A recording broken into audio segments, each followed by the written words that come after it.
Aamir Khan appeals against boycotting his movie Lal Singh Chadda. A day before its release, Akshay Kumar terms cancel culture wrong. अगर मैंने किसी का दिल दुखाया है किसी चीज से तो मुझे उस बात का दुख है, और अगर लोगों को जिनको फिल्म नहीं देखनी है तो मैं उस बात की इज्जत करूंगा। हाँ, हमारे यहाँ तो सब चीज़ों को बॉयकॉट कर दो, इसको बैन कर दो, ये एक फैशन सा बन गया। It is a wrong thing you are spreading. Abusive goon Neta Tyagi sent to 14 days in jail. Big boy erupts over cops who say that VVIP vehicle used to flee was provided by Samajwadi Party Neta Swami Prasad Maurya. India Today speaks exclusively to Tyagi's wife. She confirms that Tyagi was with the BJP. आपके पति क्या BJP party में member थे? हाँ जी, बिल्कुल थे। तो BJP party ने तो पूरी तरीके से डिनाई कर दिया। यहाँ पर सांसद आए थे, उन्होंने कहा हमारी पार्टी से कोई लेना देना नहीं है। देखो, सांसद जी ने तो मेरा तो यही कहना है, ये सब कुछ करा हुआ ही महेश शर्मा जी का है। After Congress's puppet Chief Minister jibe at Chief Minister Bomay, BJP counterattacks. Says Bomay is our Chief Minister. Dares the Congress to name its Chief Minister face.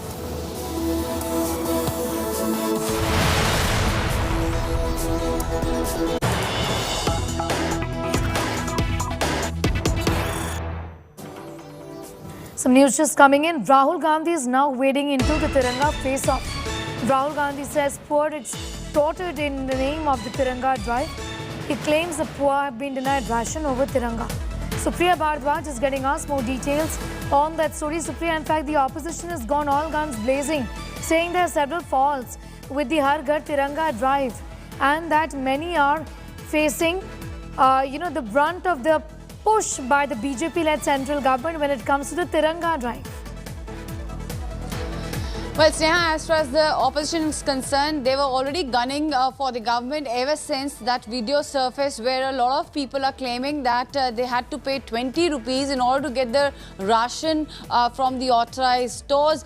But now it is Congress's former president Rahul Gandhi who has also put out a Facebook post along with that video where he is saying that in Hindi he has tweeted that in Hindi he has put out a post saying Tiranga hamara abhiman hai, ye har dil mein basta hai, that tricolor is our pride and it is in heart of each and every person. At the same time he goes on targeting the government saying राष्ट्रवाद कभी बेचा नहीं जा सकता, ये बहुत ही शर्मनाक है कि राशन देने के लिए गरीबों से तिरंगा के नाम पर जबरन 20 रुपए की वसूली की जा रही है. So he goes on to target the government saying that it is really very shocking and unfortunate that 20 rupees are being taken from the poor in name of Tiranga and in the name of nationalism, Rashtravad. And Rahul Gandhi's post is the latest one. There have been other opposition leaders also who have gone all out and targeted the government ever since that video surfaced wherein the poor people are going all out and narrating their ordeal vis-a-vis taking the ration from the authorized shops and stores, and they are saying that they had to pay 20 rupees in order to get the free ration. And now there's this huge controversy which has unfurled, Sneha, at the moment. And what has happened at the same time is that Congress is saying that the government has to come out and clarify as to what is going on as far as the Har Ghar Tiranga scheme and this very video is concerned, where the claims are being made that people have to pay rupees 20 for ensuring that they get free ration. All right, let's take a look at this tweet video that has been put out. तो बोले झंडा ले लो, झंडा मैं नहीं लेना चाहता, जब मैंने राशन लेना है मेरे पास पैसे ही नहीं है. अब मैंने कहीं 10-20 बंदों से पैसे मांगे, बोले भाई हमारी मजदूरी नहीं लगी है, मैं पैसे कहाँ से लाऊंगा. जिसने एतराज था उनसे हमने कहा अभी 20 रुपए का झंडा सरकार का ऊपर से ऑर्डर है, तुम्हारे को तो पैसे जमा करवाने पड़ गए. हम तो उन्होंने कहा अभी मगर जो 20 रुपए का झंडा नहीं लेगा तो उसको कैसे करे, उनको राशन नहीं दो. उनको को सरकार के आदेश है साहब, हमारे इंस्पेक्टर साहब है जो ऊपर बैठे हमारे, उन्होंने कहा जी ये झंडा जरूरी है, जो राशन ले रहा है उनके लिए झंडा जरूरी है, 20 रुपए का झंडा. जो नहीं लेगा उसको नहीं मिलेगा राशन. हाँ, उनको कह दो भाई आपको राशन नहीं मिला, झंडा ले लो. आपको तिरंगा झंडा लेना पड़ा, मजबूरी में लेना पड़ा. चढ़वा राशन कार्ड पर चढ़वा कर गई, पूरे पैसे लेकर आए थे हम. 125 लेवाई हमारे राशन के, वहाँ पूरे लेकर आए, यू राशन पर लिख रखे. 20 रुपये भाई फिर देंगे मिलने पर। 20 रुपए देने पड़ेंगे? हाँ देने पड़ेंगे। अरे इसका 5 किलो आटा राशन काट लिया, जो मेरा झंडा दिया 5 किलो राशन काट दिया। अच्छा, आपके पास 20 रुपए नहीं थे झंडे देने के? हाँ पैसे नहीं थे मेरे पास, ये झंडा दे दिया, अभी 5 किलो राशन काट लिया इसने। मैं गवर्नमेंट को ये कह रही हूँ, जैसे झंडे के लिए आप घर घर में ऐलान कर रहे हैं, रोजगार के लिए आप ऐलान करें ना, कोई भी बेरोजगार रहेगा ही नहीं, किसी के घर में दिक्कत आएगी नहीं, राशन तक लेने के लिए लोग परेशान है यहाँ पे। और सिलेंडरों का रेट देखो सर, आप उज्ज्वला योजना का कहाँ क्या बन रहा है, कुछ बन रहा है उसका? घर में सिलेंडर खाली पड़े हैं, और गांव में तो खैर लोग फिर भी ईंधन अफोर्ड करके अपना गुजारा कर लेते हैं, शहरों में बंदा वो तो मजबूर हो जाते हैं ना करने के लिए। तो मैं तो ये कहना चाहती हूँ कि जो बढ़ती हुई महंगाई है ना, इसकी साइड गवर्नमेंट ध्यान दे। Congress's Priyank Kharge addressed this matter. Nagarjun Dwarkanath has spoken exclusively to him. Joining me now is Priyank Kharge of the Congress. He's a legislator from Karnataka as well. So we just saw your tweet about Har Ghar Tiranga. The BJP party across India are celebrating this Har Ghar Tiranga campaign. You have made some serious charges that district administration are asking legislators to buy and then distribute these flags. Absolutely. I got a call from my district administration office asking my office to pick up close to around 20,000 flags for the Har Ghar Tiranga program of the government, costing close to around 4.5 lakh flags. I did ask them, like, is this compulsory, or why is it being thrust upon us, and shouldn't you be giving it free, considering that it's the 75th Indian independence celebrations? So they said no, they have been asked to pick up they have bought these flags from an agency, a private agency that is prescribed by the government, and the idea is to sell as many as possible. So I think that they are forcing 10,000, 20,000 flags to all the legislators. And I believe a lot of my colleagues in the BJP have already bought this. So it looks like they're trying to monetize the national flag. Also, I believe that the Taluk administration also has been suggested that they also need to buy the flag and sell it, whereas the panchayat officers need to buy the flags and give it for free. But my question is, for whose benefit are they trying to monetize the national flag?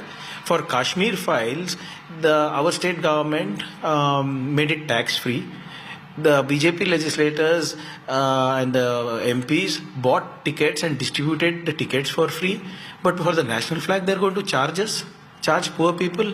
I'm getting calls from places saying that people who are working in the Manrega program are being forced to buy the flags.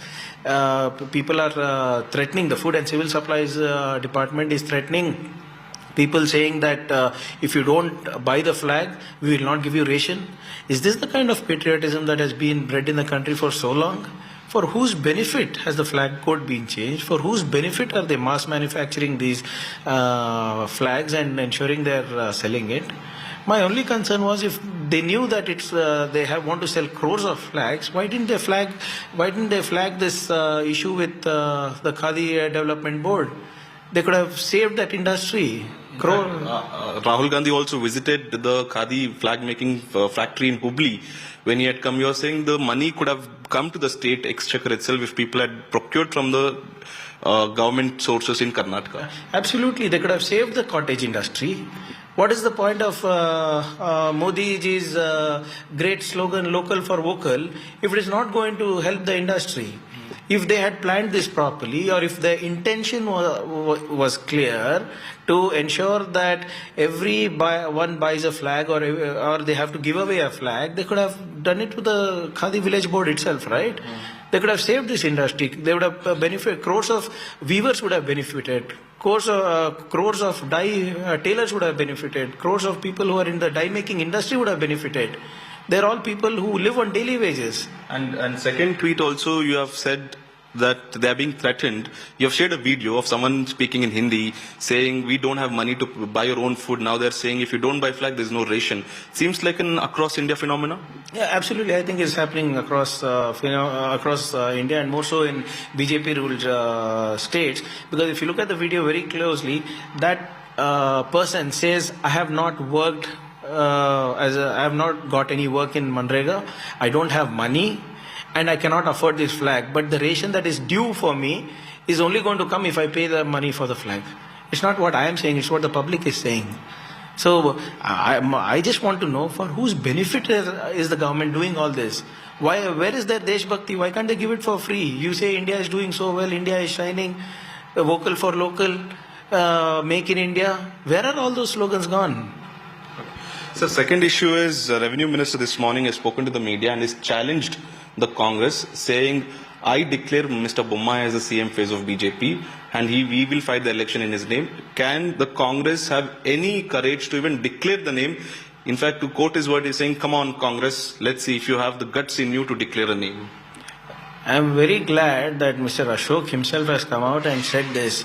But does the High Command approve? You know what happened to Mr. Yadurappa when he declared his son as a candidate? In 2 days he had to retract this.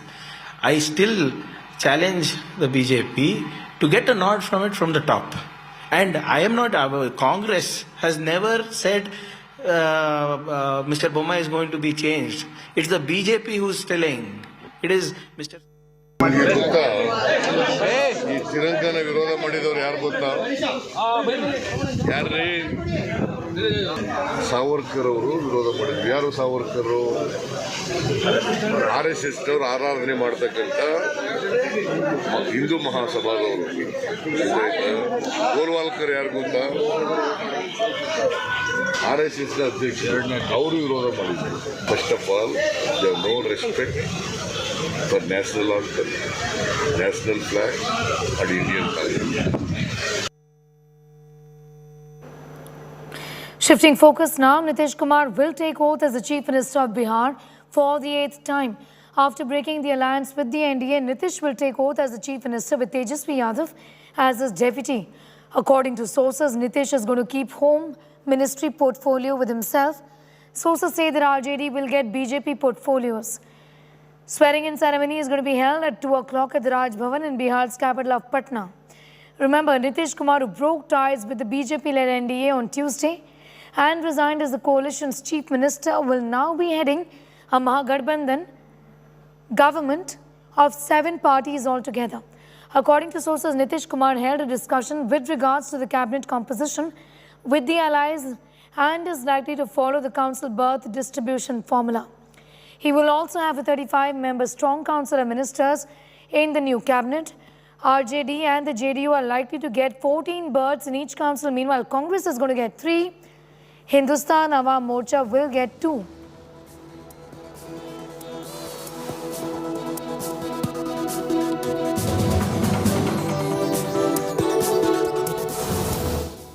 आपको अपमानित भी किया गया, आपके खिलाफ साजिश रची गई, वो क्या अब क्या क्या कौन रहते हो सब छोड़ दीजिए ना, हमको कुछ नहीं कहना है। और समाज में प्रेम और भाईचारे का भाव रखना चाहिए। आप किसी तरह के भ्रष्टाचार को हम लोग स्वीकार करते हैं, हर तरह से काम करते हैं, वो सब लोग मिल के अब हम लोग करते ही रहेंगे, कोई चिंता मत करिए। और आगे क्या होगा, अब हम लोग सब एक साथ रहेंगे और दूसरे राज्यों में भी जो कुछ भी करना होगा वो करते रहेंगे। आप इतना तो आप जानते हैं कि सबसे देश में अगर सबसे कोई अनुभवी मुख्यमंत्री है तो नीतीश कुमार जी है। सबसे अनुभवी, परिपक्व, और काम तो किया ही है, ऐसा कोई इनकार नहीं सकता। सरकार बन गई, अब सबको लोग को रोजगार मिलेगा, लाखों करोड़ों को रोजगार मिलेगा। जिस तरीके से तेजस्वी जी ने इधर देखिए ना, तेजस्वी जी ने जिस तरीके से कहा था कि 10 लाख रोजगार देने का काम होगा, अब वो समय आ गया है कि बिहार में जिस तरीके से खेला हुआ है और उस खेला का रिजल्ट ने दिखाने का काम किया है। मैं इसको ऐसे देखता हूं कि 2012-13 से बिहार में राजनीतिक अस्थिरता का जो दौर शुरू हुआ है, ये उसी की कड़ी में एक और अध्याय है। अगर आपके दर्शकों को याद होगा, 2012-13 से 10 और आज तक 10 सालों में ये 6वीं सरकार है। उसमें एक ही चीज कांस्टेंट है, सब में मुख्यमंत्री नीतीश कुमार जी है, और दूसरा कांस्टेंट यह है कि बिहार की बदहाल स्थिति बनी हुई है। बाकी जो फॉर्मेशंस हैं वो अलग अलग फॉर्मेशंस लोगों ने ट्राई करे हैं। महत्वपूर्ण बात यह है कि जो भी सरकार बन रही है उसको शुभकामना है, वो अच्छा काम करे, जो जनता की जो परेशानी है उसको दूर करे।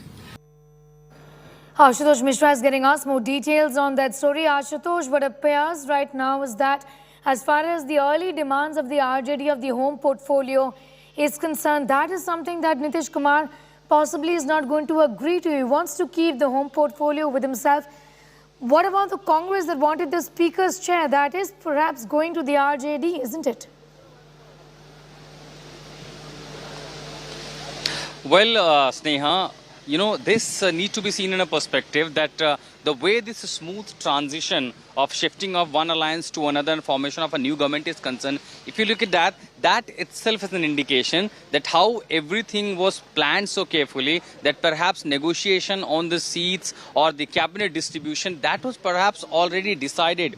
Who holds what portfolio? Of course, that will be the decision will be taken by Nitish Kumar. But remember, since morning that I've been speaking to the RJD leaders and MLAs, everyone, because there is a sync of the voice and sync in opinion, that final decision will be taken by Nitish Kumar. That's what the possibility they're saying, and because all the decision have been left to Nitish Kumar.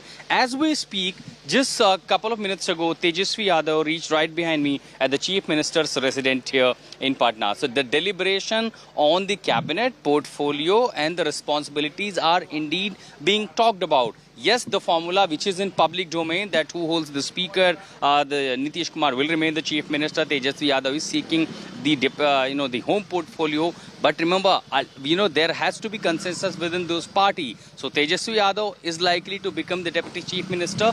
But it is, very unlikely that Nitish Kumar will hand over the home portfolio to Tejashwi. But largely, they believe it is an opportunity for the RJD to come back to power. And since Nitish Kumar is, eyeing on the larger role in 2024 in the national cap, from Patna to Delhi, then perhaps this negotiation could take another shape and possibly we see totally a new role played in the state of Bihar.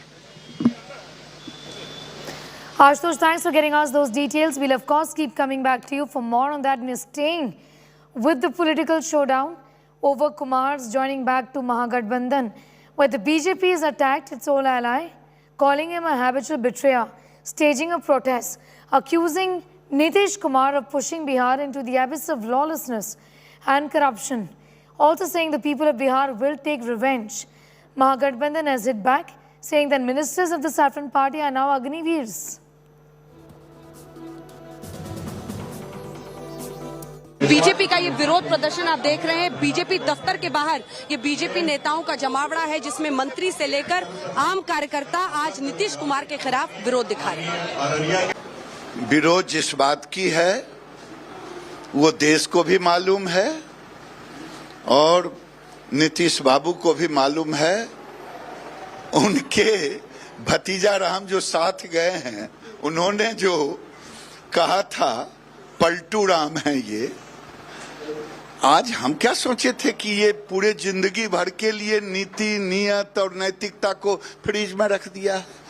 हम तो इनको सम्मान देके मुख्यमंत्री बनाया। ये मुख्यमंत्री अपने बल पे नहीं बना। अगर नीतीश बाबू आज तक अकेले चुनाव कभी नहीं लड़ा, कभी नहीं लड़ा। I am asking a more fundamental question. Do you have some sense of political propriety or not? A week ago, Amit Shah ji and Nadda ji were here. They declared him as the CM candidate of 2025 elections and Modi ji as Lok Sabha Prime Ministerial candidate. Then you keep quiet.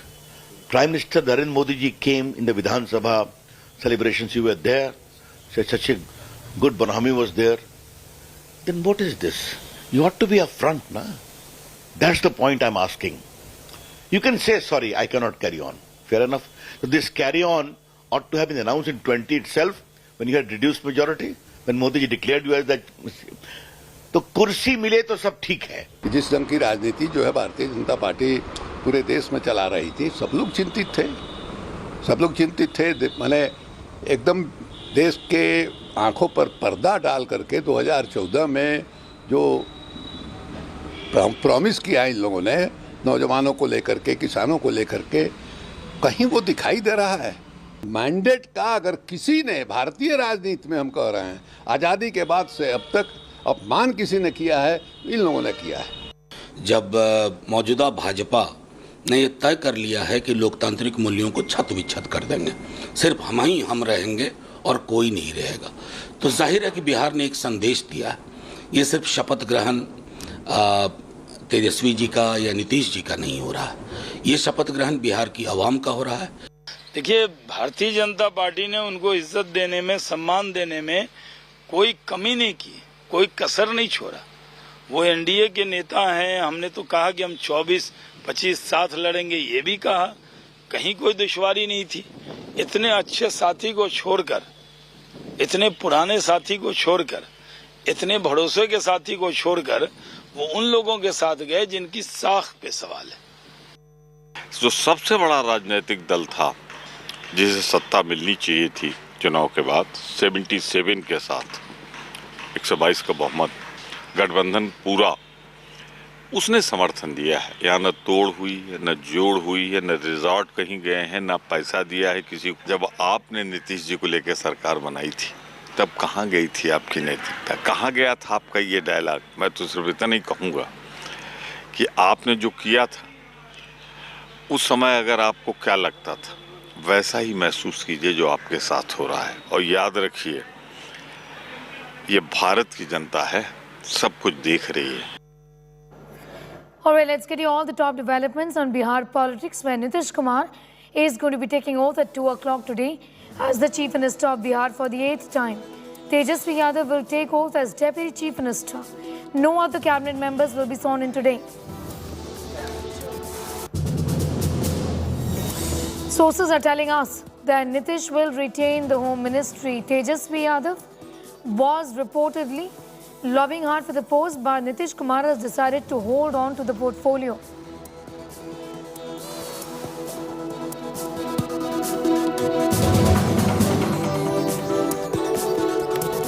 India Today gets you inside details of the Gathbandhan formula.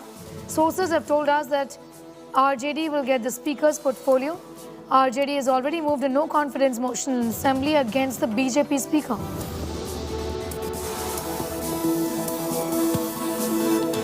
NCP Chief Sharad Pawar has claimed that Nitish Kumar predicted a repeat of Maharashtra, and that was something that he was worried about, and hence he took a preventive step to stop the BJP.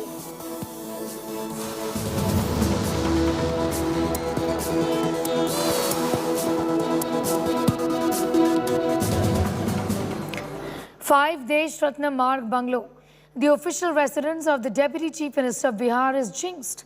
No Deputy Chief Minister has completed his term since the time the bungalow has been allotted for Deputy Chief Ministers in the state. From Tejashwi Yadav to Tarkishore Prasad, every Deputy Chief Minister's tenure in between. Here's a special ground report. ये है 5 देश रत्न मार्ग बंगला। इस बंगले के बारे में बताएं आपको तो ये बिहार के उप मुख्यमंत्रियों के लिए ये बंगला रहा है।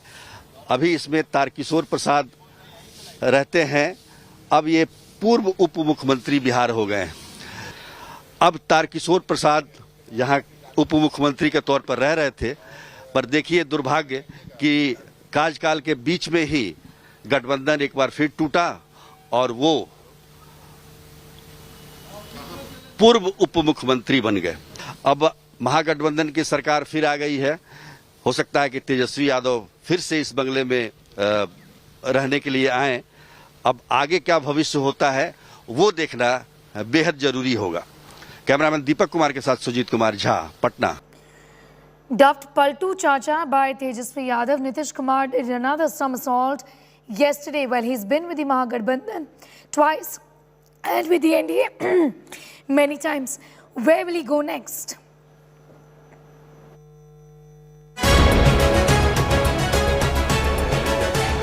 The Nitish Kumar BJP relationship status has always been complicated.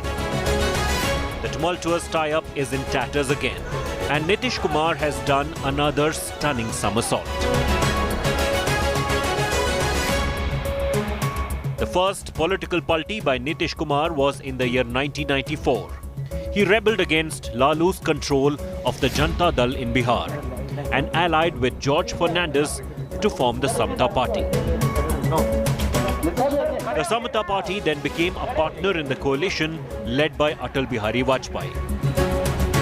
Why did Nitish take a political turn? To pursue his own politics with George Fernandez. The Nitish NDA alliance continued for 17 years. Till 2013, JDU departed from the alliance. The issue this time, the appointment of Narendra Modi as the chairman of BJP's Lok Sabha campaign committee.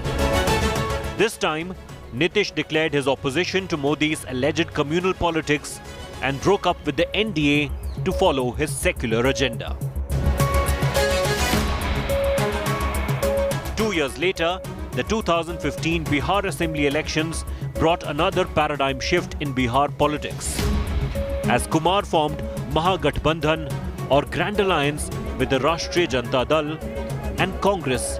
The only aim of this alliance was to win the assembly election and ensure defeat of BJP.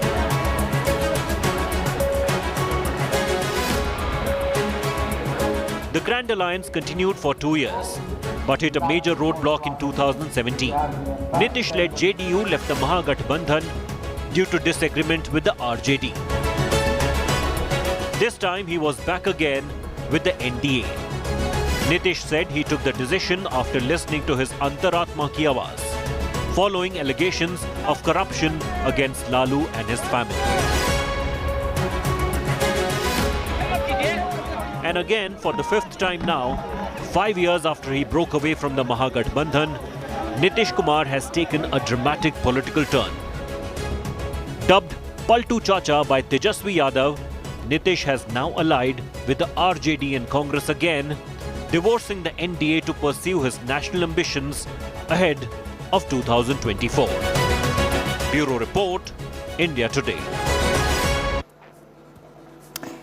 Now with Nexit, Nitish Kumar has resurrected his national ambitions. With 2024 general elections round the corner, can Nitish position himself as the opposition's Prime Minister face? It won't be that easy. He will be competing with Mamata Banerjee, Arvind Kejriwal and the Gandhis.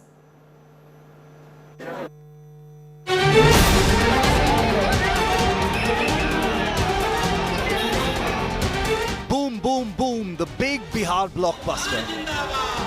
India Today's latest political news break unfolding before a riveted nation. Protagonist Nitish Kumar has mounted a monumental Nexit from the BJP-led NDA. The high-profile Palti is the latest tonic injected into a bickering, divided and floundering opposition.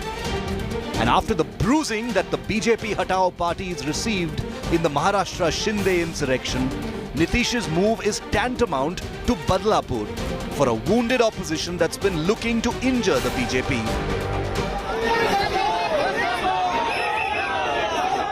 But let's go below the layers of this new rampaging Rajniti. First off, Nitish may be in survival mode.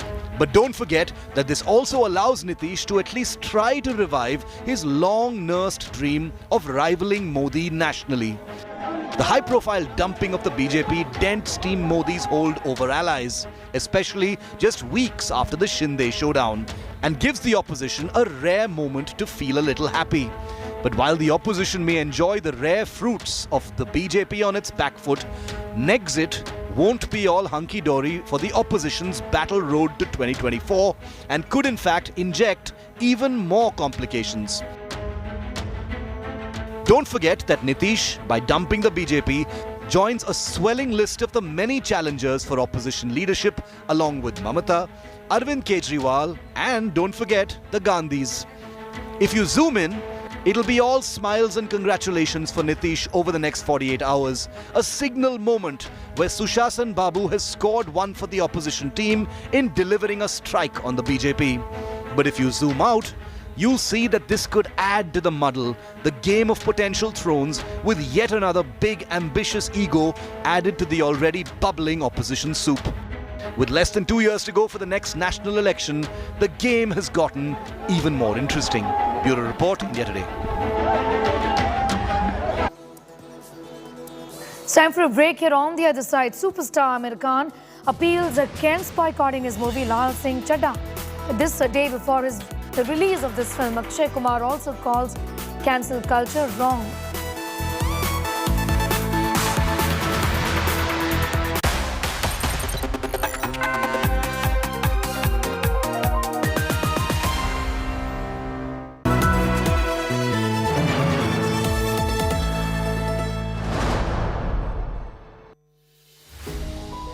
sunrise comes new beginnings, new opportunities and new stories.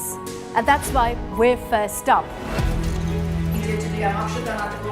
While you're sleeping, we're hard at work to ensure you get the perfect news shot every morning. Get you all the updates. Our morning mission to get you news that's fresh and packed with flavor. Watch First Up every weekday morning with me, Akshita Nandagopal, right here on India Today.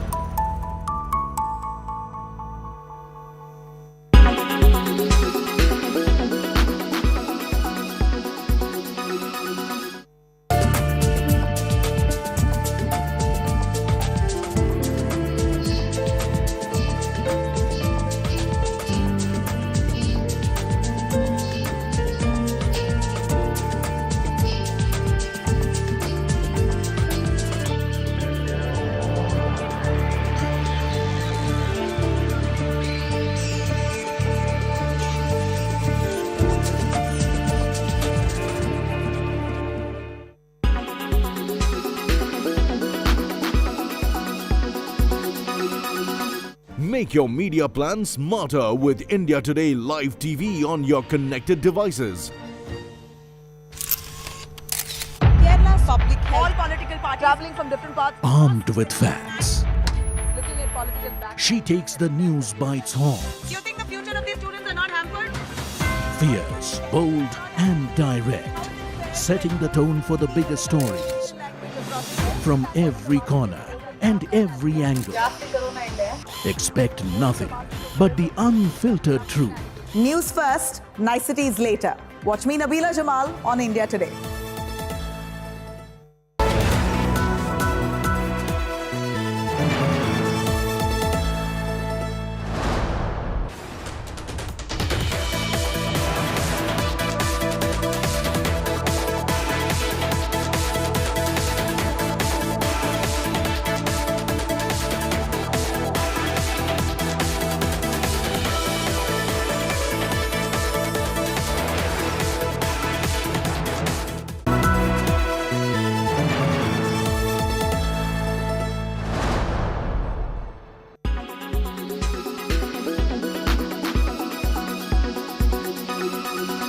If you use an Android smartphone, you need to be extremely careful and watch this very carefully, because if you open one wrong SMS, you could end up losing all your personal data.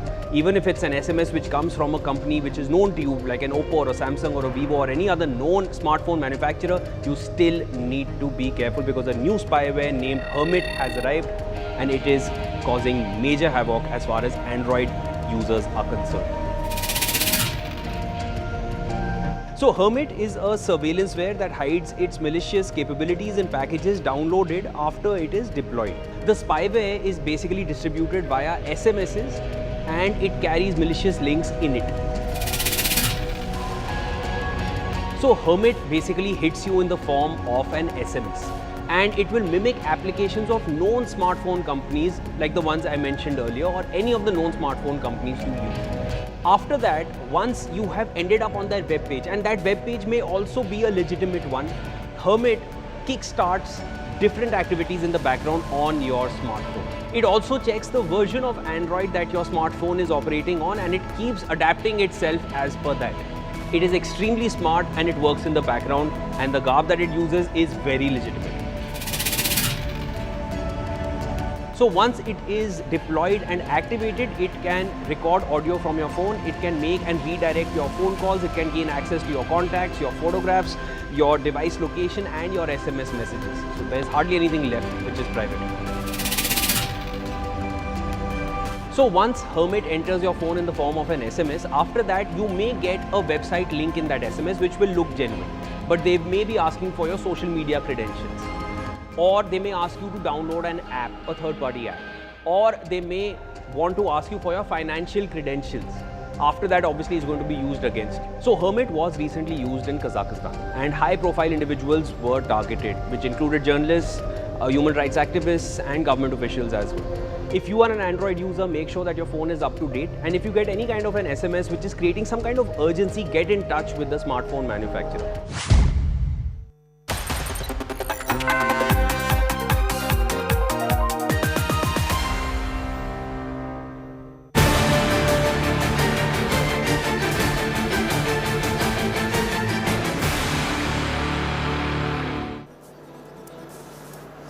Bollywood superstar Aamir Khan is leaving no stone unturned before the release of the movie to convince people to watch it.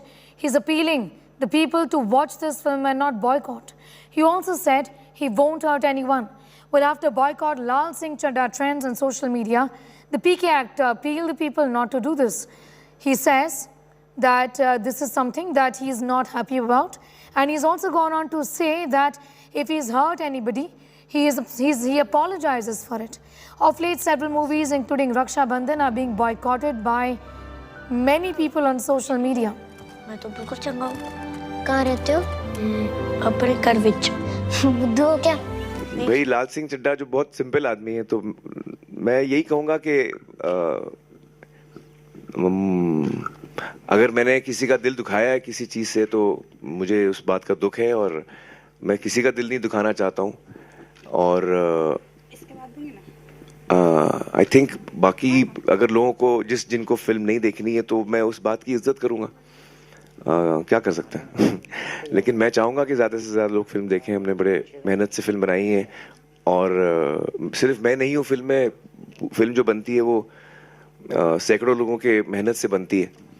तो I hope people like it. Let's see. Dipali Patel is getting us more details, joining us live right now. Dipali, a day before the release of the film, this is, I think, a last-ditch attempt being made, unfortunately, by Aamir Khan, apologizing for something that he said so many years ago. And it's not just him. Even Akshay Kumar's film is, unnecessarily facing the wrath of many people, isn't it?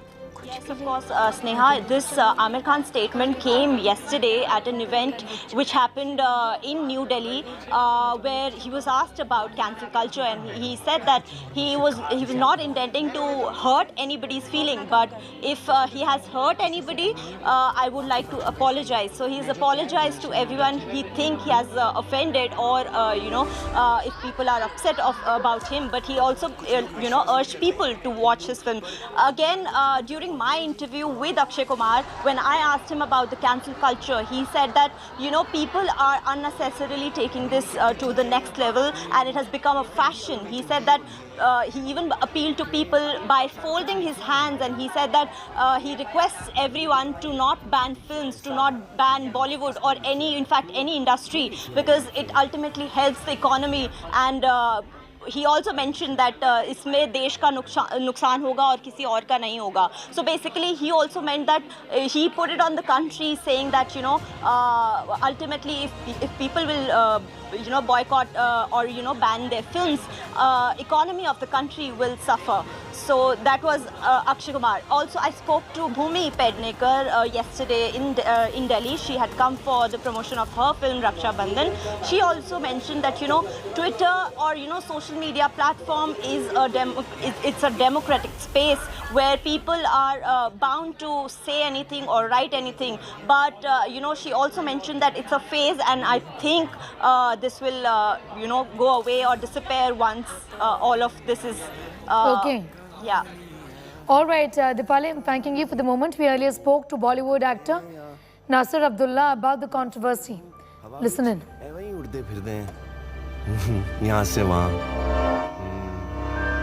Nasir Abdullah, actor, is joining us on this broadcast. Mr. Nasir Abdullah, what do you make of Aamir Khan's statement? He's now apologizing, saying, I regret hurting anyone's sentiments.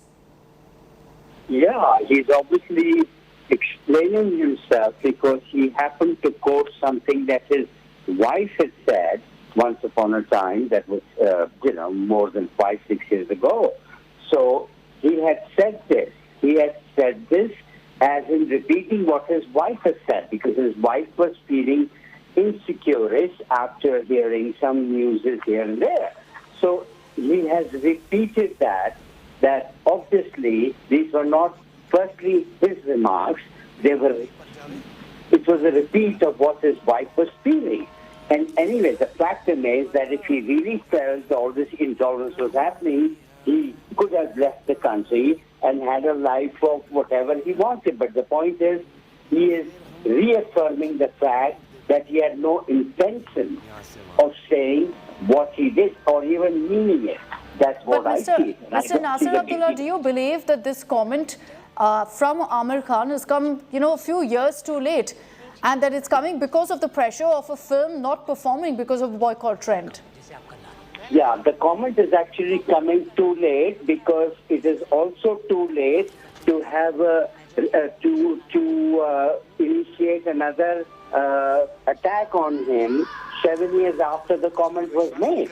So because there was the call to maybe boycott by some of the Sangathan, he has reaffirmed his stand about India. You have been doing socially relevant films with Akshay, Toilet Ek Prem Katha, now Raksha Bandhan, and you've also been supporting social causes off screen.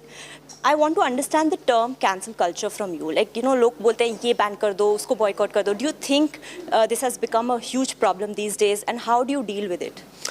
I mean, it is definitely very rampant, but you know, we have to acknowledge the fact that the internet, where cancel culture thrives, is a democratic space that has a lot of freedom, you know, and there will be good opinions, there will be bad opinions, and the way I deal with it is I only take the positivity in. But you know, I do feel like at times I don't understand, you know, things that people can't accept. Like, I find it a little bizarre. And but I'm just hoping that this is a phase. You know, this is a phase. But why don't we also look at the non-cancel culture that exists? You know, there's so much love that we also get on the internet. You know, there's so much love that we get everywhere. And yeah. Even like recently, this Ranveer Singh photo shoot that happened, it was like blown out of proportion. I think he is one of the best actors in our country. And I love him. And I just love him. Nothing that he does is wrong for me. Right now, Akshay Kumar, whose movie Raksha Bandhan is also facing backlash over alleged Hindu-phobic comments by its writer, has slammed this cancel culture. Dipali also caught up with Akshay Kumar, who exclusively shared his take on cancel culture and even folded his hands more than once, requesting everyone to not call for the boycott on films as it affects the economy of the country, is what he said. Listen in. आप ऐसी फिल्मों के लिए भी काफ़ी जाने जाते हैं, आपके पीछे भी कई सारी ऐसी सोशली रेलेवेंट फिल्म्स आई हुई थी. But I want to understand from you the term cancel culture. अभी कई लोग बोलते हैं इसको बैन कर दो, इसको बॉयकॉट कर दो. Don't you think this is also a problem that needs to be addressed? यहाँ हमारे यहाँ तो सब चीज़ों को बॉयकॉट कर दो, इसको बैन कर दो, किसी का चैनल बैन कर दो, किसी को ये बैन कर दो. क्या है ये? एक फैशन सा बन गया है. एंड देखिए, मैं हाथ जोड़ के उन लोगों से विनती करना चाहता हूँ, भाई बैन करके किसका नुकसान हो रहा है? देश का ही नुकसान हो रहा है, हमारे ही देश का नुकसान हो रहा है. चाहे वो फिल्म बैन कर दो, चाहे वो चैनल बैन कर दो, चाहे वो इंडस्ट्री बैन कर दो, चाहे इसको. मैं कहूँगा इससे कुछ फ़ायदा नहीं है. हाथ जोड़ के विनती करना चाहता हूँ कि it is better, don't stop your economy of our country. Let it go on. And it is important that our country should just come up. By doing this, by spreading all this, it is a wrong thing you are spreading. So I would just join my hands and say, don't do all these things. It is not a good sign. What is your mantra of dealing with such negativity? You know, if there is one negative trend in the industry that you want to cancel, what would it be? See, everybody has the right to write whatever they want to write. Yeah. They have all the freedom of speech, so they can write whatever they want. But again, it's just a request. Don't spread all these things. It's not a good thing. Dipali continues to be with us. Dipali, I think if anything else, all this conversation around banning a film just gives so much more attention to this movie. I'm sure both Raksha Bandhan and Lal Singh Chadda, are movies that fans would be really looking forward to. Just talk to us a little about the kind of excitement build-up that's there. So yes, Sneha, these are the two biggest films that are releasing tomorrow, and it is Akshay Kumar versus Aamir Khan at the box office. Twitter has been calling for bans and boycotts, but there hasn't been much in terms of the collection also. So far the advance booking is open, but then from what we are learning is, as per our sources and reports, it says that Raksha Bandhan has collected around 300 crores in advance booking, and Lal Singh Chadda has has earned around about 8 crores as per now, but these are just reports, not confirmed. But yeah, if it's Akshay versus Aamir, I think Lal Singh Chadha has collected more than Raksha Bandhan as of now. This is the report. All right, Dipali, thanks for getting us all of those details. Dipali Patel with that detailed report on this controversy around Lal Singh Chadha and Raksha Bandhan. Aamir Khan and Kareena Kapoor are coming together on the silver screen after a long hiatus. The buzz is right, expectations high, but why is social media trending with hashtag boycott Lal Singh Chadha? We're getting you all the details about this controversy that has been brewing for a while now.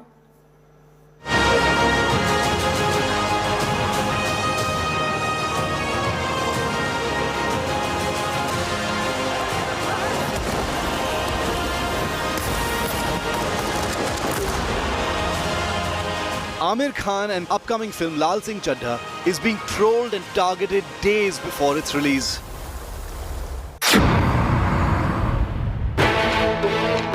The hashtag boycott Lal Singh Chadha has been trending on social media for the last few days. But what have Aamir and Kareena done to invite the wrath of social media users?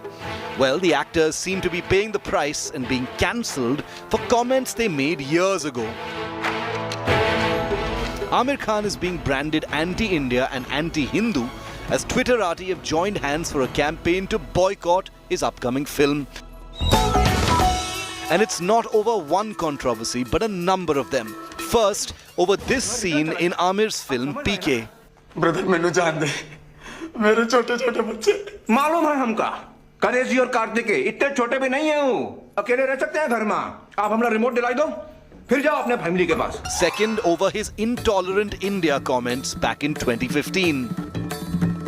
For any society, it's very important to have a sense of security. The last maybe 6 months, 8 months, there has been a growing sense of despondency, I would say. Kiran and I have lived all our lives in India. For the first time, Kiran says, should we move out of India? Now, that's a disastrous and very big statement for Kiran to make to me. And it doesn't stop there. There's also outrage over Aamir saying in a TV show that people should feed the poor rather than buy milk for Lord Shiv, and also over his meet with the Turkish First Lady during the shooting of Lal Singh Chadha last year. All these issues have come back to haunt Aamir Khan, and it's led to a widespread boycott call on social media. To add fuel to this raging fire, Kareena Kapoor has also been dragged into this saga. And again, it's a flashback comment about nepotism that's gotten her in trouble. And Kareena's latest reaction to the boycott Lal Singh Chadha trend has also not gone down well with netizens. Speaking to India Today, Kareena said that these trends don't bother her and also opened up on the raging cancel culture. I don't take any of this like seriously. I just post whatever I want to post. I don't take, I mean, like, okay, everyone, I mean, you know, if it's a film and it's going to release, everyone will have their opinion. Now Kangana Ranaut has an interesting take on this raging debate. Taking to Instagram, Kangana claimed this entire boycott trend has been manufactured by Aamir Khan himself. Her argument was films like Lal Singh Chadha would anyway not do well because it's a bad film with bad actors and there was no need to be intolerant. With days to go for Lal Singh Chadha's release on the big screen, will the boycott gang get its way and ensure empty theatres greet the Aamir starrer, or will content trump cancel culture? जिंदगी गोलगप्पे जैसी होती है, पेट पले ही पर जावे, मन नहीं पड़ता. Bureau Report, India Today. क्या पता हमें है.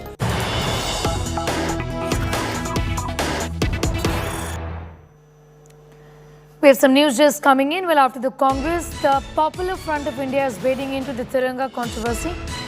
Popular Front of India camp is being called Tiranga Drive RSS campaign, saying that RSS implementing its agenda in the university. They're opposing the Tiranga Drive is what we've heard.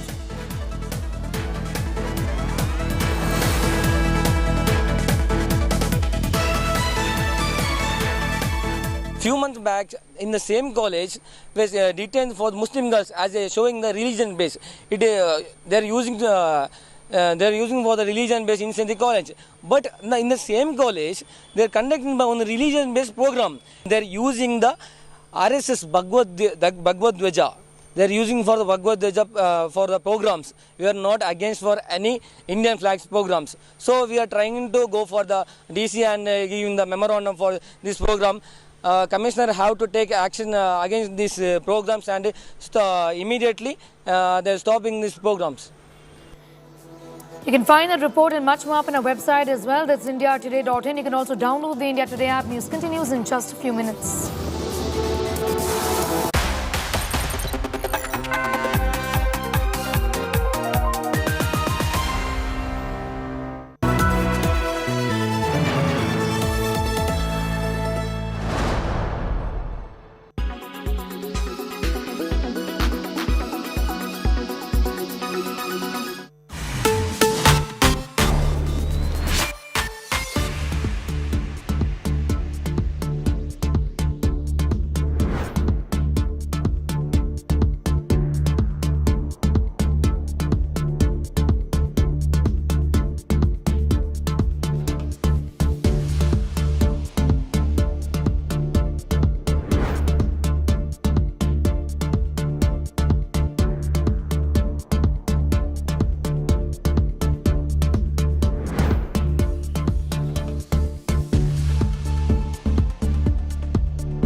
I don't read the news. I read between the lines to tell you the true version of events, the true story of our times. To document grief, the toughest assignment for any journalist to be. From those who matter. Women politicians going to stick up for each other. Of those who should matter. I document the truth. I don't distort the truth. I don't glamorize the truth. I don't gloss over the truth. The ghosts of India's contentious medieval history have come knocking again. I hustle for the truth. On the ground, in the newsroom, in the studio. I don't try to grab eyeballs. I inform you to make you see the point. To the Point with Preeti Chaudhary. At these times, only on India Today. Co-powered by RK Marble, Khoobsurat Imandari. In association with JioMart, Har Ghar Ka Mart.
Co-powered by The World Comes Together at Sharda University. In association with Brokerage Kyun Dena, nobroker.com hai na.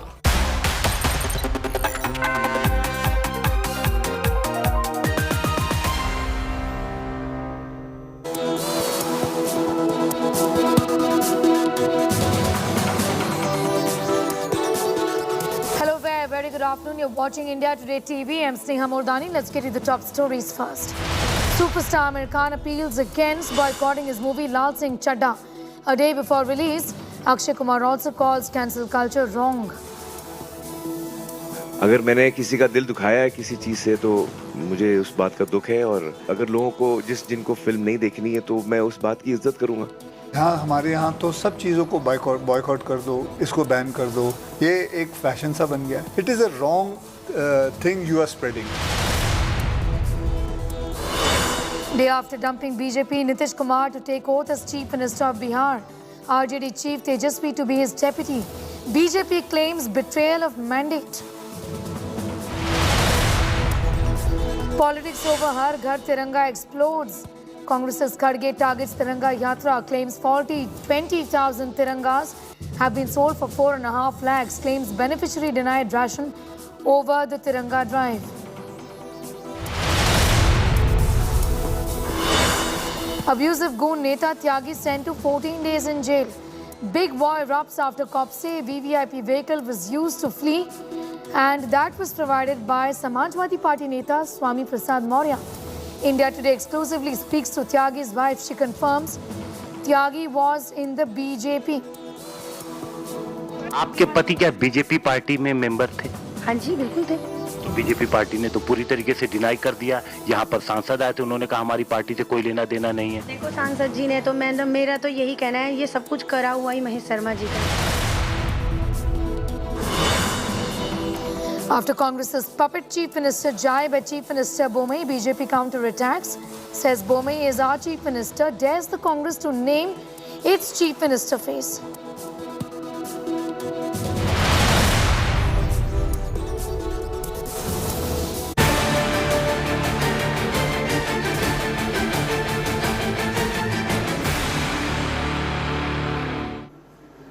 Bollywood superstar Aamir Khan is leaving no stone unturned to in fact reach out to the audience, to the people, and asking them to not boycott his film. The PK actors appealed to the people to watch the movie. He also said that he's hurt. If he's hurt someone, then he's upset about it and that he's sorry about it. After boycott Lal Singh Chadda trends on social media, Aamir Khan has made this appeal. In fact, several movies including Raksha Bandhan, starring Akshay Kumar, are being boycotted by many people on social media. Both the actors have made this appeal. We earlier spoke to Bollywood actor Nasir Abdullah, but before that, let's listen in to Aamir Khan. भाई लाल सिंह चड्ढा जो बहुत simple आदमी है, तो मैं यही कहूँगा कि अगर मैंने किसी का दिल दुखाया है किसी चीज़ से, तो मुझे उस बात का दुख है और मैं किसी का दिल नहीं दुखाना चाहता हूँ. और आई थिंक बाकी अगर लोगों को जिनको फिल्म नहीं देखनी है, तो मैं उस बात की इज्जत करूँगा. क्या कर सकते हैं. लेकिन मैं चाहूँगा कि ज़्यादा से ज़्यादा लोग फिल्म देखें. हमने बड़े मेहनत से फिल्म बनाई है और सिर्फ मैं नहीं हूँ, फिल्म जो बनती है वो सैकड़ों लोगों के मेहनत से बनती है. तो I hope people like it. Let's see. Today spoke earlier to Nasir Abdullah, well-known actor. Listen in to what he said about this boycott culture. Nasir Abdullah, actor, is joining us on this broadcast. Mr. Nasir Abdullah, what do you make of Aamir Khan's statement? He's now apologizing, saying, I regret hurting anyone's sentiments. Yeah, he's obviously explaining himself because he happened to quote something that his wife had said once upon a time, that was, more than 5-6 years ago. So he had said this. He had said this as in repeating what his wife had said, because his wife was feeling insecure after hearing some news here and there. So he has repeated that obviously these were not firstly his remarks, it was a repeat of what his wife was feeling. And anyway, the fact remains that if he really felt all this intolerance was happening, he could have left the country and had a life of whatever he wanted. But the point is, he is reaffirming the fact that he had no intention of saying what he did or even meaning it. That's what I feel. Mr. Nasir Abdullah, do you believe that this comment from Aamir Khan has come, a few years too late, and that it's coming because of the pressure of a film not performing because of the boycott trend? Yeah, the comment is actually coming too late because it is also too late to have to initiate another attack on him 7 years after the comment was made. So because there was the call to maybe boycott by some of the Sangathan, he has reaffirmed his stand about India. Anita is getting us more details on that story from Mumbai. In fact, Anita, there's been criticism that why are you apologizing now when these comments are made years later? Are you only interested about, in the fact that your film should do well and you're afraid of the boycott culture trend? Having said that, this is unwarranted, isn't it? Akshay Kumar too has spoken about his film Raksha Bandhan, which is also facing the wrath of many people on social media.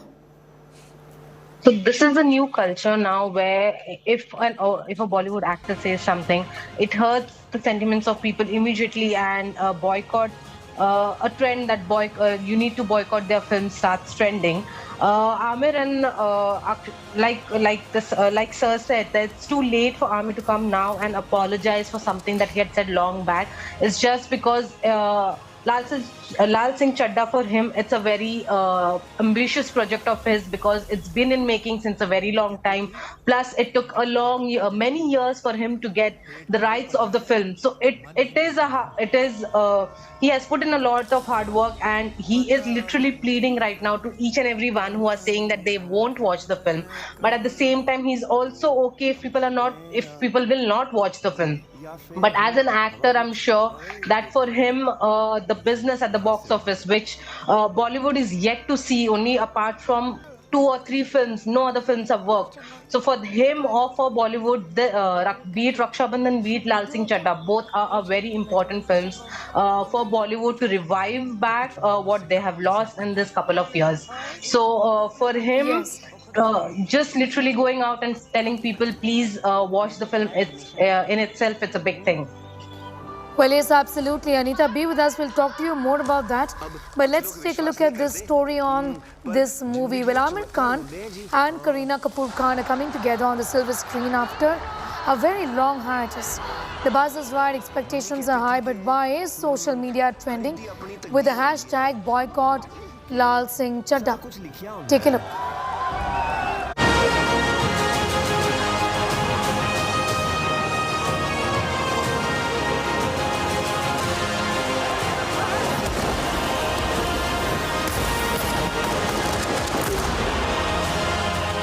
Aamir Khan and upcoming film Lal Singh Chadha is being trolled and targeted days before its release.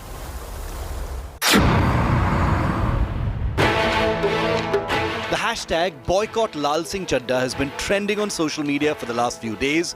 But what have Aamir and Kareena done to invite the wrath of social media users? Well, the actors seem to be paying the price and being cancelled for comments they made years ago. Aamir Khan is being branded anti-India and anti-Hindu as Twitterati have joined hands for a campaign to boycott his upcoming film. And it's not over one controversy, but a number of them. First, over this scene in Aamir's film PK. Brother मैंने जान दे मेरे छोटे छोटे बच्चे मालूम है हमका करेजी और कार्तिके इतने छोटे भी नहीं है वो अकेले रह सकते हैं घर में आप हमारा रिमोट दिलाई दो फिर जाओ अपने फैमिली के पास. Second, over his intolerant India comments back in 2015. For any society, it's very important to have a sense of security. The last maybe 6 months, 8 months, there has been a growing sense of despondency, I would say. Kiran and I have lived all our lives in India. For the first time, Kiran says, should we move out of India? Now, that's a disastrous and very big statement for Kiran to make to me. And it doesn't stop there. There's also outrage over Aamir saying in a TV show that people should feed the poor rather than buy milk for Lord Shiv, and also over his meet with the Turkish First Lady during the shooting of Lal Singh Chadha last year. All these issues have come back to haunt Aamir Khan, and it's led to a widespread boycott call on social media. To add fuel to this raging fire, Kareena Kapoor has also been dragged into this saga, and again it's a flashback comment about nepotism that's gotten her in trouble. And Kareena's latest reaction to the boycott Lal Singh Chadha trend has also not gone down well with netizens. Speaking to India Today, Kareena said that these trends don't bother her and also opened up on the raging cancel culture. I don't take any of this like seriously. I just post whatever I want to post. I don't take, I mean, like, okay, everyone, I mean, you know, if it's a film and it's going to release, everyone will have their opinion. Now Kangana Ranaut has an interesting take on this raging debate. Taking to Instagram, Kangana claimed this entire boycott trend has been manufactured by Aamir Khan himself. Her argument was films like Lal Singh Chadha would anyway not do well because it's a bad film with bad actors and there was no need to be intolerant. With days to go for Lal Singh Chadha's release on the big screen, will the boycott gang get its way and ensure empty theatres greet the Aamir starer, or will content trump cancel culture? जिंदगी गुलगप्पे जैसी होती है, पेट पले ही पर जावे, मन नहीं परता.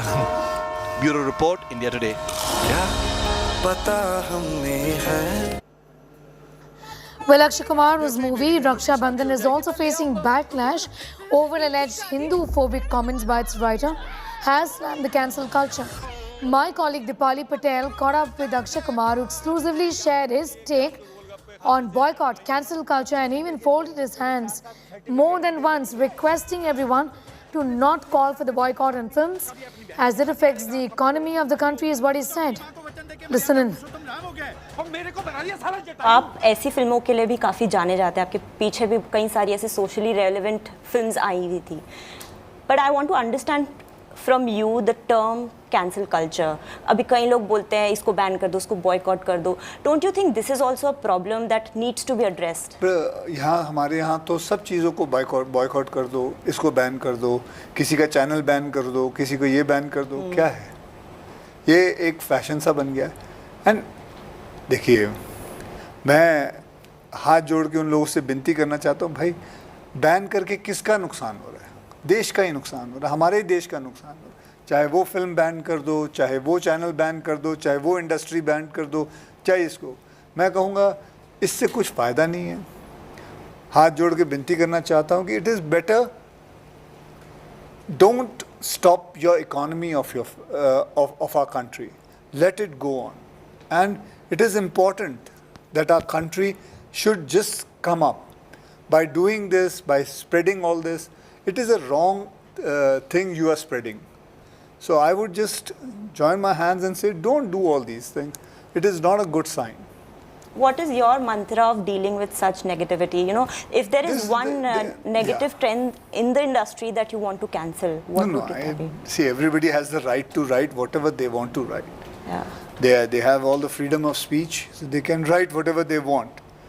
But again, it's just a request. Don't spread all these things. It's not a good thing.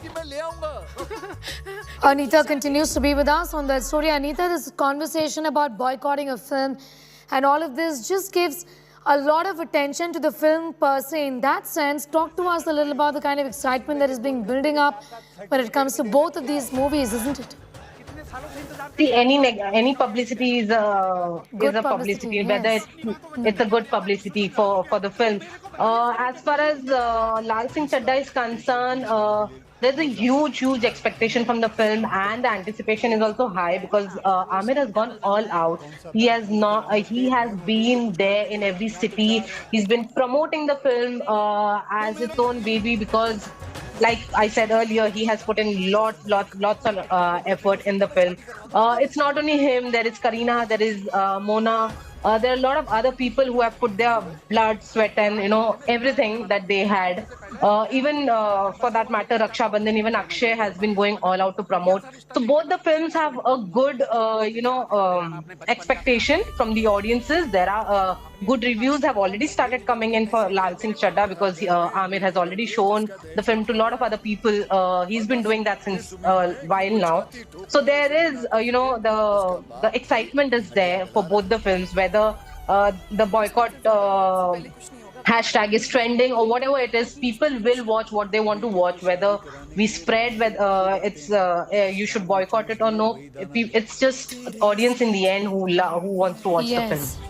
All right, Anita, thanking you for the moment. We'll of course keep coming back to you for lots of conversations around the movie, how it's done in spite of this ban, boycott Lal Singh Chaddha hashtag that has been trending on Twitter for days together. Meanwhile, Dipali also caught up with Bhumi Pednekar about this controversy around boycotting movies. You have been doing socially relevant films with Akshay, Politic, Prem Katha, now Rakshabandhan, and you've also been supporting social causes off screen. I want to understand the term cancel culture from you. Like, लोग बोलते हैं ये ban कर दो, उसको boycott कर दो. Do you think this has become a huge problem these days, and how do you deal with it? I mean, it is definitely very rampant, but we have to acknowledge the fact that the internet, where cancel culture thrives, is a democratic space that has a lot of freedom, and there will be good opinions, there will be bad opinions. And the way I deal with it is I only take the positivity in. But I do feel like at times I don't understand, things that people can't accept. Like I find it a little bizarre. And but I'm just hoping that this is a phase. This is a phase. But why don't we also look at the non-cancel culture that exists? There's so much love that we also get on the internet. There's so much love that we get everywhere. And yeah. Even like recently, this Ranveer Singh photo shoot that happened, it was like blown out of proportion. I think he is one of the best actors in our country. And I love him. And I just love him. Nothing that he does is wrong for me.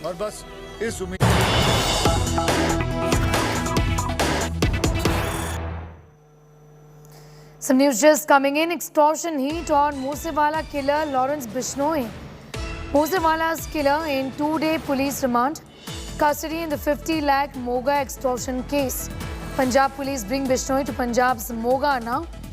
This is heat now building on Lawrence Bishnoi and has got to do with an extortion case, is what we are learning. Manjeet Sehgal has got more details joining us from Chandigarh right now.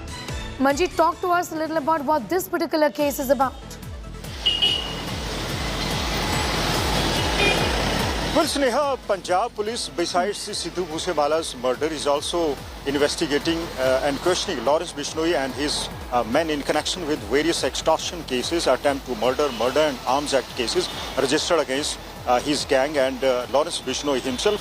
So he was produced in the Freed court today. He was brought from Moga, and the court has remanded him to 2-day police custody. In fact, police wants to question him in connection with a extortion call worth 50 lakh crore rupees, which was allegedly made from the Faridkot jail when this gangster was lodged in Faridkot way back in 2015. In fact, this is not the only extortion call which gangster is believed to have made from a jail, but from many other jails where he was lodged during this period, had made many phone calls. The question is, the police is in fact investigating who helped Lawrence Bishnoi to arrange the phone calls. In 2015 as well, one microphone was recovered from his possession.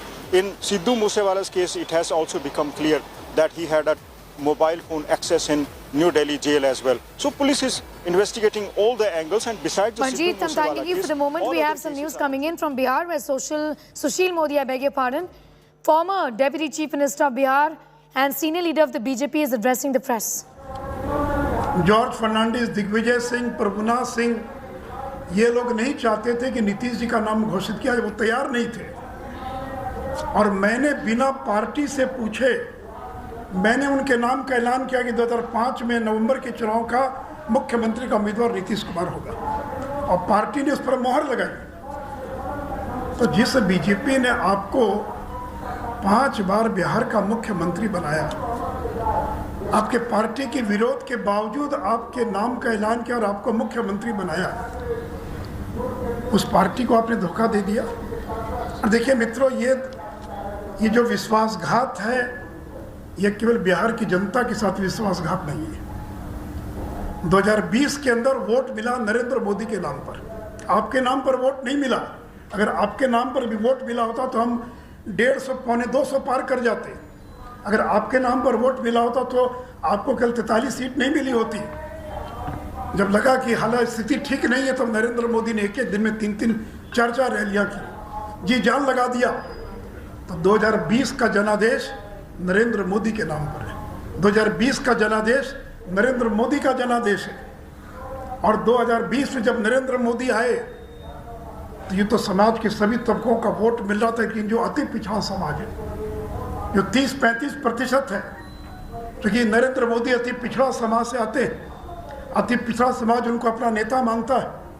अति पिछड़ा का एक vote गिनकर Narendra Modi की झोली में पड़ गया, तब आप मुख्यमंत्री बने और तब बिहार के अंदर हमारी सरकार बनी। तो नीतीश जी, ये केवल नरेंद्र मोदी का अपमान और नरेंद्र मोदी के साथ विश्वासघात नहीं है, ये बिहार के जो अति पिछड़ा समाज है, जो 30% पिछड़ा है, उसको आपने अपमानित किया है। और ये वही राजद के लोग हैं जिनके 15 साल में अगर सबसे ज़्यादा कोई प्रताड़ित हुआ तो ये अति पिछड़ा समाज के लोग हुए, जिनकी ज़मीनों पर कब्जा कर लिया जाता था, मार के भगा दिया जाता था, वोट नहीं देने दिया जाता था। और जिसको लालू जी ने कभी जिन्न कहा था, वो जिन्न जब आपके साथ आ गया तब सरकार बनी। और आज वो जिन्न आपके साथ नहीं है, वो भारतीय जनता पार्टी के साथ है, नरेंद्र मोदी के साथ है। इसलिए ये गलतफहमी ना रहे, 2015 और 2020 में बहुत अंतर है। उस समय अति पिछड़ा आपके साथ था, आज नरेंद्र मोदी के साथ। और नरेंद्र मोदी की लोकप्रियता पहले की तुलना में कई गुना ज़्यादा है। और मित्रों, पिछली बार जब आपने गठबंधन तोड़ा आरजेडी से, तो आपने कहा मैं भ्रष्टाचार के मुद्दे पर कोई समझौता नहीं करूँगा, और कहा कि तेजस्वी ने कोई जवाब नहीं दे पाए, इसे मैं गठबंधन तोड़ रहा हूँ। उस समय तक केवल सीबीआई ने छापा मारा था, अब तो सीबीआई ने चार्जशीट फाइल कर दिया। तो आपके मंत्रिमंडल में जो डिप्टी सीएम बनने जा रहे हैं, वो चार्जशीटेड हैं, भ्रष्टाचार के मामले में चार्जशीटेड हैं, वो बेल पर हैं। कल कोर्ट अगर चाहे तो उनकी बेल को खारिज कर सकता है, उनको दोबारा जेल भेज सकता है। तो तेजस्वी यादव ये भ्रष्टाचार से जुड़े IRCTC घोटाले के मामले में ये चार्जशीटेड हैं, ये बेल पर हैं, उनका ट्रायल शुरू हो गया है। और इतने पुख्ता सबूत हैं कि इस ट्रायल का परिणाम उनकी जेल जाने में भी हो सकता है, उनकी सजा के रूप में भी हो सकता है। तो आपकी मंशा क्या है? क्या आप राष्ट्रीय जनता दल को तोड़ना चाहते हैं? क्या आपकी साजिश है कि राष्ट्रीय जनता दल को तोड़कर और मैं बिहार का मुख्यमंत्री बना रहूं? लालू जी तो बूढ़े हो गए, बीमार रहते हैं, ये लड़का कब जेल चला जाएगा पता नहीं है। तो मित्रों, इसलिए मैंने कहा कि लालू जी ने कहा था पलटू राम, बीजेपी ने नहीं कहा था। इसलिए ये कल राष्ट्रीय जनता दल को भी धोखा दे सकते हैं। इसलिए राजद के नेताओं को भी और सावधान रहने की आवश्यकता है। मित्रों, उनकी महत्वाकांक्षा को लेकर बात हो रही है। मित्र, मैं आपको बताना चाहूँगा कि उनके नज़दीकी लोगों ने कई बार प्रयास किया कि उनको उपराष्ट्रपति का उम्मीदवार घोषित कर दिया जाए। उनके लोग आए, हमारे नेताओं से मिले और कहा कि नीतीश जी को उपराष्ट्रपति बना दीजिए, बिहार में आप सरकार चलाइएगा आप लोग। लेकिन जब बीजेपी का अपना बहुमत है तो हम किसी दूसरे को क्यों उपराष्ट्रपति बनाते हैं? तो पता नहीं, मुझे शायद यह भी कोई कारण हो सकता है। और मित्रों, नई सरकार बन गई है, आज शपथ ग्रहण होगा और मैं केवल राष्ट्रीय जनता दल को स्मरण कराना चाहूँगा कि तेजस्वी यादव ने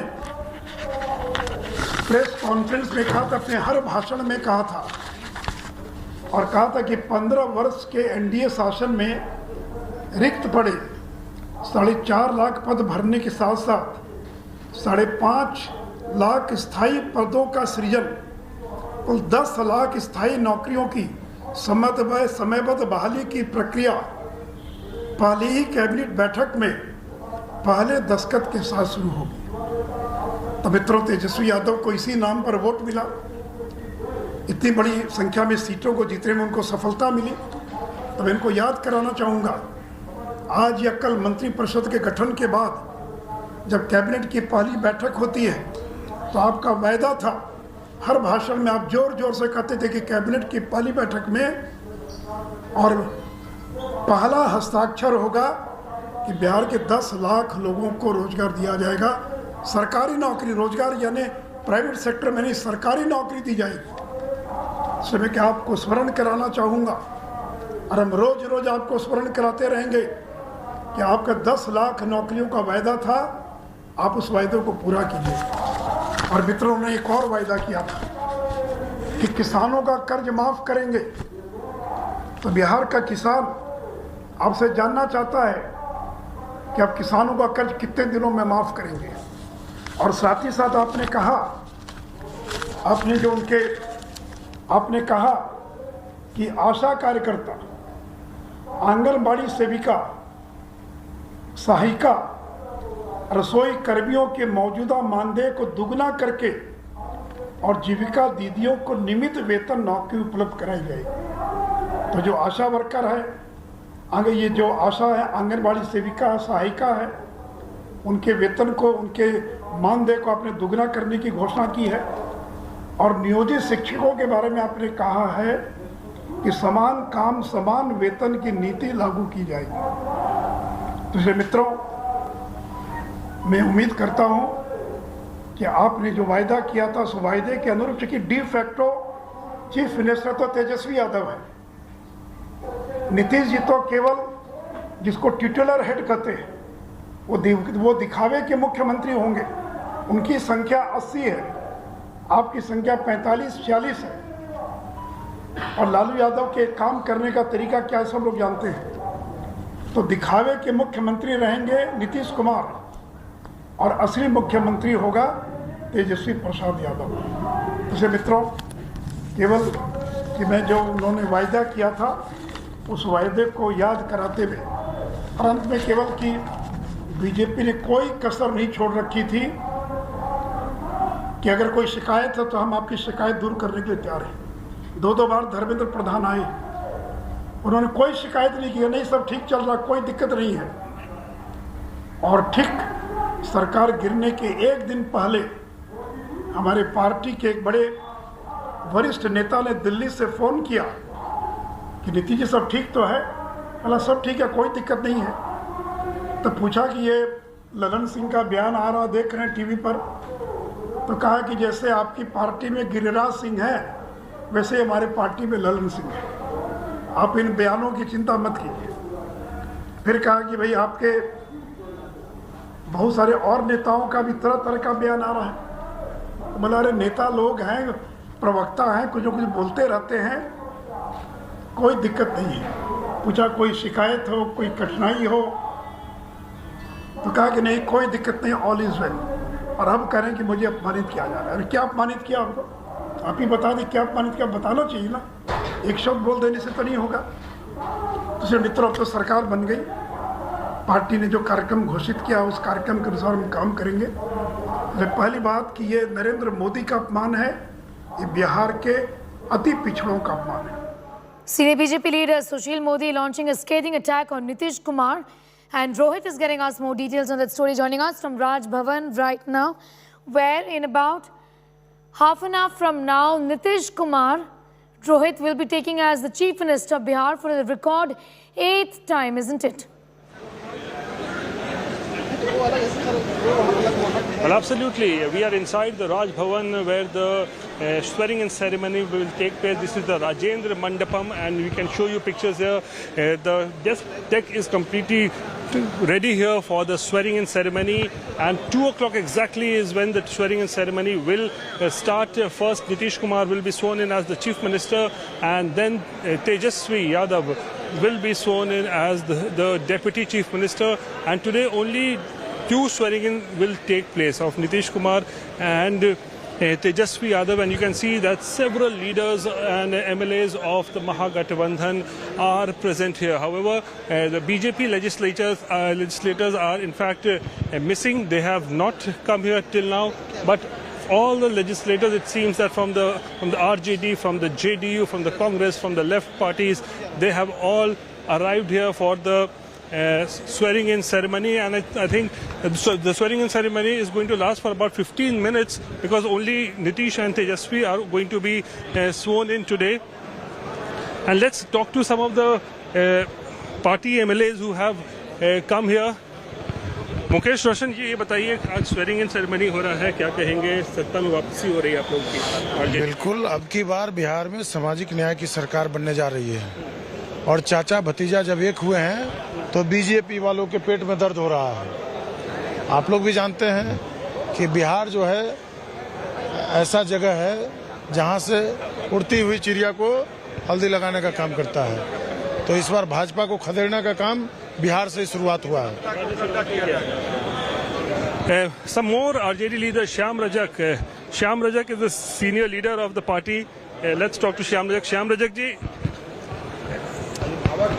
ये बताइए सत्ता में आप लोगों की वापसी हो रही है 5 साल के बाद वनवास के बाद। हम खड़ा हो जाते हैं, खड़े हो जाइए शायद। सत्ता काम के लिए हम काम का मानते हैं और काम के में प्रति विश्वास होता है। काम करने के लिए ये एक माध्यम है, हम इसको सुख सुविधा के लिए सत्ता नहीं मानते हैं। राष्ट्रीय जनता दल, हमारे नेता लालू यादव जी और तेजस्वी यादव जी, और आज हम लोगों ने महागठबंधन के विधायक दल का नेता नीतीश जी को माना है। हम सब लोग काम में विश्वास करते हैं और लोकतंत्र के खतरे को बचाने में हम लोग लगे हैं। And I have also with me Prabhunath Yadav. Prabhunath Yadav is the mama of Tejashwi Yadav. He is Rabri Devi's brother. Prabhunath जी इधर आइए। अरे आपका तो भांजा जो है आज वो शपथ ग्रहण ले रहा है उप मुख्यमंत्री का, क्या कहेंगे? बहुत खुश है। पूरे बिहार के लोग खुश हैं कि हमारे भगना आज पोस्ट ले रहा है। पूरे बिहार के लोग खुश हैं। सोच रहे हैं। हाँ। पिछली बार भी शपथ हुआ था लेकिन 1.5 साल तक ही किसी भी कारण दिखाकर हमारे जो माननीय नेता नीतीश बाबू हैं कहीं चले गए थे, बहकावे में चले गए थे और फिर अपने घर में आ गए। तो घर में खुशी है? पूरे खुशी है, पूरे बिहार में खुशी है। राबड़ी जी से बात हुई अपने बहन से बात सब? हाँ, बहन आशीर्वाद मिला है, सब खुशी है सब लोग। मामा अपने भांजे को आशीर्वाद दे रहा है कि नहीं? हाँ, पूरे भांजा मामा को आशीर्वाद देता है, इसलिए कि वो ब्राह्मण देवता होता है। अच्छा। है ना, ब्राह्मण देवता को हम लोग प्रणाम करते हैं, पूजा करते हैं। अच्छा। है ना, इसलिए हम आशीर्वाद ऐसा तो हमारा है, मगर वो सब ब्राह्मण है, उन लोग का आशीर्वाद हमको चाहिए। कैसा काम करे तेजस्वी इस बार? आप लोग क्या चाहते हैं, कैसा काम होना चाहिए? काम तो ऐसा होना चाहिए कि जो हम लोग जनता में जो वादा किए थे, जनता के जो वादा किए थे 10 लाख नौकरी देने के लिए, बेरोजगारी दूर करने के लिए, और जो हो रहा था ये कुल सब, उसको सब प्रशासन को टाइट करना। प्रशासन को चाहते हैं कि रोजगार दिया जाना चाहिए। रोजगार 10 लाख, हाँ 10 लाख नौकरी दिया जाए। इस बार संभव है उसके लिए अपना वो प्रयास करेंगे। हमारे नीतीश बाबू अगर मान गए 10 लाख, इसलिए कि नीतीश बाबू पहले 19 लाख बोले थे, है ना, हमने 10 लाख बोला था, तो वो 10 लाख को पूरा करना है। चलिए, तो प्रभुनाथ जी हैं ये mama of Tejashwi Yadav, extremely happy and he says that he is confident that, अरे यार आप इसके बाद फंक्शन के बाद interview, he is saying that Tejashwi Yadav, who had promised 10 lakhs government jobs during 2020 assembly elections when the campaigning was going on, this time he believes that now that he has come to power, that the government or maybe Tejashwi Yadav will be in a position to fulfill his promise here. But you can see several MLAs from the Mahagathbandhan all lining up here. They have all come and they are waiting for Nitish Kumar and Tejashwi Yadav to arrive. Another 15 to 20 minutes they will be arriving here, and it's for the 8th time that Nitish Kumar will be. It's for the 8th time that Nitish Kumar will be sworn in as the Chief Minister. Back to the studios. Back to you for more on that story. Be with us. Ashutosh is also with us, joining us live from Rabri Devi's residence. You know, Ashutosh, the RJD was wanting more than what they're being offered right now in terms of the Home Department, which Tejashwi Yadav wanted. Instead, they're being offered the Speaker's chair. That is something that the RJD will get. How are they looking at this development in terms of the refusal on the part of Nitish Kumar? Well, the formal list will be announced at around 4 to 5 o'clock this evening. And in fact, the first cabinet meeting is also being called at this evening after the oath ceremony. But the update that for our viewers is that Tej Pratap and Rabri Devi both just left few seconds ago. And as we speak, might any moment they'll be reaching at Raj Bhavan, and shortly Tejashwi Yadav would also depart from his residence and leave reach at Raj Bhavan. So these are the supporters who are following the cavalcade, and now en route by feet, they all are heading to Raj Bhavan, where the oath ceremony, grand oath ceremony, will take place. As far as the cabinet portfolios and the responsibilities departments are concerned, clearly those have already been obtained as far as consensus within all the alliance are concerned, and that's exactly why those numbers are floating around, that how many seats RJD will have, what key portfolio Nitish will carry along, and what portfolios will be given to the Congress and HAM. So all, everything has already been sorted out. So at the moment, because remember the way Nitish Kumar has shifted his alliance, now forming the new government, perhaps it is not just a game of a day. So this was under plan, under carpet for quite long, for many months. And since those formula were already been obtained, yes, indeed, we heard several sources from the RJD that Tejaswi must have a law and order, as that have always been accused of Jungle Raj. And if he has the responsibility to maintain law order, that will be a challenging and perhaps also a moment for him to prove himself in terms of governance. Subsequently, Nitish Kumar has already been, holding this home portfolio even while being in the NDA alliance. So that was one contention where this, looked like, could be a battle within the alliance. But for now, all it seems, as the sources from both the camps saying, be it RJD or the JDU, that formula has already been sorted out. And the final shape of the alliance, the governance, the cabinet, everything will be put in picture, everything will come out shortly. But for now, all eyes are on the oath ceremony and then the first cabinet meeting, as the RJD sources suggesting that mega employment bonanza, that one mega scheme Tejaswi often talks talked about during the election campaign to fulfill the vacancies will be announced. We'll have to see whether that announcement will take place today or what is there for the next government led by Nitish Kumar and Tejashwi Yadav. Since Tej Pratap Yadav, Rabri Devi just left a minute ago, so we all are waiting for Tejashwi Yadav. Within a moment, he'll be arriving here and then reach Raj Bhavan. Sneha. All right, be with us. Coming back to you, Ashutosh, in a bit from now, we have some news just coming in. Let's go straight to that.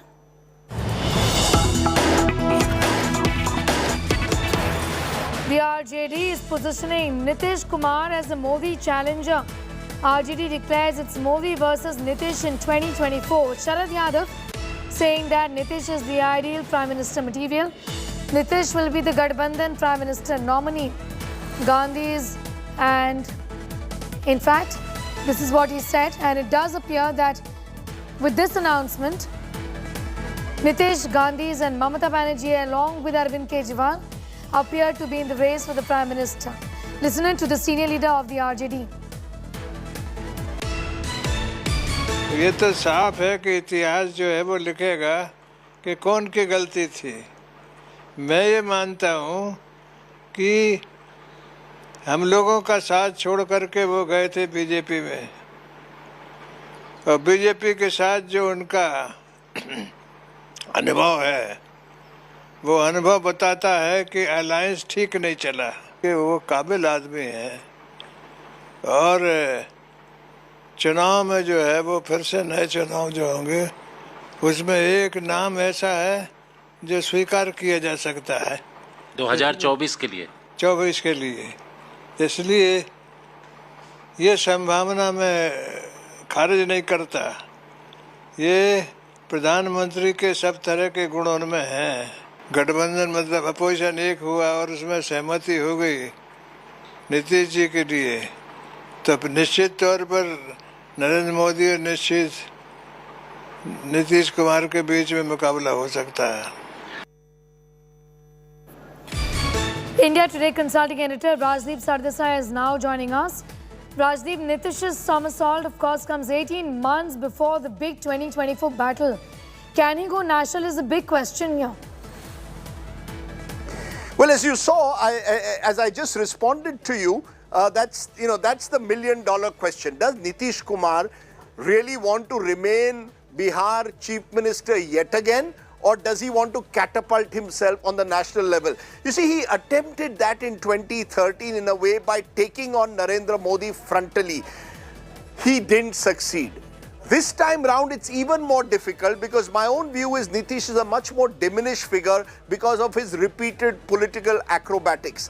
So I don't think that Nitish Kumar at the moment seems like a formidable challenger to Mr. Modi, but he does have some advantages. He comes from the Hindi heartland. He comes from a backward caste community. He doesn't have any major corruption stain on him. He's not a dynast. So I think Nitish, and he's an experienced administrator. So he will try and use some of these assets that he has while looking at the liability of being a political opportunist and then see whether he become some kind of a magnet for the opposition. Look, the opposition is desperate at the moment. They don't really have a face to take on Mr. Modi. So who knows what tomorrow brings in Indian politics.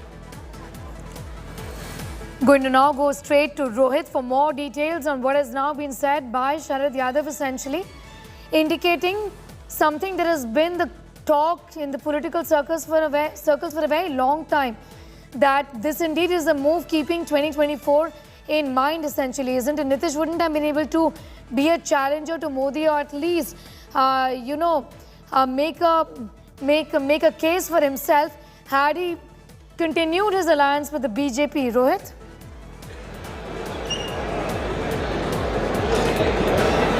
See, what Janata Dal United feels is that Nitish Kumar is a PM material. He has all the qualifications to be the Prime Minister. And remember, in the last couple of days when this entire political turmoil was going on in Bihar, we saw a host of JDU leaders coming out and claiming that Nitish Kumar was a PM material and he is qualified to be so. So there were indications that have been dropped by JDU that maybe in 2024 Nitish Kumar could pose a challenge as far as the opposition is concerned, from the opposition camp, he could be projected as the PM face against Narendra Modi. But will he be successful or not? That's the big question. Because as Rajdeep was also pointing, it's a credibility loss for Nitish Kumar in the last 7 to 8 years. You have seen that he has switched on from RJD, from the BJP to RJD, again back to BJP, then again back to RJD. So credibility is a big thing. And Nitish Kumar somewhere down the line has lost the credibility. So it remains to be seen that whether he will be projected as the PM candidate from the opposition camp or not. That is for that will happen only in 2024. But as of today, he is going to be sworn in as the Chief Minister of Bihar once again, and this is for the 8th time that Nitish Kumar will be taking oath as the Chief Minister, and this time he is forming government with RJD, with the support of RJD, Congress and the left parties, and Tejashwi Yadav, the RJD leader, he will be sworn in today as the Deputy Chief Minister. So today there's only 2 swearing-ins that's going to take place of Chief Minister Nitish Kumar and Deputy Chief Minister Tejashwi Yadav, and then the ministers will be sworn, I believe, in the next a week or so after a consultation with all the parties, alliance partners. Shaheen is with me. He is the RJD MLA from Samastipur. Shaheen साहब, ये बताइए, सत्ता में वापसी हुई आप लोगों की 5 साल के बाद, क्या कहेंगे? कहेंगे बिहार में युग परिवर्तन है, और बिहार में जो निराशा का दौर और घृणा का दौर, द्वेष का दौर था, वो समाप्त होगा। अब प्यार, मोहब्बत, भाईचारे का दौर आएगा। तरक्की की बात होगी, खुशहाली की बात होगी, विकास की बात होगी। कोई भी लड़ाई झगड़े की बात नहीं होगी, जाति धर्म की बात नहीं होगी, और काम की बातें होंगी। आपको लगता है कि अब जो आप लोगों का गठबंधन हुआ है, ये एक सही गठबंधन है? आइडियोलॉजिकली जो है आप लोग एक ही तरह के हैं? हाँ, निश्चित रूप से। और जिस तरह से देखिए, भारतीय जनता पार्टी जो पूरे देश में जो वातावरण बनाया है, जो बिहार में वातावरण बन रहा था कि एकमात्र पार्टी रहे, लोकतांत्रिक व्यवस्था कमजोर हो जाए, क्षेत्रीय पार्टी कमजोर हो जाए, और उससे बिहार की जननी है, बिहार जो लोकतंत्र की जननी है, और इस धरती पे आकर के भाजपा चुनौती देकर जाता है कि हम सभी पार्टियों को कमजोर और खत्म कर देंगे। तो वहां पर राष्ट्रीय जनता दल का दायित्व था कि उसको बचाना है। इसलिए मुख्यमंत्री नीतीश कुमार जी के निर्णय का हमने समर्थन किया, लोकतंत्र बचाने के लिए, और बिहार और देश की जो वातावरण है उसका मुकाबला करने के लिए हमने एक बड़े परिप्रेक्ष्य में गठबंधन करने का काम किया। And you see, Rabri Devi has arrived for the swearing-in ceremony. Rabri Devi, along with Tej Pratap Yadav and also Tejaswi's wife, Rajshri, she has also arrived at the Raj Bhavan for the swearing-in ceremony. We'll be showing you pictures just in a minute. But it's a big day for RJD, especially for Lalu family, because it's almost after 5 years that Lalu Devi right now, in fact. Rohit, just hold on for a moment. We're just putting out those visuals of Rabri Devi there, along with Tej Pratap, who've just arrived for the swearing-in ceremony. Rohit, of course, was getting asked those details. Here are the pictures you can see of Rabri Devi, the mother of the Deputy Chief Minister now, who's just going to be taking his oath. Tejashwi Yadav, for the second time around, is going to be appointed. Tej Pratap Yadav, the brother, is there. Rabri Devi here. राशि क्या कहेंगे? पति ले रहे हैं अपने deputy, क्या कहेंगे? आप खुश हैं? खुश हैं? Are you happy? Are you happy, Rajshri? चलिए ना, आइए ना। First time you have? First time? पहली बार आई? चलिए। तो Rajshri not talking right now, but you can see pictures. She is extremely delightful that she's come here. And let's talk to Rabri Devi also. Madam, आप खुश हैं? बेटा शपथ ले रहा है। आप लोग के सबको शुभकामना है, ये आप लोग के देन है, आप लोग के देन है। खुश हैं तो आपको तो हम इंटरव्यू दिए हैं। बोली है बाद में बोलने के लिए, उसी के बाद बोलिए।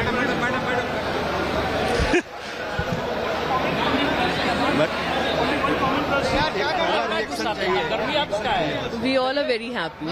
बहुत खुश है. चलिए ना सर, चलिए ना.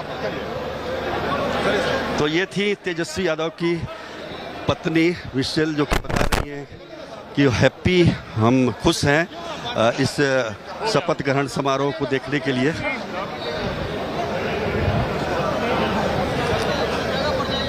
Rajshri here, all three family members have arrived here and extremely happy faces here, you can see. And we'll talk to Tej Pratap also. Bihar के लिए, देश के लिए अच्छा है. फिर महागठबंधन की सरकार द्वारा अच्छा है, बनी है तो बहुत देश के लिए, बिहार के लिए अच्छा है. पहली बार जो बनी थी, क्या बनी हो, उस गलती को सुधार दिया गया. क्या कहेंगे? सब माफ है, सब माफ है, सब माफ है सब. आप लोग का, मीडिया के लोग का देन है कि आज यहाँ हम लोग को देखने के मिला.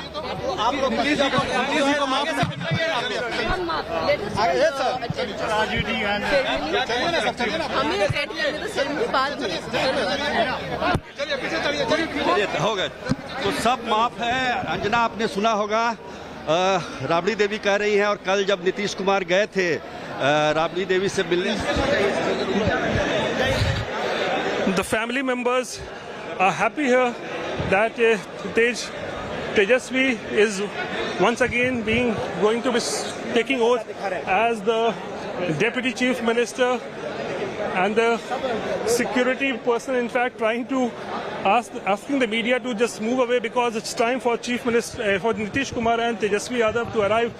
But you can see at Raj Bhavan, the how Lalu family have arrived here, and Rabri Devi along with Tej Pratap and Tejaswi's wife, Rajshri, also here in attendance. Back to you.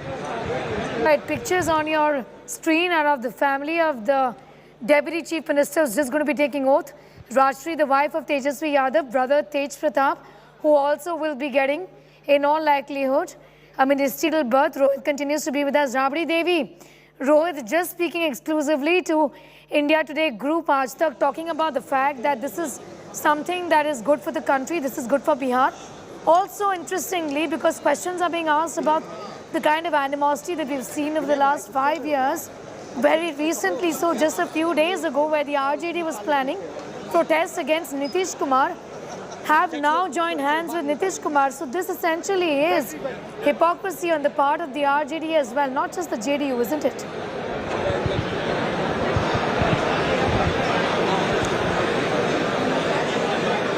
Well, absolutely. Now you see that Nitish Kumar has joined hands with RJD, and what Nitish Kumar was also claiming yesterday, that both the parties share a similar ideology, so it will be easier for him to work with RJD. So Nitish Kumar was, in fact, he said that he was not feeling comfortable with the BJP as far as the NDA alliance is concerned, and for a long time he was planning to snap ties, but it's only yesterday that he finally decided to snap ties with the BJP and go back to the Mahagathbandhan. And now that he is back in the Mahagathbandhan, the swearing-in ceremony is going to take place today in a short while from now.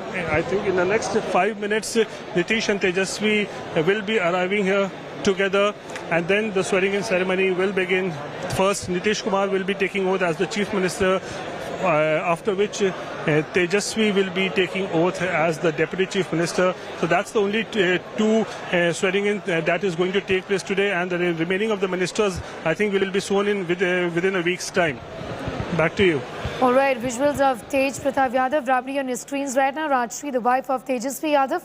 Nitish Kumar has also arrived at the Raj Bhavan, where in a few moments from now, about 10-11 minutes from now, Nitish Kumar is going to be taking oath as the Chief Minister of Bihar for the 8th time.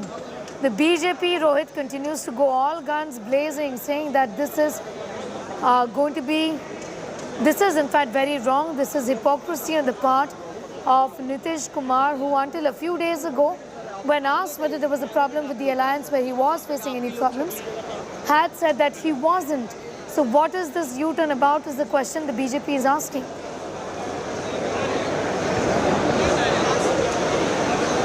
Yes, absolutely. See, BJP has claimed that they did not want to split JDU or damage the party, as Nitish Kumar and the other leaders of Janata Dal United have been claiming, and so they are questioning as to why he has suddenly decided to take a U-turn and snap ties with BJP and form alliance with the Mahagathbandhan. So that's the big question, but Nitish Kumar and his party are of the view that BJP was using RCP Singh, the union minister from the JDU quota, to damage and cause a split in Janata Dal United, and that is why in time he came to know about this, and therefore he took the drastic step of first, in fact, corruption charges were leveled on RCP Singh, following which he had to tender his resignation, and then we saw that Nitish Kumar came out all guns blazing. His party men all came out and started hitting out at the BJP, accusing the Saffron party of trying to damage Janata Dal United, and that is when Nitish Kumar, it seems that finally decided that he will continue with BJP, and therefore yesterday we saw that at the meeting of the JDU Legislative Party he decided to call it a quit with BJP and form a new government with RJD, Congress and the left. Back to you. All right, these are pictures in fact coming in from Raj Bhavan, where Nitish Kumar is now arriving in fact. Rohit, if you could get us more details on that front as well.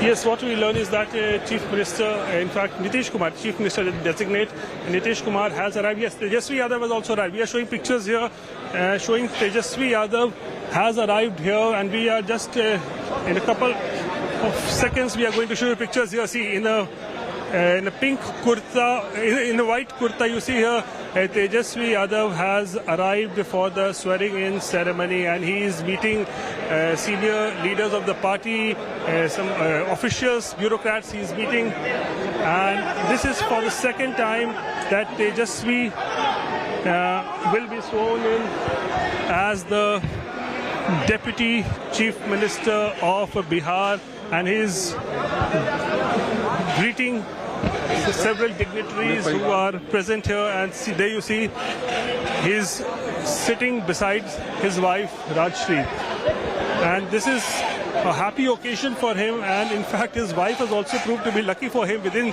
6 months of his marriage, it's a turn of events for Tejashwi Yadav, and he has in fact now is going to be taking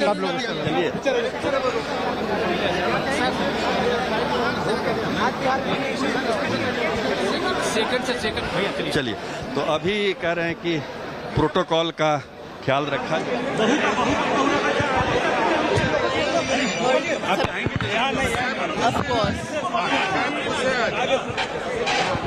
उधर से तेज बाबू भी जाइए, तेज बाबू भी जाइए, वहाँ नहीं, यहाँ नहीं।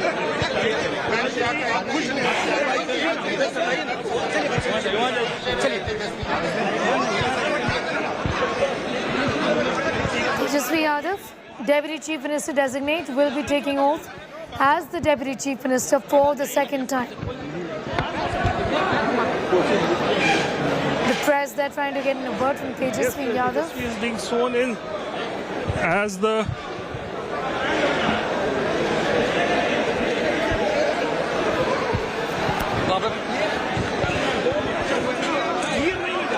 Tejashwi Yadav. सब सूचना मिल जाएगी आप लोगों को, सूचना मंत्री पद होगा, सबकी सूचना आप लोगों को मिल जाएगी। कोई आप लोगों से कोई बात छुपाया जा सकता है।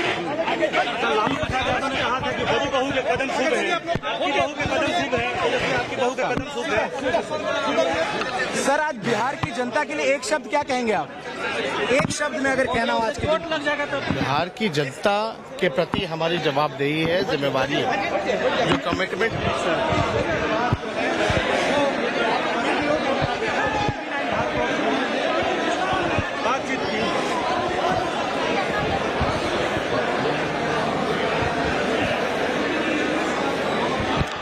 Nitish Kumar has also arrived here. Chief Minister designate Nitish Kumar has in fact arrived for the swearing-in ceremony, and you can see pictures here. He's also meeting all the officials and all the politicians sitting in the front row, greeting former Chief Minister Jitan Amaji, and he's sitting beside Tejashwi Yadav. You see there, Tejashwi is sitting, and Nitish Kumar also sitting besides him. So it's a big turn of events that has taken place in Bihar in the last 24 hours, with Nitish Kumar coming out of the NDA and forging alliance with the Mahagathbandhan, and today the new government will be sworn in a short while from now. Back to you. Okay, Nitish Kumar has arrived, and so has Tejashwi Yadav. We are putting out those pictures of the Deputy Chief Minister Designate and the Chief Minister Designate. Nitish Kumar, for the record 8th time, will be taking over as the Chief Minister of Bihar. Tejashwi Yadav for the second time. The last time around, he again had joined hands. The RJD had in fact joined hands with the JDU essentially, and after which the alliance was called off by Nitish Kumar, who then joined hands with the BJP, fought elections with the BJP, won. Though the JDU's position, Rohit, was largely diminished at that point in time, and that's the reason why the BJP has come out and said that if Nitish Kumar is the Chief Minister, it is all because of Prime Minister Modi's campaign in Bihar, and it is all because of the BJP.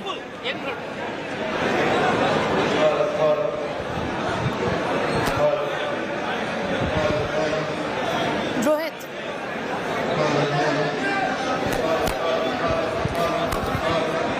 Yes, hello.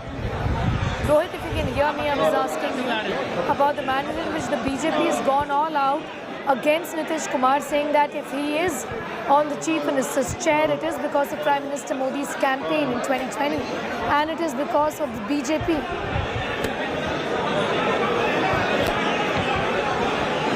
Yes, obviously BJP is claiming that it is because of them and Prime Minister's campaign that Nitish Kumar won in 2020 Assembly elections in Bihar.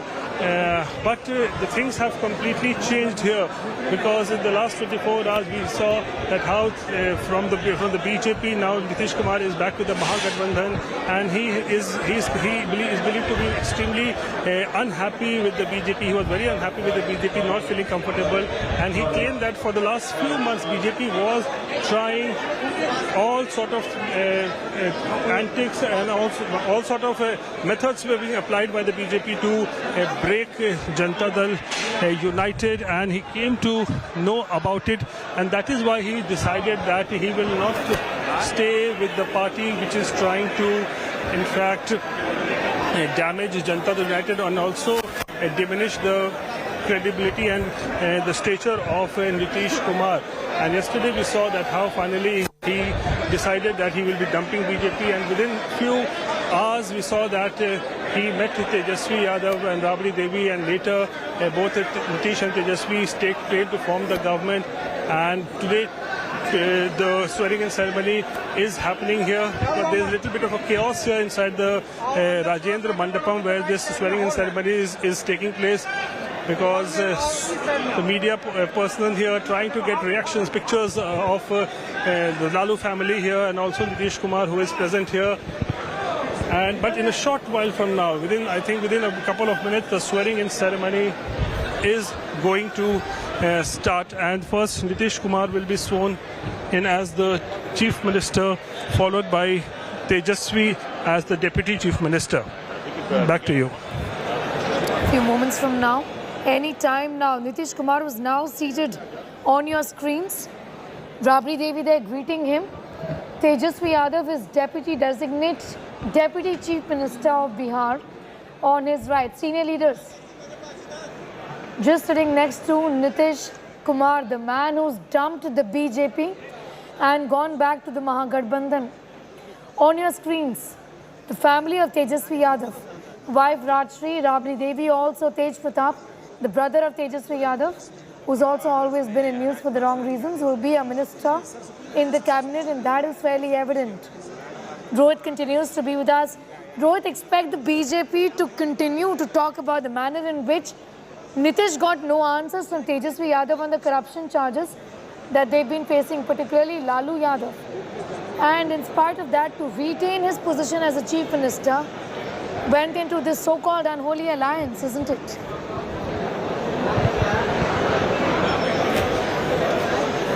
See, BJP is claiming that what has changed. In fact, they are asking what has changed in the last 5 years that Nitish Kumar has decided to join hands with RJD, because it was on the issue of corruption that Nitish Kumar has broken ties with RJD. Then there was corruption charges leveled on Tejashwi Yadav and Nitish Kumar. And see, you see Fagu Chauhan, the governor of Bihar, has arrived for the swearing-in ceremony, and first the national anthem will happen, and after which the swearing-in ceremony function will officially start. So I was talking about the corruption charges. So BJP is asking, that at that point of time Nitish Kumar had asked questions regarding corruption charges leveled on Tejashwi Yadav, and he did not.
जबरदस्ती का हाथ किए हुए हमें।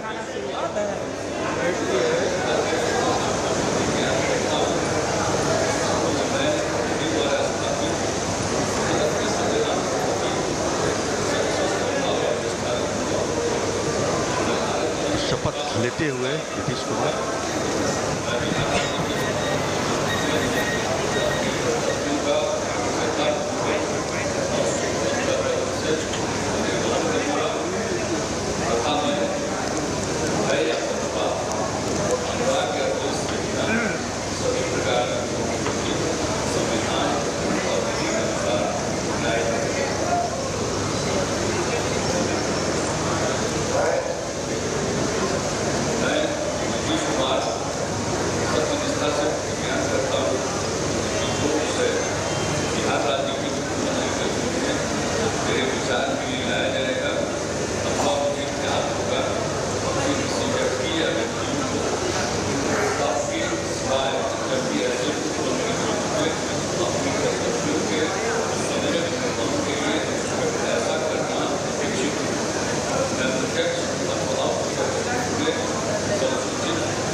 Nitish Kumar takes over as the Chief Minister of Bihar for the 8th time now.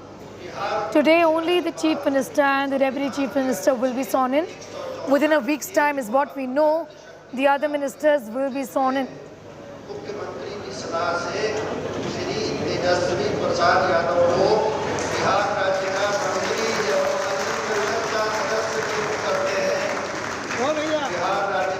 He is being called to the stage to take oath as the Deputy Chief Minister for the second time.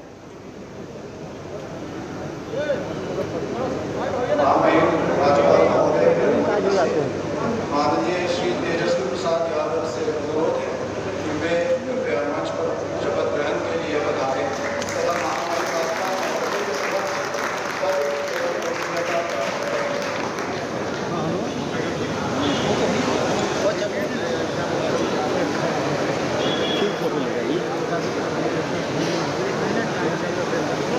Now is in fact at the stage.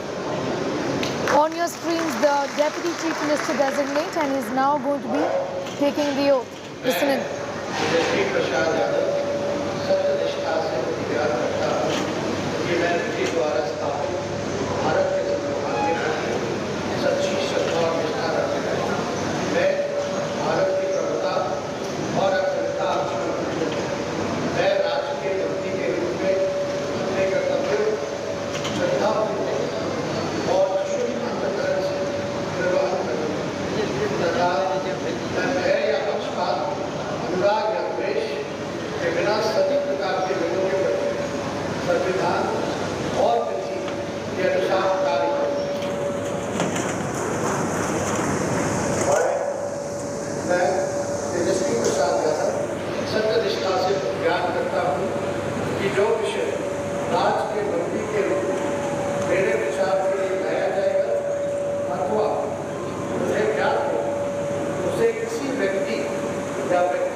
Tejashwi Yadav, the newly appointed Deputy Chief Minister of Bihar.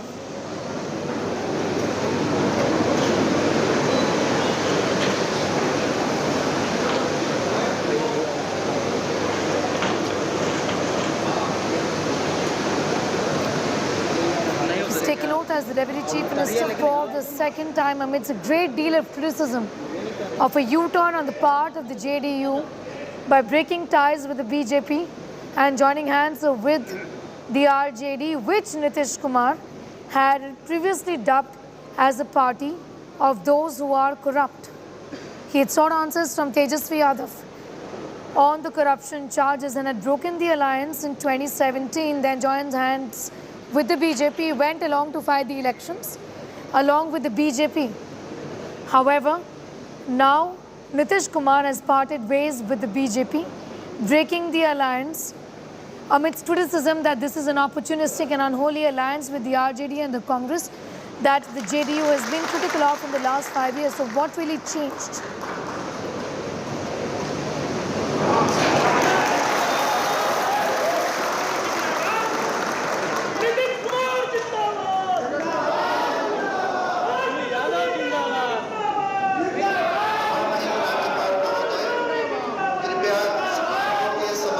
Chief Minister of Bihar and the Deputy Chief Minister of Bihar on your screens right now amid sloganeering from supporters.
appointed Chief Minister of Bihar, Nitish Kumar, along with Tejashwi Yadav, the Deputy Chief Minister on your screens right now. They've just taken the oath as Chief Minister and Deputy Chief Minister, and this comes at a time when the BJP has gone all out against the JDU for this U-turn.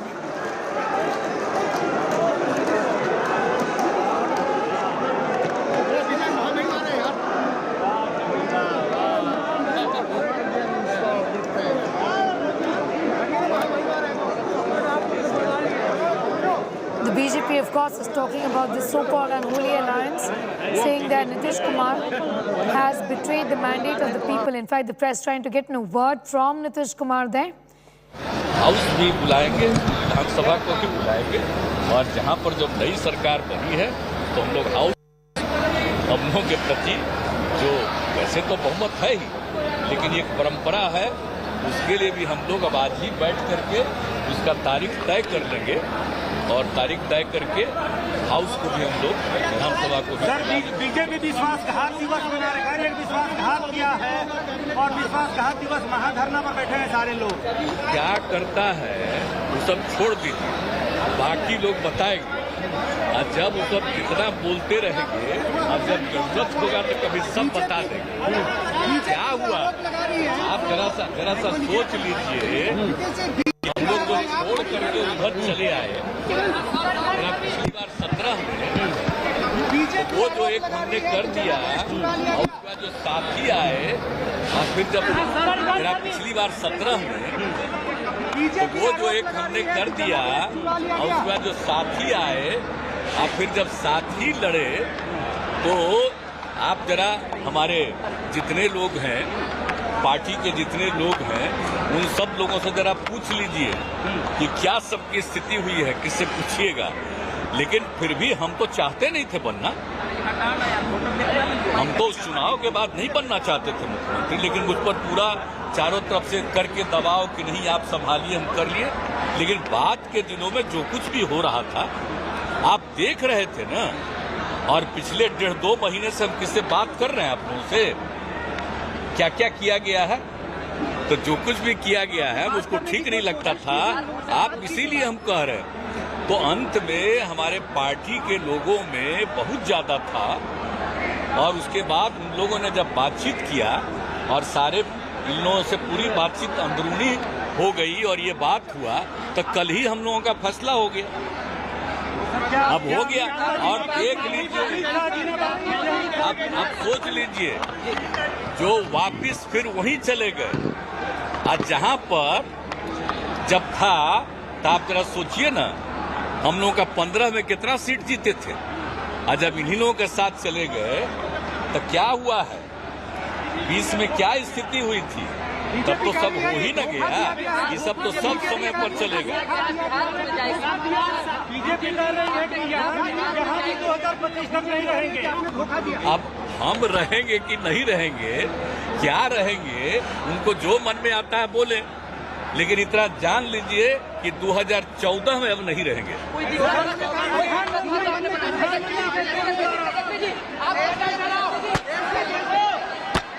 Now, you heard from Nitish Kumar there talking about the developments in the last few days, clearly indicating that all has not been well.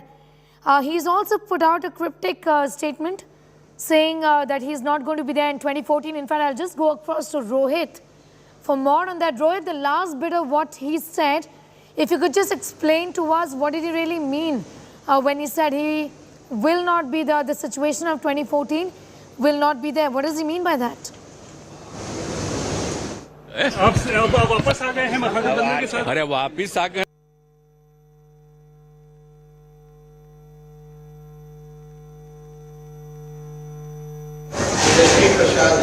Just trying to get across to Rohit. In fact, for more on that, we just heard from Nitish Kumar, who was now answering questions from the press on what the BJP has been saying, has dismissed their protest, and also has indicated about the fact that the last few months or so weren't okay in terms of what the BJP has been doing. The allegation of the JDU all this while is being that the attempt by the BJP was to dislodge Nitish Kumar as the chief minister. बहुत धन्यवाद देना चाहती हूँ sir.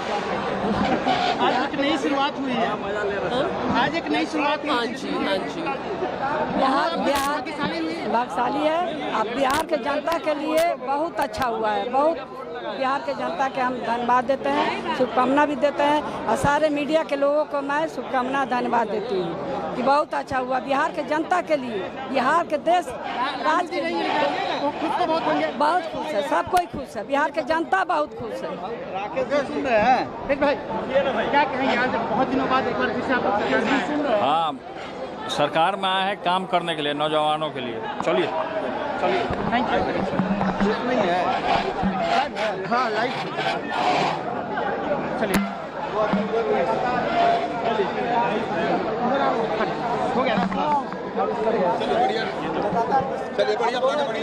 There from the family members of Tejashwi Yadav, the newly appointed Deputy Chief Minister, with Tej Pratap saying that we are in governance to work for the people.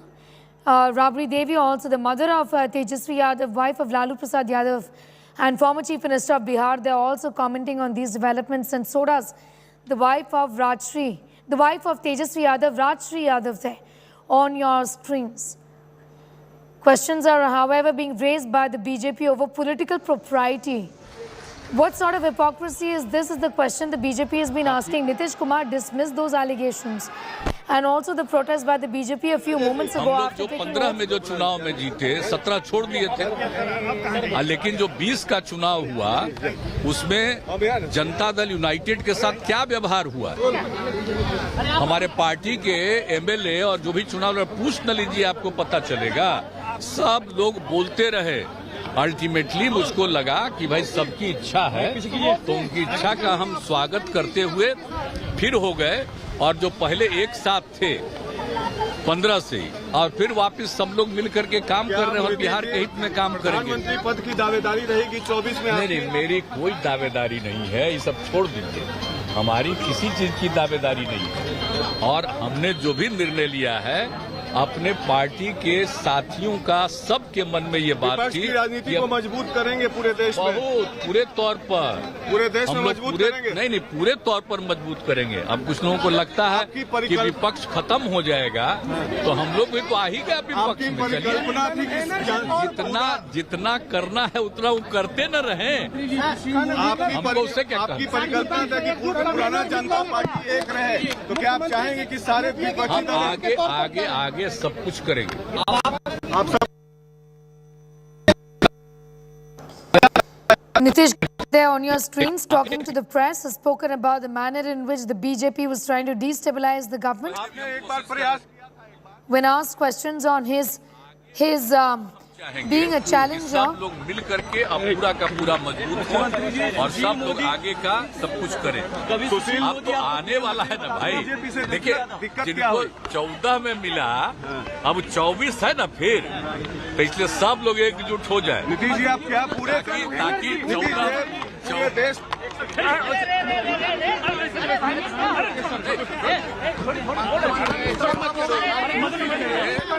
पूरे देश में 14 नहीं करे 14 वाले को 24 के आगे कुछ कामयाबी होगी।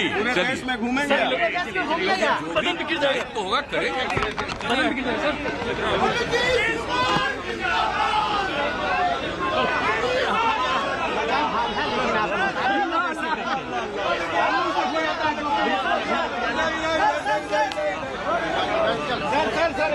He did more harm than anything else. When asked questions about the next elections, the next general elections, he said there won't be a repeat of 2014, indicating that the BJP won't win. सब लोग वो है ही, हमारे party के सब लोगों से पूछिए, जो अप्रोच था जिनके साथ थे, उनके साथ जो अप्रोच था, आप सोच न लीजिए भाई 3 में 2 अलगे न हो गए। तो जो उनका व्यवहार और जो कुछ भी चुनाव में जो अप्रोच था, अपने दल के सब लोगों को ये फीलिंग है कि ठीक नहीं है। हम लोगों के लोगों ने उनको सपोर्ट किया और उनकी तरफ से जेडीयू को हराने ही की सब बात हो गई। सबसे पूछिए, हम तो तब तक कुछ नहीं, हम तो चाहते भी नहीं थे बनना, लेकिन हमको लोगों के मान लिया। लेकिन अब जो पार्टी के सब लोगों से बात होती रही, सबके मन में था नहीं, तब फिर हम लोग चले गए अपना पुरानी जगह पर। अब ठीक है सर, वाजपेयी जी और मोदी जी में क्या अंतर है? क्या वाजपेयी जी और मोदी जी में क्या आप बात करते हैं? आप साहब आप बोल रहे हैं श्रद्धेय अटल बिहारी वाजपेयी जी, और उस समय जो हम सब लोग गए जौहर साहब के नेतृत्व में, और कितना प्रेम करते थे और कितना मानते थे, वो हम कभी भूल सकते हैं? उस समय की बात देखिए, उस समय की बात ही दूसरी है, और बाद में मैं आप समझ लीजिए उस समय जो उन्होंने श्रद्धेय अटल जी का और उस समय के सब लोगों का जो प्रेम था, उस चीज को हम कभी भूल सकते कितना अच्छा था। लेकिन बाद में फिर सुन तो लीजिए, अब बाद में फिर गए, इसके बाद जो कुछ भी होता रहा तो हमारे दल के लोगों को कुछ नहीं। एक आदमी को हम जिम्मा दे दिए, अब फिर उसी आदमी के बारे में सबसे पूछिए पार्टी के तरफ रहने के बजाय कहीं और दिमाग चले। मोदी जी क्या हमको देखिए, हमको किन्हीं पर कुछ नहीं कहना है। सर 2024 के प्रधानमंत्री पद के उम्मीदवार होंगे आप? नहीं, हम किसी चीज के उम्मीदवार का हम कोई दावेदारी नहीं, आपके कार्यकर्ता, लेकिन इतना तो जरूर कर दीजिए ना कि 14 में जो आए 24 तक के आगे रह पाएंगे कि नहीं रह पाएंगे, वो अपना नरेंद्र मोदी जी को रोकेंगे 24 में।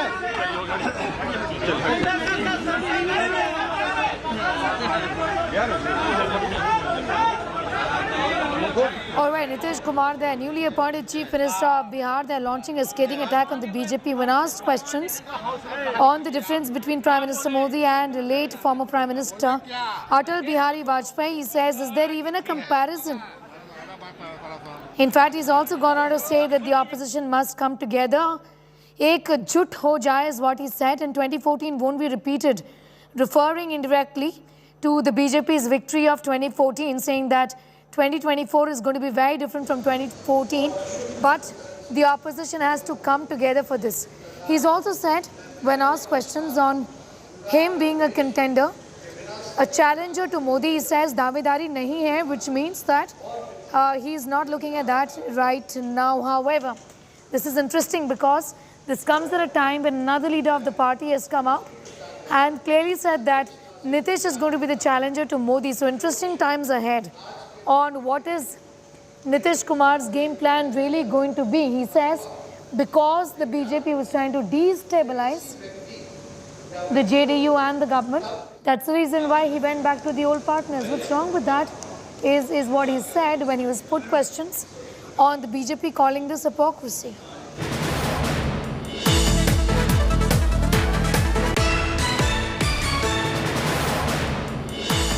So essentially he's dismissing the charges of the BJP who have come out and said that this is a betrayal of the mandate. Nitish Kumar has countered this, saying that this is not, because the BJP is the one that was trying to do the government and the JDU more harm in the state of Bihar than anybody else. He's gone back to the old partners.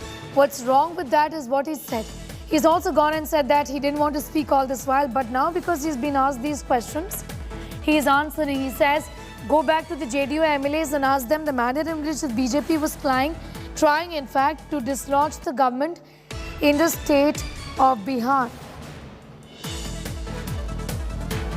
Nitish there countering the BJP's betrayal charge. He's also been asked a series of questions on the comparisons between Atal Bihari Vajpayee and Prime Minister Modi, and he says there is no comparison. On 2024, he went on to say that there won't be a repeat of 2014. Narendra Modi won't be the Prime Minister after 2024 is what Nitish Kumar has said. So there's been a direct attack on Prime Minister Narendra Modi from Nitish Kumar. These are fast-moving political developments from the state of Bihar, which has just seen a change in governance, with Nitish Kumar being sworn in as the Chief Minister for the 8th time. This time, he's again joined hands with the RJD and the Congress in what is now known as Mahagathbandhan 2.0.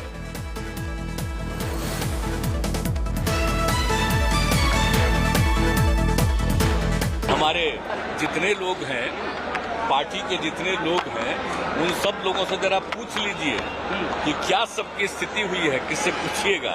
हम तो उस चुनाव के बाद नहीं बनना चाहते थे मुख्यमंत्री, लेकिन मुझ पर पूरा चारों तरफ से करके दबाव कि नहीं आप संभालिए, हम कर लिए। लेकिन बाद के दिनों में जो कुछ भी हो रहा था, आप देख रहे थे ना हम रहेंगे कि नहीं रहेंगे, क्या रहेंगे, उनको जो मन में आता है बोले, लेकिन इतना जान लीजिए कि 2014 में अब नहीं रहेंगे। Nitish Kumar there attacking the BJP and the Prime Minister directly, saying Modi won't be the PM in the year 2024. In fact, he's also made a pitch for the opposition to come together. We'll put that out as well for our viewers, in which he says that opposition ko ekjut hona chahiye, which obviously means that he's looking at perhaps a role as a leader who brings these parties together. Remember, this is a government in Bihar now in which Nitish has to manage 7 political parties that have come together to counter the BJP, which is crying hoarse that this is betrayal of the mandate of the people. How is that? Is the question Nitish is asking, because the BJP is the one who was trying to backstab us, trying to destabilize the government and also trying to destabilize the JDU. Go and ask the MLAs, is what Nitish just told the reporters who asked them these questions of the BJP, saying that this is a betrayal of the mandate of the people. It isn't, is what Nitish Kumar just said.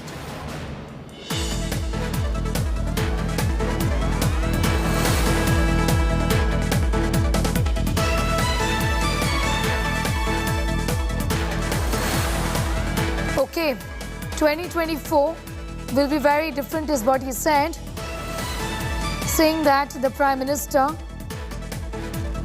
BJP वाले धरने में बैठे हुए हैं। आप वो करें अब जो मन में आता है, और जो कुछ भी ट्रीटमेंट हुआ है, बधाई सर, बधाई। उनके चलते हमारे पार्टी के सब लोगों में इतना ज्यादा असंतोष था, और अंत में लोगों ने कहा, तो अंत में हमने सबकी बात को स्वीकार कर लिया, अलग हो गए। अच्छे से पूरी सरकार चलेगी 3 साल, खूब चलेगी, इसमें कोई दिक्कत नहीं है, कोई दिक्कत नहीं आएगी। ये जो सरकार बन गई है 1 साल से, चलिए ना, क्या चिंता कर रहे हैं, अब उस सब मत करिए, कहिए जिसको तो करना है कर लीजिए। बोला जा रहा है कि पीएम के एस्पिरेशन से इसीलिए हमने ऐसा किया, कहा जा रहा है। नहीं, वो सब बात तो नहीं है कि हमारे मन में कोई सपना है, लेकिन इतना जरूर है कि मेरे पार्टी के लोगों की जो ख्वाहिश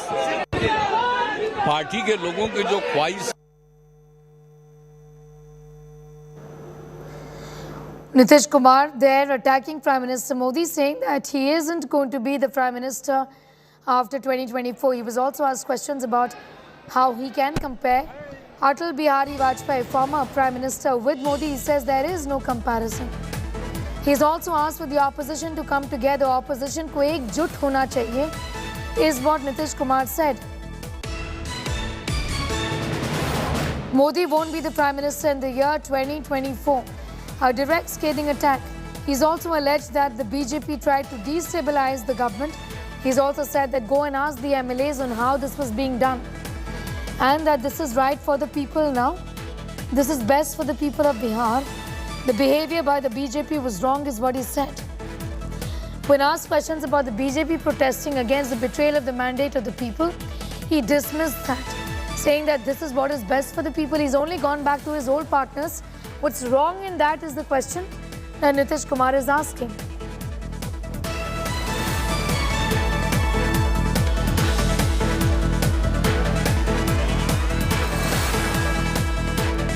There won't be a repeat of 2014 in 2024, referring to the Prime Minister's victory, Narendra Modi's victory in the year 2014. He's also asked for the opposition to come together. He alleges that the BJP tried to destabilize the government. We are now going to put out that reaction of Sharad Yadav, who's actually gone on to say that Nitish Kumar is going to be the challenger to Modi in 2024. So in which direction is all of that headed? We'll talk about that. First, Sharad Yadav.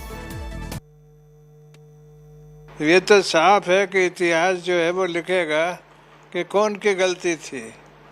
मैं ये मानता हूँ कि हम लोगों का साथ छोड़ करके वो गए थे बीजेपी में, और बीजेपी के साथ जो उनका अनुभव है, वो अनुभव बताता है कि अलायंस ठीक नहीं चला, कि वो काबिल आदमी है, और चुनाव में जो है वो फिर से नए चुनाव जो होंगे उसमें एक नाम ऐसा है जो स्वीकार किया जा सकता है 2024 के लिए। 24 के लिए। इसलिए ये संभावना मैं खारिज नहीं करता। ये प्रधानमंत्री के सब तरह के गुण उनमें हैं। गठबंधन मतलब अपोजिशन एक हुआ और उसमें सहमति हो गई नीतीश जी के लिए, तो निश्चित तौर पर नरेंद्र मोदी और निश्चित नीतीश कुमार के बीच में मुकाबला हो सकता है।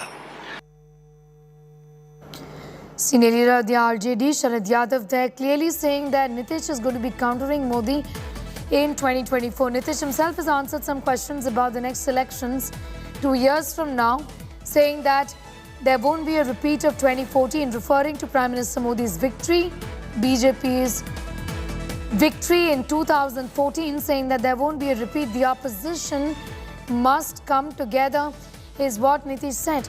He's also gone on to say that the BJP tried to destabilize the JDU and also the government in Bihar. These are allegations that have been made.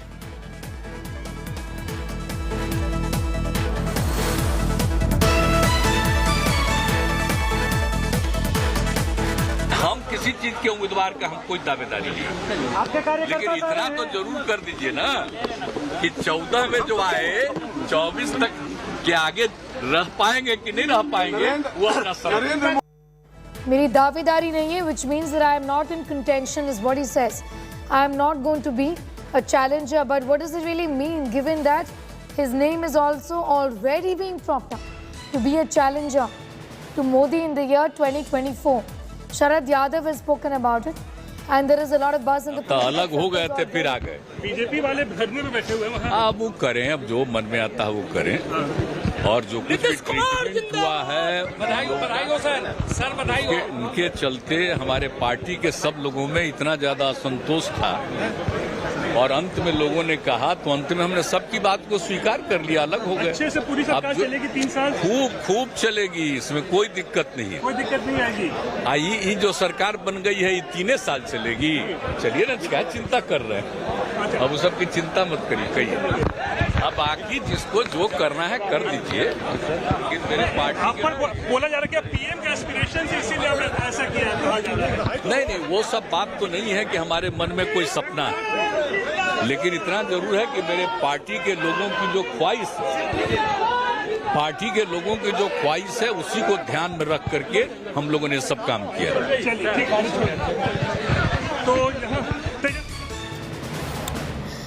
I have no ambitions, is what Nitish Kumar has said. We'll put that out again for our viewers.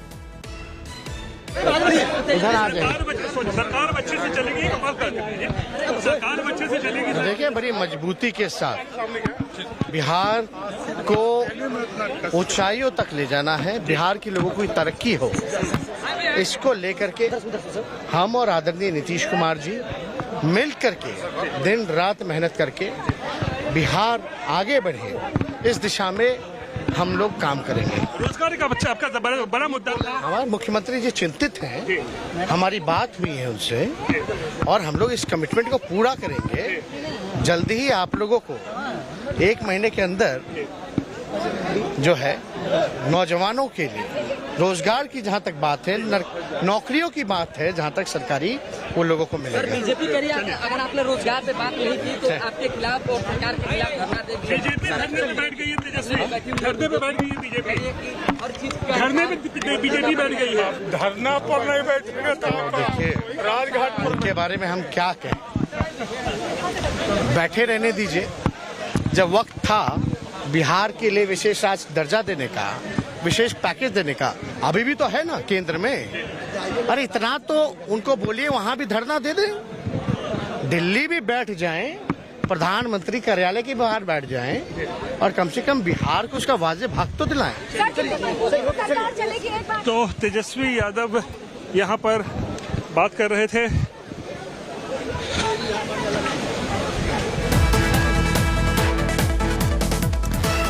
Tejashwi Yadav there registering his protest with the BJP, in fact talking about the fact that Bihar has been betrayed by the BJP-led central government.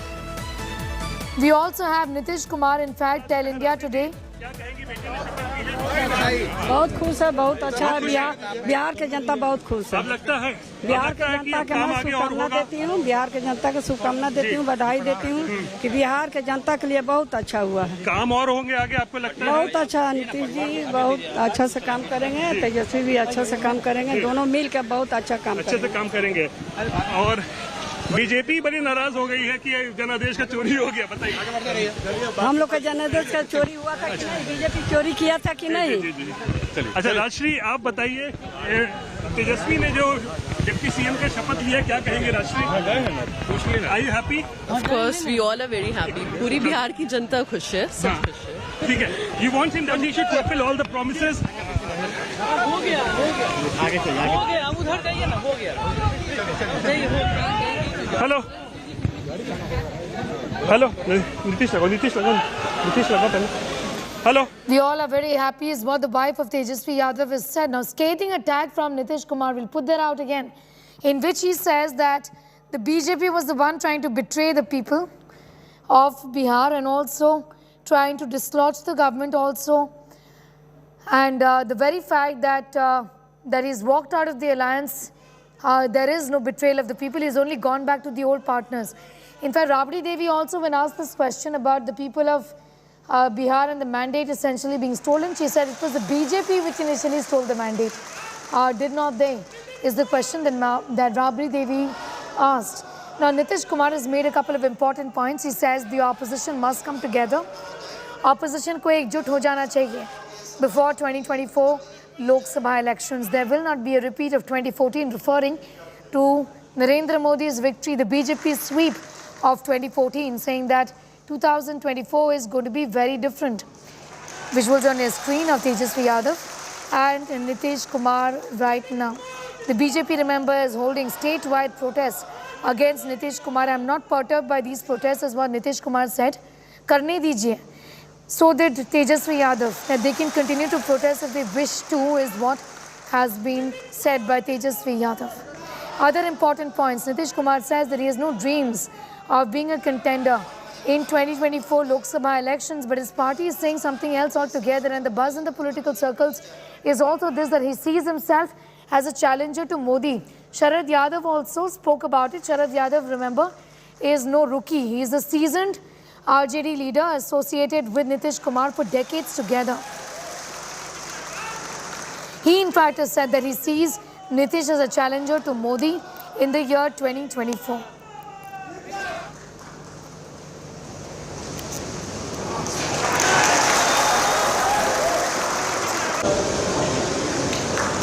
This alliance is good for the people of Bihar, is what has been said by Rabdi Devi. We'll put that out again for our viewers. Pictures on your screen from a few moments ago when Tejashwi Yadav took oath as the Deputy Chief Minister for the second time. Nitish Kumar, of course, has taken oath as the Chief Minister for the 8th time now. The BJP says this is a betrayal of the mandate of the people of 2020, when Nitish Kumar's JDU didn't even get enough numbers, but the BJP allowed him to be the Chief Minister. The JDU was losing ground, is what the BJP says. It is only when Prime Minister Modi campaigned in Bihar is when the alliance got votes, is what the BJP has said. So in that sense, it's a betrayal of the BJP, betrayal of the people of Bihar.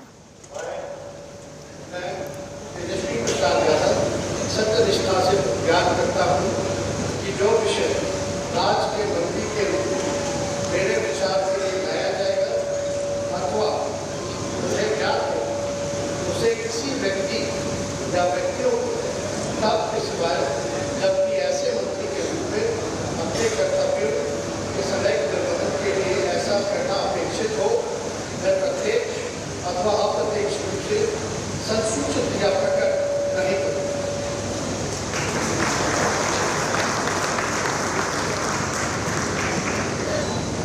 Nitish Kumar, in fact, spoke exclusively to India Today a while ago. Let's put that out.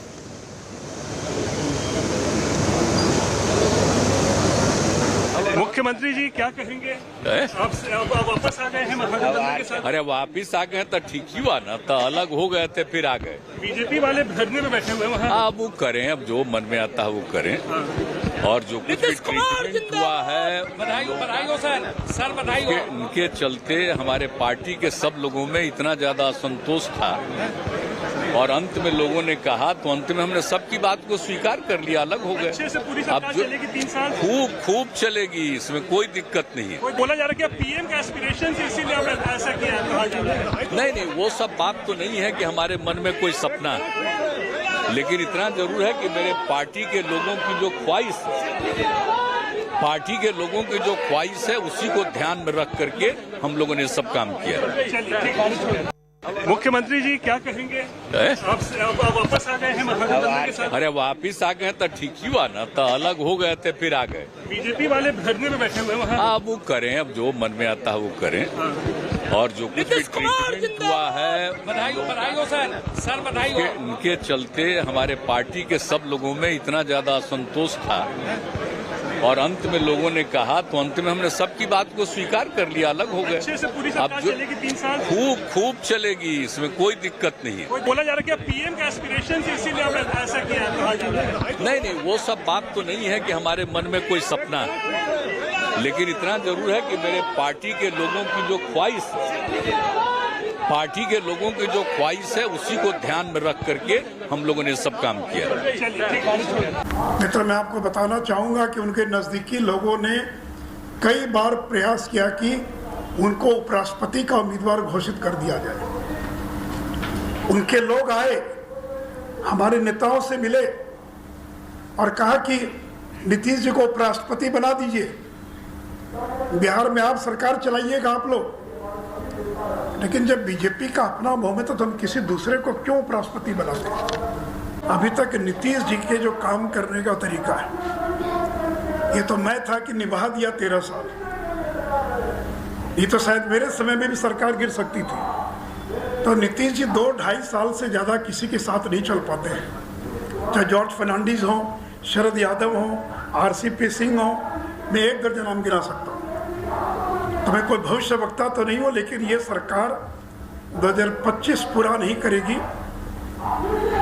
ये मेरा पूरा विश्वास है। पहली बात कि ये नरेंद्र मोदी का अपमान है, ये बिहार के अति पिछड़ों का अपमान है और बिहार का अति पिछड़ा अगले चुनाव के अंदर एक वोट नरेंद्र मोदी की झोली में देकर इसका बदला लेने का काम करेगा। Fast moving political developments in the state of Bihar. We're keeping an eye on all of that. For the moment, it's time for a quick break here.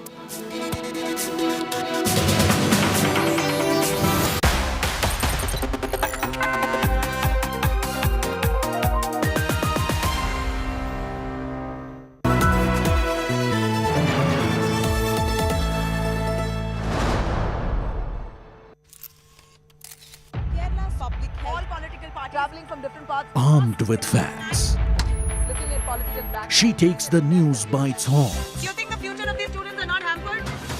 Fierce, bold and direct, setting the tone for the biggest stories. From every corner and every angle.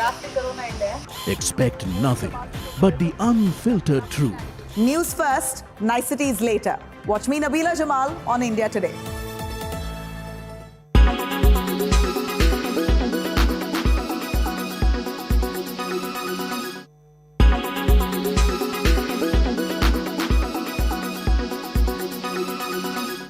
Make your media plan smarter with India Today Live TV on your connected devices.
Make your media plan smarter with India Today Live TV on your connected devices.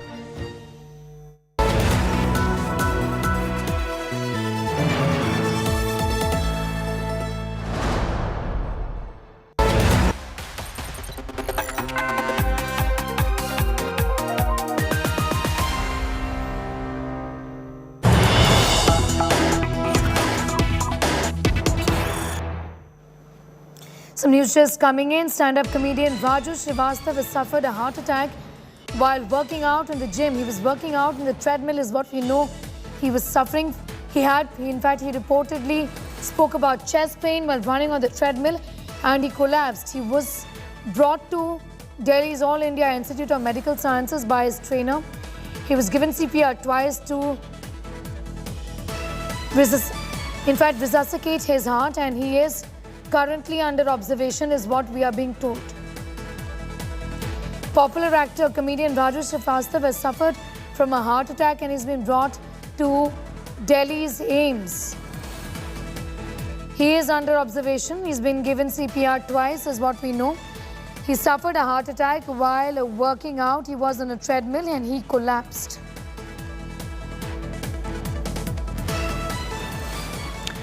Moving on, amid rumors about a possible overhaul of BJP's Karnataka leadership, the comments of a former BJP MLA have added fuel to fire. BJP Tumakuru District President Suresh Gowda has claimed that the decision on a chief minister change is up to the centre and if taken it would be enacted before the 15th of August. Karnataka Congress has jumped onto the issue, training its guns at Bomay government or Bomay personally calling him a puppet chief minister. Congress says the decision to replace Bomay was taken during Home Minister's visit on the 4th of August. The rumours come after the Bomay government completed a year of governance in Karnataka. BJP has discredited Suresh Gowda's remark, calling it baseless, claiming Bomay will continue till the end of the term and lead the party into assembly elections next year. BJP has mocked the Congress for questioning their leadership when they can't find a chief minister face for the assembly elections. I don't know what is going on inside their party. In politics, anything may happen. Politics is an art of possibility. So we don't want to meddle in their politics. But one thing is certain, that the administration has fully collapsed here. Fully collapsed. No minister has gone to the flood-affected areas. And I'm very sorry that in the point of crisis, they are not helping the common man. ತಾಕತ್ತಿದ್ರೆ ನಿಮ್ಗೆ ನೈತಿಕತೆ ಇದ್ರೆ ನಮ್ಮ ಮುಖ್ಯಮಂತ್ರಿ ಬಸವರಾಜ ಬೊಮ್ಮಾಯಿ ಅಂತ ಹೇಳಿದ್ರು. ನಿಮ್ಮ ಮುಖ್ಯಮಂತ್ರಿ ಕ್ಯಾಂಡಿಡೇಟ್ ಯಾರು ಅಂತ ಹೇಳೋಂತ ಯೋಗ್ಯತೆ ಕಾಂಗ್ರೆಸ್ ಇದೆಯಾ ಅಂತ ಪ್ರಶ್ನೆ ಮಾಡ್ಕೊಳ್ಳಿ ನೀವು. ನಿಮ್ಗೆ ಯೋಗ್ಯತೆ ಇಲ್ಲ, ಯಾರ ನಾಯಕತ್ವ ಅಂತ ಯೋಗ್ಯತೆ ಇಲ್ಲ, ಅನೌನ್ಸ್ ಮಾಡಕ್ಕೆ ಭಯ, ನಡುಕ. ನೀವು ಬೇರೆ ಪಾರ್ಟಿ ನಾಯಕತ್ವದ ಬಗ್ಗೆ ಮಾತಾಡ್ತಿರಲ್ಲ, ನಿಮ್ಮ ನಾಯಕ ಯಾರು ಅನೌನ್ಸ್ ಮಾಡಿ, ಕಮಾನ್. ಅಪ್ರಿಷಿಯೇಟ್ ಮಾಡಿದ್ದಾರೆ ಮುಖ್ಯಮಂತ್ರಿಗಳಿಗೆ. ಪ್ರಧಾನಮಂತ್ರಿಯವರು ಮೈಸೂರಿಗೆ ಬಂದಂತ ಸಮಯದಲ್ಲಿ ಏರ್ಪೋರ್ಟ್ನಲ್ಲಿ ಮೈಸೂರು ಮತ್ತು ಬೆಂಗಳೂರು ವೆರಿ ಗುಡ್ ಕಾರ್ಯಕ್ರಮ ಮಾಡಿದ್ದಾರೆ. ಬಸವರಾಜ್ ಅಂತ ಹೇಳ್ತಕ್ಕಂಥದ್ದನ್ನ ಅಪ್ರಿಷಿಯೇಟ್ ಮಾಡ್ತಕ್ಕಂಥದ್ದನ್ನ ಕೂಡ ನೋಡಿದ್ದೇವೆ. ಬಸವರಾಜ ಬೊಮ್ಮಾಯಿ ಅವರು ಕೂಡ ಪ್ರತಿಯೊಂದೂ ಮಾಜಿ ಮುಖ್ಯಮಂತ್ರಿಗಳಾದಂಥ ಯಡಿಯೂರಪ್ಪನವ್ರನ್ನ ಮಾರ್ಗದರ್ಶನ, ನೇತೃತ್ವ ಎಲ್ಲ ತೆಗೆದುಕೊಂಡು ಕೂಡ ಆಡಳಿತ ನಡೆಸ್ತಾ ಇದ್ದಾರೆ.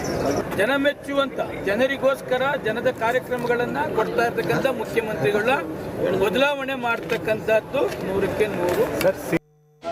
It appears one of our ex-MLA, BJP's ex-MLA in Karnataka, anticipating the replacement of Chief Minister. According to the situation existing in Karnataka and the relations between CM and High Command in Karnataka, it is next to the impossibility. It will never happen. ऐसा कुछ नहीं है. अभी कल मैंने भी वो उनका जो बयान सुना हूँ.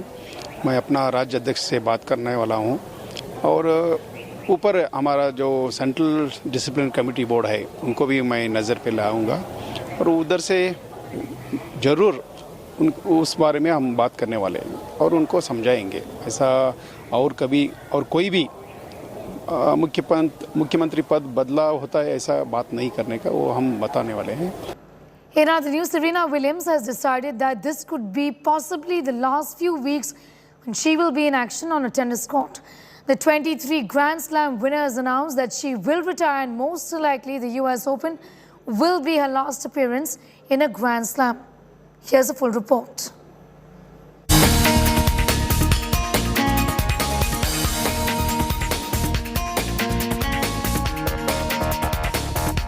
Serena Williams, the beacon of women's tennis for more than 2 decades, is set to retire, or is set to evolve, as she prefers to say than to use the word retire. Although Serena didn't announce when she will retire, the US Open, which is scheduled to begin in the last week of August, could be her last. In a first-person account for the Vogue magazine, Serena wrote, "There comes a time in life when we have to decide to move in a different direction. That time is always hard when you love something so much. My goodness, do I enjoy tennis? But now the countdown has begun. I have to focus on being a mom, my spiritual goals, and finally discovering a different but just exciting Serena. I'm going to relish these next few weeks." Serena won her first Grand Slam title in 1999 at the US Open as an 18-year-old. Since then, Serena, who turns 41 in September, ruled the tennis courts across the world. She won her last Grand Slam in 2017 when she went past Steffi Graf's record of 22 majors by a player in women's singles. Among those 23 titles, Serena has won the Australian Open and Wimbledon 7 times each. At the Flushing Meadows in US Open, she has won 6 titles, while at the French Open, she has been victorious thrice. At the turn of the century, she shared a fierce on-court rivalry with her elder sister Venus, who also has 7 Grand Slam titles. In women's doubles, Serena never partnered anyone but Venus, and the two shared 14 Grand Slam titles in women's doubles. Considered by many as the greatest that tennis has ever seen, and by many as one of the greatest athletes across sports, Serena seems absolutely sure about her next move. In Open era, Serena has more titles than anyone, man or woman. These could be the last few weeks to see Serena doing what has made her a role model for so many. Sports Bureau, India Today. The story and much more up on our website as well. That's indiatoday.in. You can also download the India Today app. News continues in just 2 minutes.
Make your media plan smarter with India Today Live TV on your connected devices.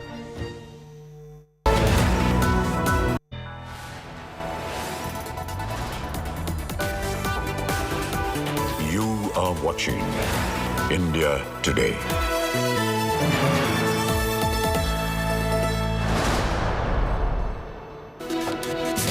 Hello and welcome. You're with us here on India Today. I'm Abha Bakaya. Here are the headlines of this hour. Nitish Kumar takes oath for the 8th time as Bihar Chief Minister, declares 2024 war on Prime Minister Modi, claims 2014 wala won't be Prime Minister in 2024.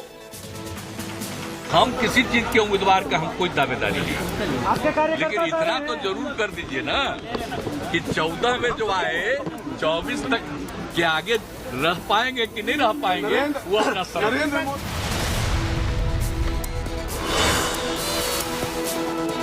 Superstar Aamir Khan appeals against boycotting his movie Lal Singh Chaddha a day before release. Akshay Kumar terms cancel culture wrong. अगर मैंने किसी का दिल दुखाया है किसी चीज से तो मुझे उस बात का दुख है, और अगर लोगों को जिनको फिल्म नहीं देखनी है तो मैं उस बात की इज्जत करूंगा। यहाँ हमारे यहाँ तो सब चीज़ों को बॉयकॉट कर दो, इसको बैन कर दो, ये एक फैशन सा बन गया। It is a wrong thing you are spreading. Politics over Har Ghar Tiranga explodes. Congress Kharge targets Tiranga Yatra, claims faulty 20,000 Tiranga sold for 4.4 lakh. Claims that beneficiary denied ration over Tiranga drive.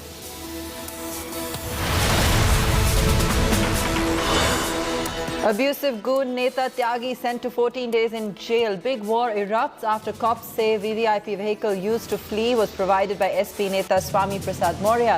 India Today exclusively speaks to Tyagi's wife. She confirms Tyagi was in the BJP.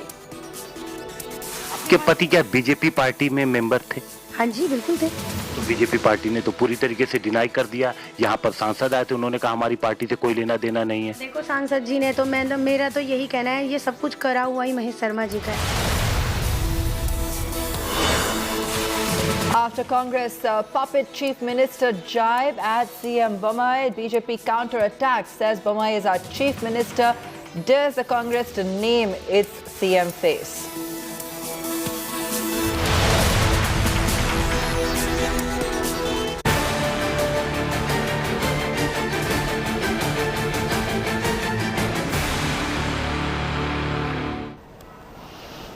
As Bollywood superstar Aamir Khan is gearing up for the release of highly anticipated movie Lal Singh Chaddha, the PK actor finally addressed the boycott Lal Singh Chaddha controversy.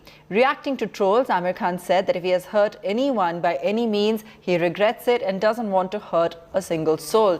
Lal Singh Chaddha, the movie, found itself embroiled in a controversy after boycott Lal Singh Chaddha trended on social media. Aamir Khan was trolled after internet users found an old interview.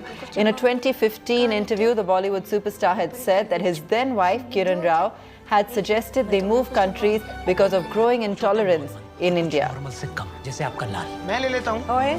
तो अपना भाई लाल सिंह चड्ढा जो बहुत simple आदमी है, तो मैं यही कहूँगा कि अगर मैंने किसी का दिल दुखाया है किसी चीज से तो मुझे उस बात का दुख है, और मैं किसी का दिल नहीं दुखाना चाहता हूँ। और आई थिंक बाकी अगर लोगों को जिनको फिल्म नहीं देखनी है तो मैं उस बात की इज्जत करूँगा। क्या कर सकते हैं, लेकिन मैं चाहूँगा कि ज़्यादा से ज़्यादा लोग फिल्म देखें। हमने बड़े मेहनत से फिल्म बनाई है, और सिर्फ मैं नहीं हूँ, फिल्म जो बनती है वो सैकड़ों लोगों के मेहनत से बनती है। तो I hope people like it. Let's see. We earlier spoke to Bollywood actor Nasir Abdullah about the controversy. Listen into his take. Nasir Abdullah, actor, is joining us on this broadcast. Mr. Nasir Abdullah, what do you make of Aamir Khan's statement? He's now apologizing, saying, I regret hurting anyone's sentiments. Yeah, he's obviously explaining himself because he happened to quote something that his wife had said once upon a time that was, more than 5-6 years ago. So he had said this. He had said this as in repeating what his wife had said, because his wife was feeling insecure after hearing some news here and there. So he has repeated that obviously these were not firstly his remarks, it was a repeat of what his wife was feeling. And anyway, the fact remains that if he really felt all this intolerance was happening, he could have left the country and had a life of whatever he wanted. But the point is, he is reaffirming the fact that he had no intention of saying what he did or even meaning it.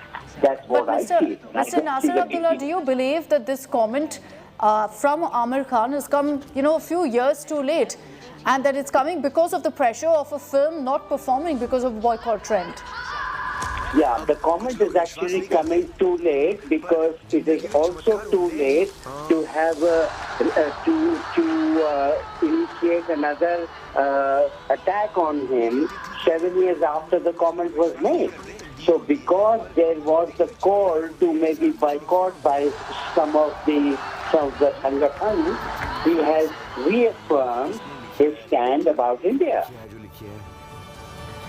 Aamir Khan and Kareena Kapoor Khan are coming together on the silver screen after a long hiatus. The buzz is correct, expectations high.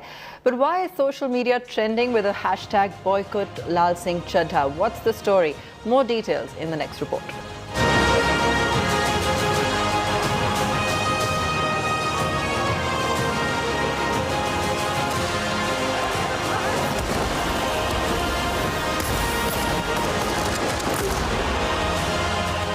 Aamir Khan and upcoming film Lal Singh Chaddha is being trolled and targeted days before its release.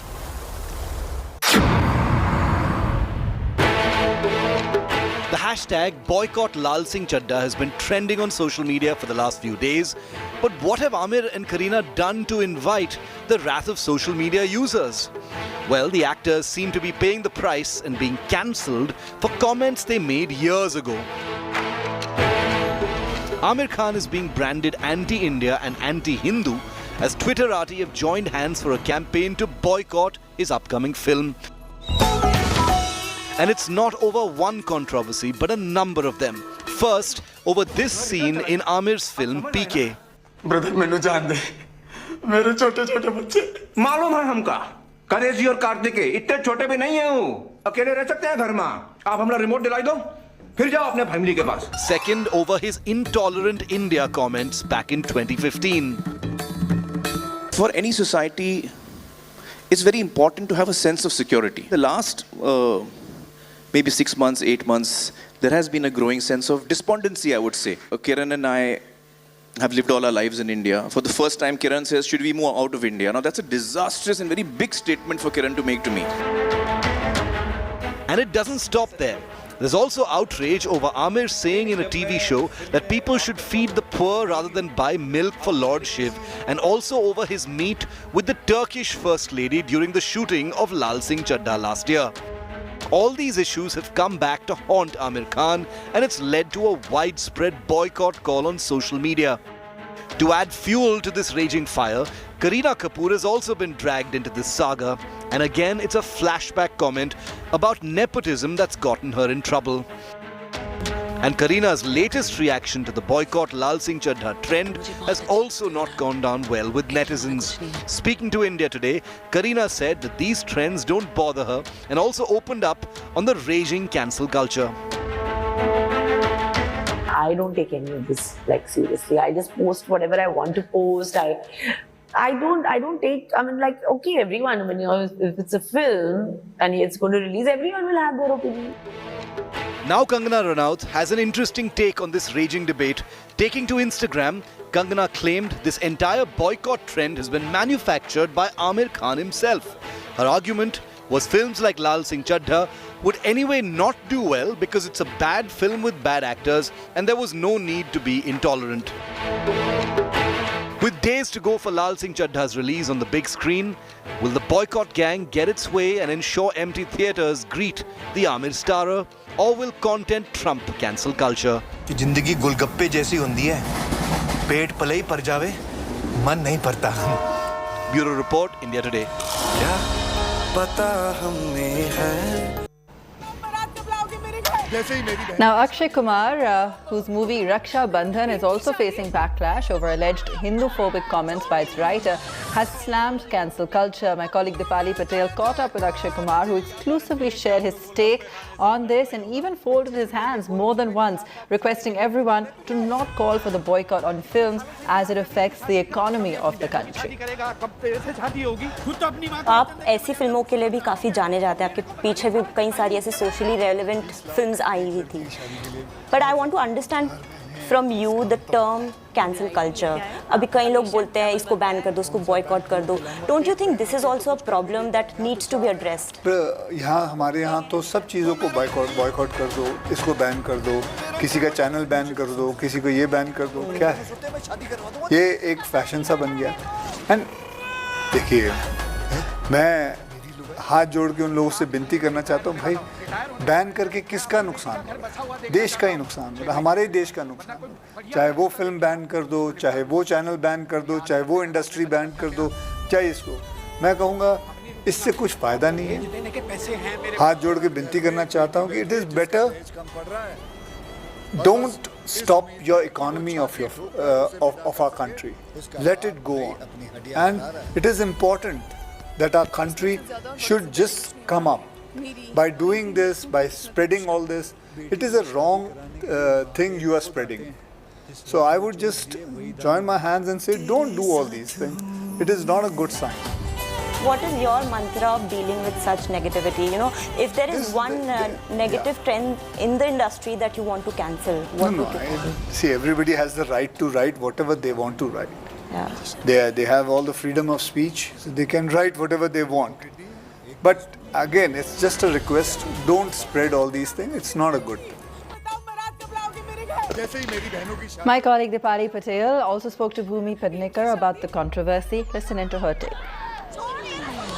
You have been doing socially relevant films with Akshay, Toilet Prem Katha, now Raksha Bandhan, and you've also been supporting social causes off screen. I want to understand the term cancel culture from you. Like, you know, log bolte hain ye ban kar do, usko boycott kar do. Do you think this has become a huge problem these days, and how do you deal with it? I mean, it is definitely very rampant, but you know, we have to acknowledge the fact that the internet, where cancel culture thrives, is a democratic space that has a lot of freedom, you know, and there will be good opinions, there will be bad opinions, and the way I deal with it is I only take the positivity in. But you know, I do feel like at times I don't understand, you know, things that people can't accept. Like, I find it a little bizarre, and but I'm just hoping that this is a phase. You know, this is a phase. But why don't we also look at the non-cancel culture that exists? You know, there's so much love that we also get on the internet. You know, there's so much love that we get everywhere, and yeah. Even like recently, this Ranveer Singh photo shoot that happened, it was like blown out of proportion. I think he is one of the best actors in our country, and I love him, and I just love him. Nothing that he does is wrong for me.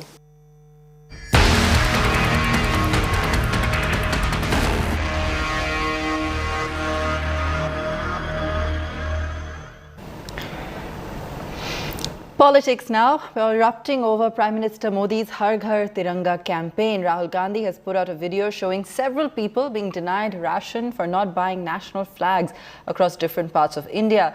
Says that the BJP's Tiranga campaign is an insult to the national flag and an attack on the self-esteem of the poor. Karnataka Congress MLA Priyank Kharge has alleged that Taluk administrations are being forced to buy national flags in bulk. Kharge claims district admins are selling 20,000 flags for 4.4 lakh rupees and emotionally blackmailing MLAs to buy them. Also saying that two Gujarat-based flag makers had monopoly on all the flags. Kharge slammed BJP for charging for national flags when they made Kashmir Files movie tax free. It looks like they're trying to monetize the national flag. Also, I believe that the Taluk administration also has been suggested that they also need to buy the flag and sell it, whereas the panchayat officers need to buy the flags and give it for free. But my question is, for whose benefit are they trying to monetize the national flag? For Kashmir Files, our state government made it tax-free, but for the national flag, they're going to charge poor people. I'm getting calls from places saying that people who are working in the Manrega program are being forced to buy the flags. People are threatening, the Food and Civil Supplies Department is threatening people, saying that if you don't buy the flag, we will not give you ration. Is this the kind of patriotism that has been bred in the country for so long? ತಿರಂಗನ ವಿರೋಧ ಮಾಡಿದವರು ಯಾರು ಗೊತ್ತಾ? ಯಾರ್ರೀ ಸಾವರ್ಕರ್ ಅವರು ವಿರೋಧ ಮಾಡಿದ್ರು. ಯಾರು Savarkar? RSS ಅವರು ಆರಾಧನೆ ಮಾಡ್ತಕ್ಕಂಥ ಹಿಂದೂ ಮಹಾಸಭಾದವರು. ಗೋಲ್ವಾಲ್ಕರ್ ಯಾರು ಗೊತ್ತಾ? RSS ಅಧ್ಯಕ್ಷ. ಅವರು ವಿರೋಧ ಮಾಡಿದ್ರು. First of all they know respect for national anthem, national flag और इंडियन कल्चर. तिरंगा हमने तब पकड़ा जब इसकी ज़रूरत सबसे ज़्यादा थी, तो आज पकड़ना तो हमारे लिए फ़ख्र का बायस है. आज ये लोग तिरंगा की बात कर रहे हैं, तिरंगा लहराने की बात कर रहे हैं, मुझे बहुत खुशी होती है और अच्छी बात है. आपको भी लहराना होगा, आप भी बताइए सबको लहराना है, लेकिन इसके लिए भी माफ़ी मांग लीजिए कि जब अंग्रेज़ों से लड़ाई हो रही थी तो अब आपने तिरंगा नहीं फहराया. जब 56 साल आपके हेडक्वार्टर में आपने तिरंगा नहीं लहराया, इसके लिए भी माफ़ी मांग लीजिए और उसके बाद लहराइए. खुशी की बात है. चलिए हम सब मिलकर लहराएं. Nagarjuna Dwarkana joining us from Bengaluru as this entire conversation takes center stage. Nagarjuna, tell us what you're seeing on ground, in terms of the sale of these flags and the kind of allegations that are coming in. Well, serious charges made by the Congress party today.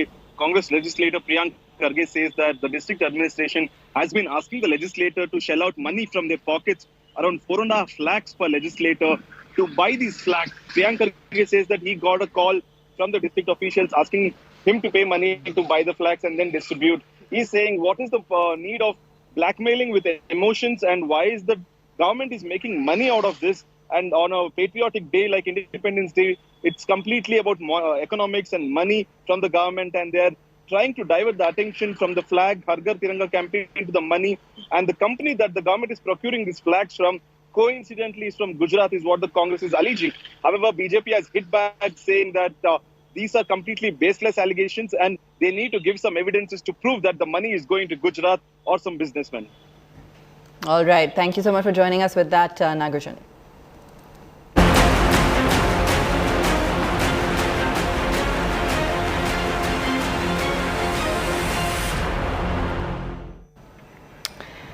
Now, mega twist to a political war over goon leader Shrikant Tyagi. Noida cops have claimed that SP Neta Swami Prasad Maurya gave MLA and assembly stickers for the SUV used by Tyagi to escape. The SUV used by Tyagi had a BJP flag apart from stickers showing MLA and Uttar Pradesh assembly. Maurya hit back at the BJP and claimed that he has not met Tyagi in the last 4 years. He said that BJP is trapping the nation in a web of lies and delusion. Meanwhile, Noida Commissioner Alok Singh said that Tyagi confessed during the investigation that stickers were given to him by Maurya. Shrikant Tyagi, who was absconding after an FIR was registered against him for abusing and pushing a woman at the Grand Omax Society in Noida, was arrested by the Uttar Pradesh police on Tuesday. इसके द्वारा एक vehicle पर, जैसा आपने सुबह से देखा भी है, एक विधायक का स्टिकर भी लगाया हुआ है जो माननीय विधायकगण को मिलता है. उसके बारे में इसने पूछताछ में बताया कि इसके जो पुराने पॉलिटिकल सहयोगी थे श्री स्वामी प्रसाद मौर्य जी, उनके द्वारा वो स्टिकर इसको उपलब्ध कराया गया. हमारे द्वारा अपने क्लाइंट की बेल लेने के बाबत एक प्रार्थना पत्र दिया गया जिसमें 3 लोग अलग थे जिनका अपराध केवल 216 का है. 216 के अपराध में ये है किसी अपराधी को शरण देना जो जमानती अपराध है. उसमें सुनवाई होगी, सुनवाई में अपना फैसला कोर्ट में सुरक्षित रखेगा. श्रीकांत त्यागी के जो मुकदमे उनमें भी हमने जो गाड़ी दिखाई गई है जिनकी बाबत ये बताया गया कि चाल क्या कर रहा है, फर्जी मुकदमा मेरे क्लाइंट पर लगाया पुलिस द्वारा 420 का, उसकी बाबत थाने से रिपोर्ट मंगाई है. आईओ को कोर्ट ने तलब किया है. आईओ ये स्पष्टीकरण दें, गाड़ी जब उसके नाम नहीं है, उसके किसी परिवारजन के नाम नहीं है, तो गाड़ी उसके जो प्रेमिसेस है उससे बरामद नहीं हुई है. उसके बावजूद उसके ऊपर 420 का 419 का मामला नहीं बनता है. Shrikant Tyagi's wife, Anu Tyagi, spoke exclusively to India Today over her husband's arrest. She confirmed that her husband was a BJP leader. Listen in. आपके पति क्या बीजेपी पार्टी में मेंबर थे? हाँ जी, बिल्कुल थे. तो बीजेपी पार्टी ने तो पूरी तरीके से डिनाई कर दिया. यहाँ पर सांसद आए थे, उन्होंने कहा हमारी पार्टी से कोई लेना देना नहीं है. देखो, सांसद जी ने तो मेरा तो यही कहना है, ये सब कुछ करा हुआ ही महेश शर्मा जी का है. वो एक पुलिस कमिश्नर को गाली दे रहे हैं, गलौज दे रहे हैं, ऑनलाइन मीडिया पर दे रहे हैं, तो तभी तो वो हमारे साथ ऐसा व्यवहार कर रहे थे। पुलिस हमारे साथ ऐसा व्यवहार क्यों कर रही थी? क्योंकि सांसद जी ने ही तो कहा था ऐसा। आपके पति, आप कह रही हैं कि बीजेपी पार्टी के मेंबर थे? हाँ जी, बिल्कुल थे। मेरे पति तो फर्स्ट डे ही सरेंडर कर देते जब इन लोगों ने इतना हाइप बना दिया, जो नहीं भी कुछ था इतना उन्होंने बड़ा बना दिया। खुद भी देख रहे हैं वृक्षारोपण को, वो वृक्षारोपण था, वो पौधे लगाना था, उसको बाउंड्री नहीं कहते। तो उसने सरेंडर की आप बात बता? हाँ, तो वही बता रही हूँ, उसको सरेंडर, उसको वो नहीं कहते। बात की उन्होंने? हाँ, आपको कैसे? अपने वकील से। जब तक उनको वकील नहीं मिला, वो वकील के कांटेक्ट में नहीं आ पाए। हमें न्याय करने के लिए हमें जो रास्ता, जो तरीका होता है, एक आप कोर्ट भी जाने की कोशिश कर रही थी, कोर्ट में डेट मिला, तो फिर पुलिस के पास आप कैसे गए? शायद मैं, अगर मुझे थाने में नहीं बैठाया जाता, अगर शायद मैं बाहर होती तो नेक्स्ट डे मेरे पति सरेंडर कर देते, कि आ जाते, वो आ जाते। क्योंकि हम बाहर होते, सारे लोगों को बैठा लिया गया, मेरे स्टाफ को, मेरे ड्राइवर को, सब लोगों को 3rd डिग्री टॉर्चर किया गया है। उनका क्या गुनाह था? अगर शायद वो होते तो नेक्स्ट डे हम लोग जो बने गए हैं, तरीके बनाए गए हैं न्याय के लिए, हम उन तरीकों को फॉलो करते और शायद वो नेक्स्ट डे हो जाते। Let's take a very quick break. When we return, our entertainment special in the club, an exclusive interview with the team of film Rakshabandhan.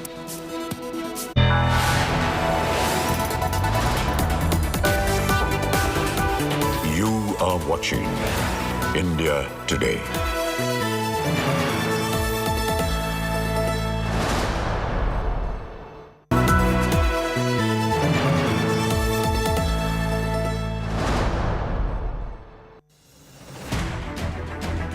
I don't read the news.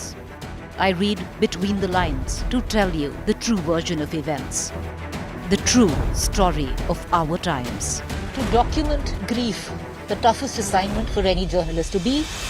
From those who matter, Women politicians going to stick up for each other. Of those who should matter, I document the truth. I don't distort the truth. I don't glamorize the truth. I don't gloss over the truth. The ghosts of India's contentious medieval history have come knocking again. I hustle for the truth, on the ground, in the newsroom, in the studio. I don't try to grab eyeballs. I inform you to make you see the point. To the point with Preeti Chaudhary at these times only on India Today.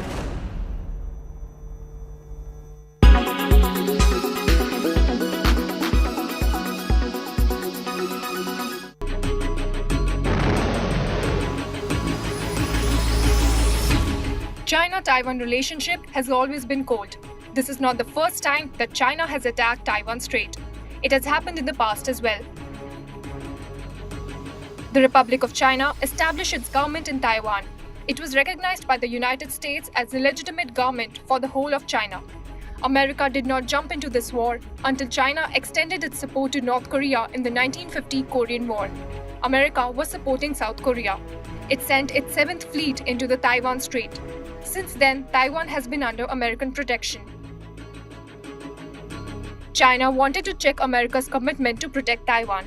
In 1958, the People's Republic of China again tried to capture Taiwan in the name of liberating it from the Chinese Nationalist Party. America had already passed the Formosa Resolution in 1955, giving it the authority to defend Taiwan. Once again, America helped Taiwan with its naval warships. Soon after, the PRC announced a unilateral ceasefire. The United States did not oppose the One China policy, which started in the Shanghai Communique of 1972. It acknowledged that Chinese on either side of the Taiwan Strait maintain there is one China and that Taiwan is part of China. This stopped the United States from getting a visa in Taiwan. A series of missile tests were conducted by the PRC near Taiwan. The 1995-96 Taiwan Strait crisis escalated after this. America responded to the PRC by bringing additional battleships and 2 aircraft carriers.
Are you Gen Z or are you a millennial? Well, if you were born in the late 80s and early 90s, you can call yourself a millennial. And if you were born in the late 90s and early 2000s, you are Gen Z. Regardless of who you are, Gen Z or millennial, there is a study which Deloitte has conducted and it does reveal something about you. So Deloitte's study basically explains that whether you are Gen Z or millennial, you are highly likely to have a side job. And side jobs are basically in addition to your primary paying job. Now, that side job can be anything from being a social media influencer to selling products online. The study said that about 62% of Indian Gen Zs and 51% of Indian millennials had side jobs. Let's look at a detailed breakdown of who's doing what. Now, 35% of Gen Zs and 34% of millennials have a side job as a social media influencer, while 26% of Gen Zs and 31% of millennials work for not-for-profit organizations. Selling products or services through online platforms has been taken up by 25% of Gen Zs and 27% of millennials, while 24% Gen Zs and 25% millennials are pursuing artistic ambitions.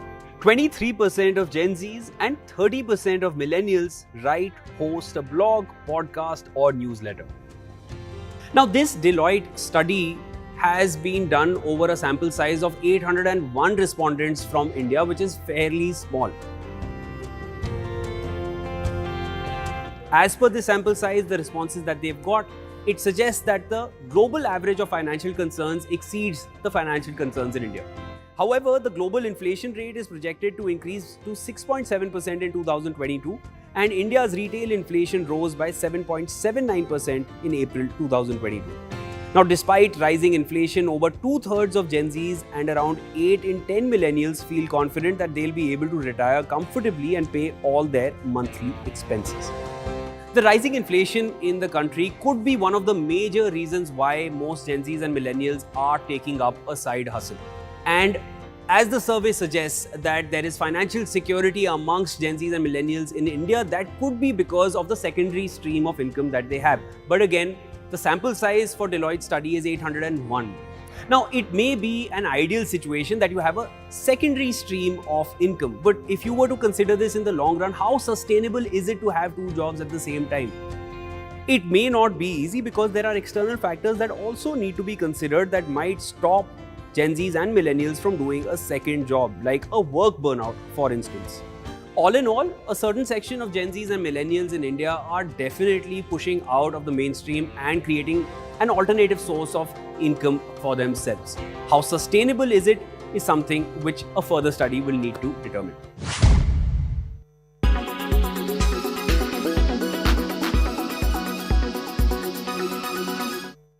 So sorry.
जैसे ही मेरी बहनों की शादी हो जाएगी मैं ले आऊंगा। इनकी शादी मेरे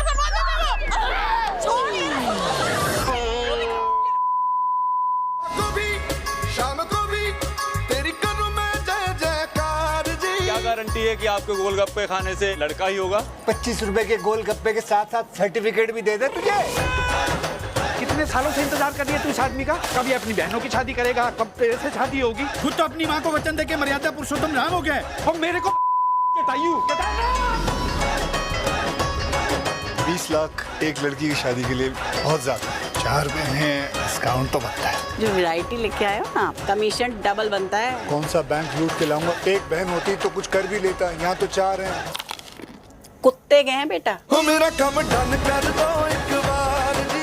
Raksha Bandhan is not just a festival, but it is an emotion that Bollywood has celebrated, courtesy the team that is sitting right in front of me in the national capital. Welcome to India Today Television, and thank you very much. Thank you so much for joining us. Akshay, I want to begin with you. आपका promotional tour कैसा चल रहा है? मैं देख रही हूँ आपका पैसा बहुत खर्च कर रही हैं, लड़कियाँ लगी पड़ी हैं शॉपिंग में। नहीं, अच्छी बात है, अच्छी बात है। अच्छा लगता है जब ये लोग शॉपिंग करते हैं। शॉपिंग के साथ साथ ये भी अच्छा लगता है, ये खाने पीने में बड़ा विश्वास करते हैं, इनको हर जगह जाना है वहाँ की। तो कमाल की बात तो ये कि मेरा डायरेक्टर भी वैसा ही है। वो डायरेक्टर कम वो खाने का ज़्यादा शौकीन लगता है। हाँ। मतलब वो जहाँ भी जाता है ही वॉन्ट्स टू, लेकिन खाने के साथ साथ उसको खिलाने का भी बड़ा शौक है।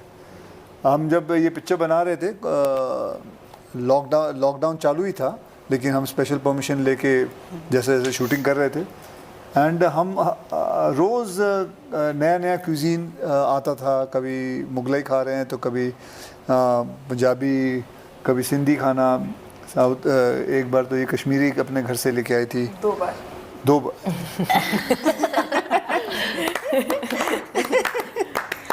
60 दिनों के अंदर ये 2 बार लेके आई थी। तो आप लोगों का एक्सपीरियंस कैसा रहा अक्षय सर के साथ काम करके? मतलब जब आपको पहली बार पता चला था ये फिल्म आने वाली है और आप ऑन बोर्ड हैं इस फिल्म के लिए, what was your first reaction? Believe नहीं हुआ।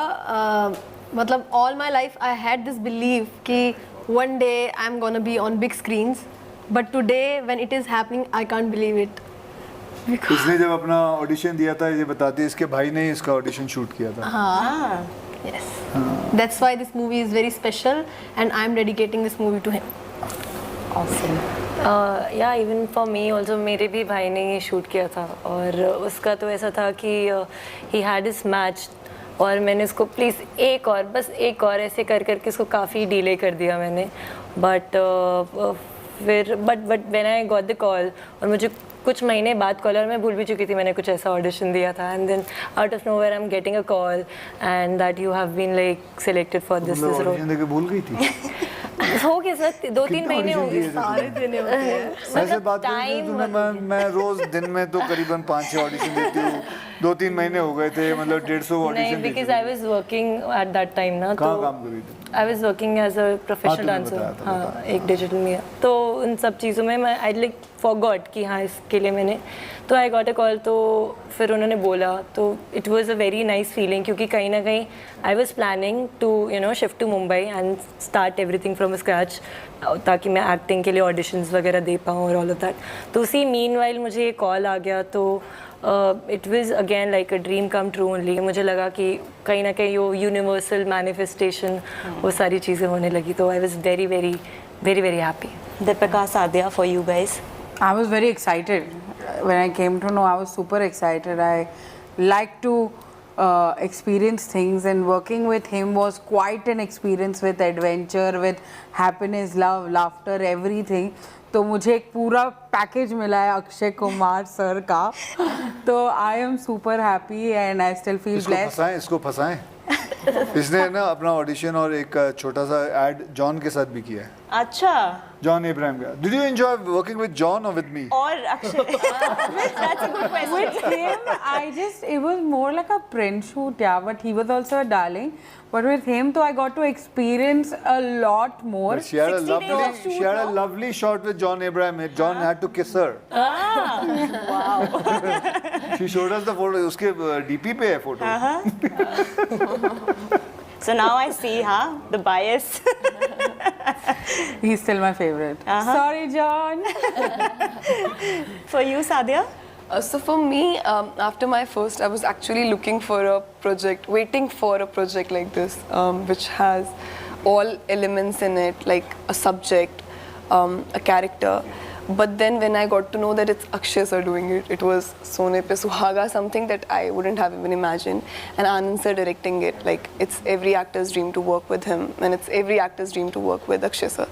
So I only felt wow, grab it. It was an honor. तो इन्होंने आपको सेट्स में भी इतना ही स्पॉइल किया जितना प्रमोशन के दौरान कर रहे हैं? ये इतनी शॉपिंग आप लोगों ने करी है, जो वीडियोस वायरल हुए हैं ना? नहीं, उन्होंने स्टार्ट से खाने से तो बहुत पहले से स्टार्ट कर लिया था. आई थिंक इनकी वजह से मेरी आदत बिगड़ चुकी है. Now I order things from these places that I never heard from. और मेरी मम्मी बोलती है what is wrong with you, why you ordering so much sweet, and I am like अब थोड़ा आदत पड़ चुकी है मुझे. I mean I will tell you, खाने का स्टार्ट कहाँ से हुआ. हम लोग आपस में डिस्कस करते थे कि वी शुड मतलब सर के साथ काम कर रहे हैं तो हमको हेल्दी डाइट और ऐसा कुछ फॉलो करना चाहिए. और एक दिन हम लोगों ने सर से पूछा कि सर आपका मतलब इतना जो आप फिट रहते हो, आपकी डाइट का आप हमें प्लीज़ थोड़ा सा ना कुछ गाइड करो, टिप्स दो. तुम लोग ना आज लंच पे आओ मेरे साथ. वो दिन था और आज का दिन है. हम डाइट का तो मतलब भूल जाओ, but we use to eat everything. He use to feed us सब कुछ, जो भी खाने में राजमा, ये वो स्वीट सब कुछ. आप एक बार घर से मक्की की सब्जी लाए थे. That was for the first time something I tried and it was yummy. No, I'll tell you, not just that. भुट्टा करी. और मेरे लिए राजमा चावल. हाँ, भुट्टा करी, राजमा चावल. वो भुट्टा करी वो जो है वो मेरे घर की स्पेशलिटी है.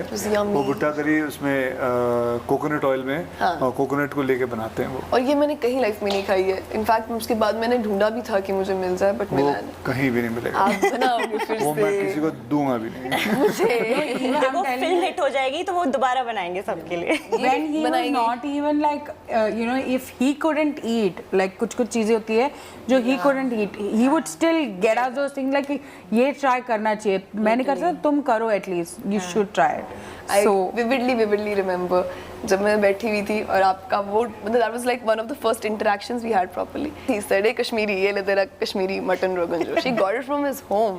So sweet. That was such a sweetest thing. आप लोग सबके भी सिबलिंग्स हैं. मैं आपसे शुरू करना चाहूँगी अक्षय. आपका रक्षाबंधन दिन कैसा गुजरता है? आप मेरा क्या रक्षाबंधन मैं अभी एक्चुअली मेरी सिस्टर का ही मैसेज था कि what time are you coming in the morning, ताकि मैं सबको बुला लूँ. तो क्या मेरा 7:30-8 बजे नहा धो के वहाँ चला जाता हूँ और फिर मेरी सिस्टर राखी बांधती है और फिर मैं चेक या कैश देता हूँ. हर साल आप उनको मिलते हैं? हर साल. फिर घर में उस वक्त फिर खाना भी बना होता है और खाना भी हम साथ में खाते हैं. वो मटर वाले चावल होते हैं, टमाटो की सब्ज़ी होती है जो मटर वाले चावल के साथ खाया जाता है. वो तो मतलब एक बना ही होता है, वो राखी के दिन पे बनता है. फिर बाकी आलू गोभी हो गई, ये सारी चीज़ें हो गई. और आप सबके लिए रक्षाबंधन वाला दिन कैसा चलता है? मेरी बुआ आती है सबसे पहले तो मेरे पापा से राखी बंधवाने, और मैं अपने भाई को राखी बांधती हूँ. बट मेरा तो हर दिन का है कि वो मुझे शॉपिंग करवाए और रक्षाबंधन में डबल करवाए. तो मैं बहुत शॉपिंग करती हूँ. और I am enjoying the fact that you looking at Akshay when you said that कि रोज मुझे शॉपिंग कराए और डबल शॉपिंग कराए. और ये मेरी अभी देखो 10 दिन पहले से ही शॉपिंग शुरू हो गई यहाँ पे भी मेरी. और आप सभी के लिए? मेरे घर पे बहुत ही हम सिंपल तरीके से सेलिब्रेट करते हैं. मैं भाई को ट्रैम्पोलिन पे मतलब आप लोग फैमिलीज को सबको इनवाइट करते होगे ना? सर यार ऐसे करते हैं. अच्छा बता. तो बस मतलब क्योंकि मेरा छोटा भाई है, बट वो फिर भी अपने कुछ पॉकेट मनी से सेव करके मेरे लिए हर बारी कुछ ना कुछ कुर्ती या कुछ ना कुछ गिफ्ट कर देता है. और वो जब देता है तो फिर मैं बोलती हूँ कि यार इसका फिटिंग का कुछ प्रॉब्लम है, इसका कलर ठीक नहीं है. तो बोलता है तू रहने दे, तुझे नहीं दूंगा मैं next time. But again every year he ends up gifting me something और द अदर. एंड यार दैट्स इट. कैश क्यों नहीं ले लेती है? वो देता ही नहीं कैश, वो गिफ्ट ही दे देता है. फिर मेरा आइडिया सबसे अच्छा है. मैं रक्षाबंधन के दिन अपने भाई को ऑलरेडी लिस्ट दे देती हूँ, मुझे ये चाहिए, एवरीथिंग रिटन ले आ जाओ बस. एंड देन द होल ये बहुत अच्छा है, ये सबसे अच्छा आइडिया. और अगली बार फोटो के साथ भी दी. एक्चुअली मेरा भाई मेरे साथ जाता है शॉपिंग में, ताकि ये ना हो कि मेरे को ये पसंद नहीं आ रहा, वो पसंद नहीं आ रहा, मैं उसको घुमाती रहती हूँ. अक्षय, वैसे तो आपने इस फिल्म के साथ ही एक जो बार सेट कर दिया ना ब्रदर्स का, मुझे नहीं लगता कोई भाई इतना उस लेवल तक भी पहुंच पाएगा जिस तरह से आपने इन लोगों को शॉपिंग कराई है. नहीं, लोग अपनी बहनों का बहुत ध्यान रखते हैं. हमारे यहाँ हिंदुस्तान में एक बात है, रक्षाबंधन को बहुत बड़े तरीके से सेलिब्रेट कर। मैं कल कलकत्ता में था तो मुझे बताते वहाँ तो 2 दिन सेलिब्रेट करते हैं कंटिन्यूसली। अच्छा। हाँ, तो वहाँ रक्षाबंधन 11th को भी है, 12th को भी है। अच्छा। तो दे celebrate in a bigger way and all. मुझे नहीं पता था तो मैं, लेकिन ये ज़रूर है। तेरे यहाँ? मेरा तो छोटा भाई है, वो मुझे तो शॉपिंग कराता नहीं है, मैं उससे यूजुअली शॉपिंग कराने ले जाती हूँ। और हाँ, मैं प्रेफर करती हूँ पूरा दिन उसके साथ स्पेंड करना। उसको जो चीज़ें पसंद है, प्ले स्टेशन खेलना पसंद है, so I would PlayStation with him. उसको फिल्म्स बहुत पसंद है, तो जो मुझे पसंद नहीं है वो फिल्म्स भी मैं उसके साथ बैठ के देखूंगी। और उसकी पसंद का खाना will mostly be doing, so it's like a dedicated day for him. So it's more like a sacrifice you do. Kind of, honestly, because I don't really enjoy playing PlayStation. sacrifice करती है। तो मैं बोलती हूँ चल खेल लेते हैं भाई। इतना sacrifice करती है ना, मेरी आंखों में से आंसू निकल आए कि कितना वो ये देखेगा ना, गंदी फिल्म भी देखी जो तू देखना नहीं चाहती। ये सही समझो। आपने अपनी जर्नी शुरू करी थी सौगंध से और अब आप आ रहे हैं रक्षाबंधन से। इसके दौरान आपने कितने अवार्ड्स जीते हैं और आपने मतलब कई अचीवमेंट्स भी करी हैं। फॉर इंस्टेंस आप फोर्ब्स लिस्ट में भी थे। आप अभी मैं एक अनुराग कश्यप का एक इंटरव्यू सुन रही थी जहां पर उन्होंने बोला कि आप वर्ल्ड के 6th रिचेस्ट एक्टर हैं और आपने कितना कुछ अचीव किया है। आप अपनी सफ़र को कैसे देखते हैं? मैं एक्चुअली अपने सफ़र को सिर्फ चांदनी चौक से ही देखना चाहता हूँ, उसी नज़रिए से देखना चाहता हूँ और वहीं रहना चाहता हूँ। बल्कि मैं शायद कोशिश करूंगा आप लोगों को, है ना, चांदनी चौक नज़दीकी है, चुपचाप चलेंगे आज या कल या परसों के अंदर, चुपचाप चलते हैं, वहाँ चलते हैं, वहाँ तुमको खिलाता हूँ पराठे खिलाता हूँ। पता कितने किस्म के पराठे हैं वहाँ? वहाँ कम से कम 180-200 किस्म के पराठे बनाते हैं वो लोग। और वहाँ अभी भी लिखा हुआ है देसी घी, नकली घी साबित करने वाले को 101 रुपए इनाम। जहाँ आप रहते थे ना वहाँ भी ले जाना। हाँ, वहीं पे ले जाऊँगा। और कहाँ ले जाऊँगा? वहीं पे पास में ही है। हाँ, बिल्कुल। मैं पराठे वाली गली में तो रहता हूँ। उस गली का नाम पराठे वाली गली है। तो वो घर अभी भी आप वहाँ पे है? मेरा है, एग्जिस्ट है। चलो डन। देखो प्लान आपको। हाँ, ले चलो मुझको। मैं तो खुशी खुशी चलूंगी आपके साथ। बिना कैमरा? बिना कैमरा। तो आपके बच्चे भी ज़रूर आपकी फिल्म्स देखते होंगे, तो उनका कभी कुछ what do they think about your movies, your film choices? वो लोग बड़े, मतलब मैं कहता हूँ कि they have stayed all their life in Juhu. My son has studied in London. मैंने उसको ये फिल्म दिखाई, फर्स्ट हाफ देखने के बाद he says, Dad, what is this Dahej? He doesn't know what is Dahej. क्योंकि ऊपर पता नहीं चलता है। ये जो प्रॉब्लम है ये नीचे है। And then after looking at the second half, he realized, he was crying. He says, this happens, Dad. I said, yeah, but this happens. And it doesn't happen little. Every day, every hour, one girl dies or commits suicide because of Dahej. अभी हाल ही में आपने वो पढ़ा होगा, Mandeep Kaur, US में एक लड़की ने she committed suicide. So such a sad thing. So this happens here, and this is a very relevant film.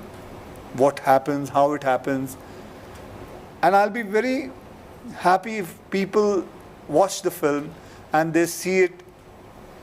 अगर 10 फैमिली भी इसमें मान जाए कि नहीं, मैं दहेज नहीं लेंगे, हम सिर्फ अगर लड़की मिल रही है वही सबसे बड़ी बात है, तो मैं समझूंगा I have a winner in my hand.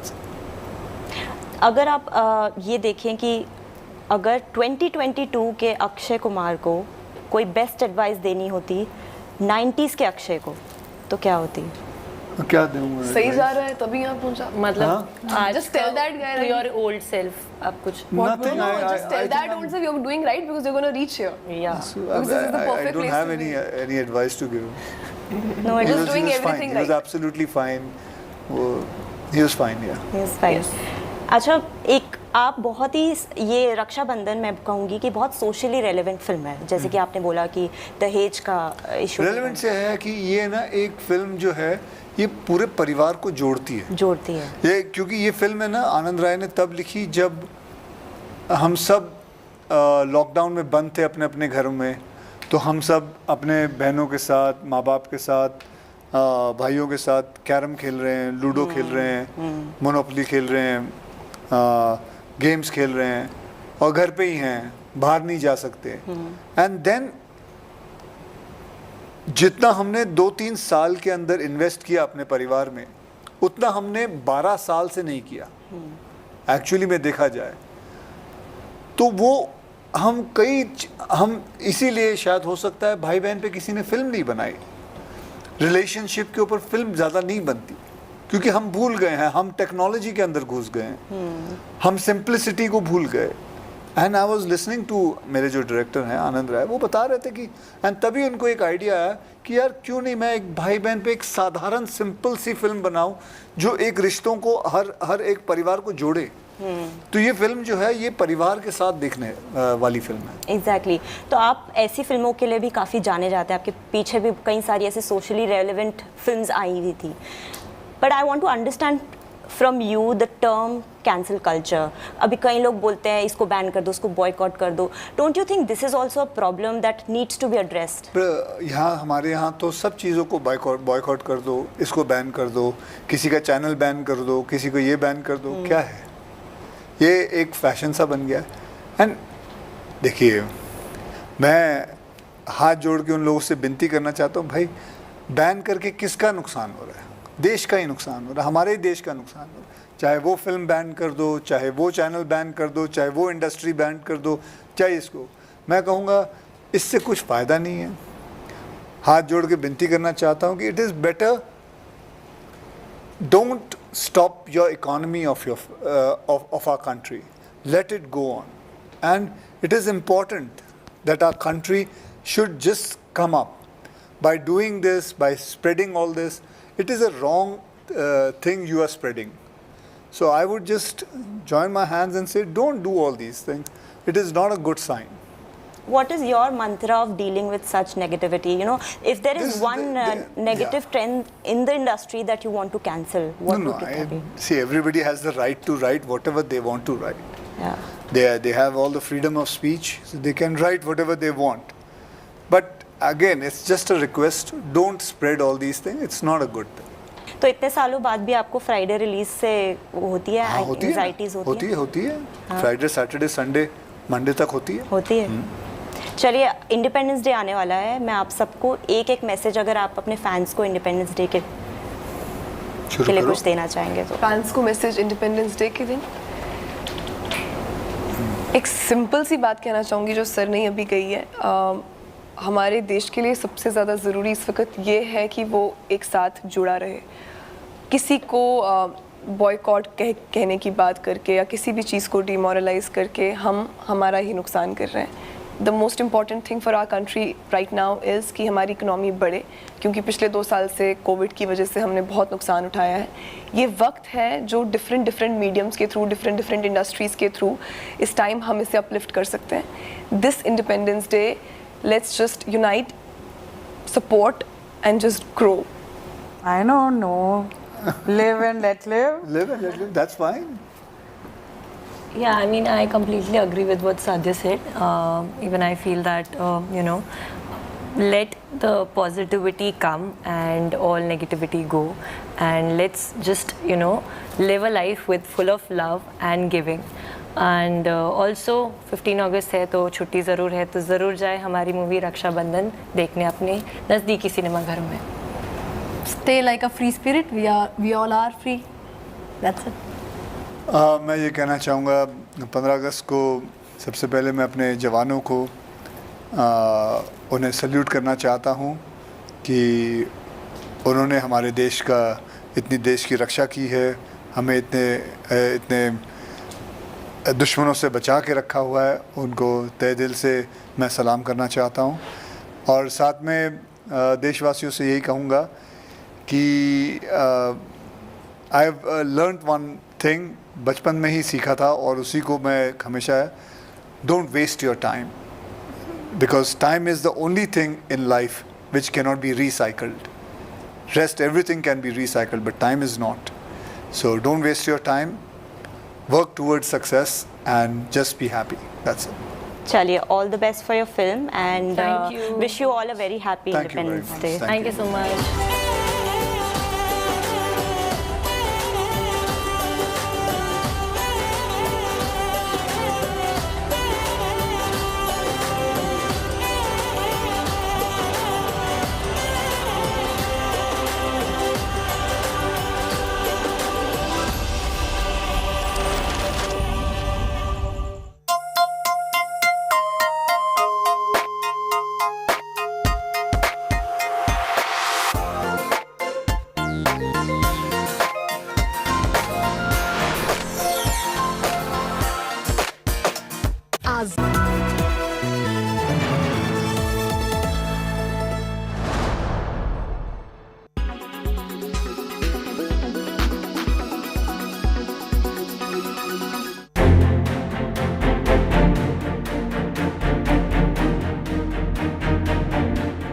Commonwealth Games 2022 have come to an end, and it's been a very successful campaign for the Indian contingent. They've ended up with a total of 61 medals, out of that 22 gold medals. And if I was to compare the best performance ever in the Commonwealth Games, obviously came the time that India were hosting. That was in 2010, and that tends to happen in sport. The hosts tend to do better than expected whenever they've got the rights to host a particular game. So India got 101 medals at that time. But I think the fair comparison would be if you were to compare the games last time around. India ended up with 66 medals. They had 26 gold medals, and India with 61 is very close. But that's very significant. And I say that why this game has been better than the last edition, even though the total number of medals and gold medal is less, because you must remember, and this is something that we had told you earlier as well in the video that we did ahead of the games, that shooting, one of the disciplines that gets India a lot of medal, was missing. If my memory serves me right, 16 medals India got out of shooting last time around. Now imagine if you had to reduce those 16 medals, India would have fallen well short of that 66 medal mark, but India are very close with 61. This tells you the giant steps that the Indian sporting contingent has taken. But what are the standout performance? And I'd like to focus on that. Maximum medal, 20% have come out of wrestling. No surprise there, and not taking anything away from the wrestlers. The competition at Commonwealth is not really the top class or the gold standard at the Commonwealth level. Asian Games is another thing. Then comes weightlifting. Again, traditionally India has been very good at the Commonwealth level. Asian Games, Olympics is a different story, though we are now seeing things changing with Mirabai Chanu getting that medal at the Olympic Games. But I think the story of this Commonwealth Games have been the performance in athletics. 13% of your medals have come out of athletics, and some of them have been standout performance. One, you're going to talk about Paul, who got the medal in triple jump, gets you that gold. India would have had a clean sweep of gold medal, silver medal and bronze, but for that last few jumps that made sure that India couldn't finish with the top three. However, they still got the gold and the silver, and this was only the 6th time in track and field India got a gold medal. This just tells you how rare it is. Neeraj Chopra is the one that has got it. It was a chain of event that was started by the legendary Milkha Singh. He got the first individual track and field gold medal. After that, this is only the 6th. So tells you it's a rare occurrence. That happened, and I think Avinash Sable's silver medal is very, very special. Why is it special?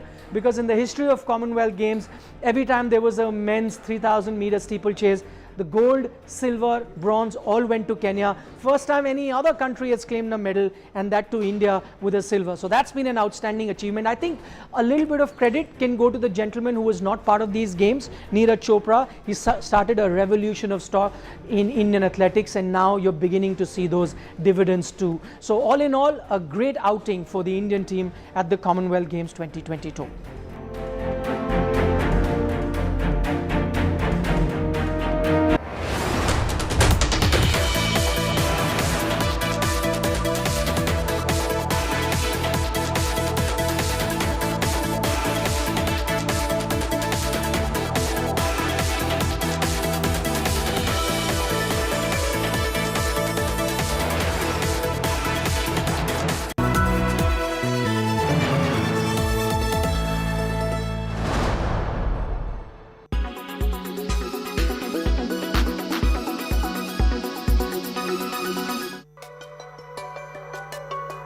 Our world is filled with many scenic, interesting, weird and some creepy places, and we'll tell you about 5 weird islands of the world. This island is in Mexico. The island is surrounded with many dolls across it, and the story begins 50 years ago when only one man used to live there. One night he found a dead girl in the lake along with a doll, so he hung a doll on the tree in memory of her. This is where things got out of hand. He started having many nightmares, and so he hung more dolls around the island. He died in 2001, but the island is visited by tourists quite often. On the island of Socotra, you find trees and plants that are nowhere. Up to a third of this island is endemic. This island is isolated, and it's also called as the most island-looking place on Earth. In 2008, this was declared as UNESCO's World Heritage Site. It lies in the Arabian Peninsula, but is considered to be a part of Africa. So when do you plan to visit this place? Off the coast of Dubai are 300 man-made islands. This was made to look like the world. It took $13 billion to build these islands. It was constructed using tons of sand from the Persian Sea. People can buy part of the island and name it even. Its construction was started in 2003 and was completed in 2008. But due to the financial crisis of 2008, these islands weren't bought by many. Now it's just abandoned pieces of land. Is this the cutest island or what? The island is filled with rabbits all around. This place is known as Okushima Island. But let's tell you that behind this cuteness, there's also a dark past. During World War II, this island was built to develop poisonous gas to attack China. Due to the poisonous gases, more than 80,000 soldiers of China died. This island was a secret, and Japan even removed it from the map at that time. Now, this island only has a museum here with many of these cute creatures. It's said that these rabbits were left here by a school and then multiplied into a bunch of them. You know, Maldives is a beautiful, fancy island, but beyond that lies a waste island. It was built to get rid of the waste that was covering the island, and every day around 700 tons of waste was generated. When it was burnt, it would pollute the island and affect tourists. To solve this issue, they made this island. But many believe that it needs to get rid of this waste that's polluting the clean water. These are the 5 weirdest islands that we found on Earth. Do you know about any others? Let us know in the comments. Malaysia, US, Argentina, Egypt, Indonesia and Philippines have their eyes set on India's Tejas fighter jet. India has offered to sell 18 Tejas aircrafts to Malaysia.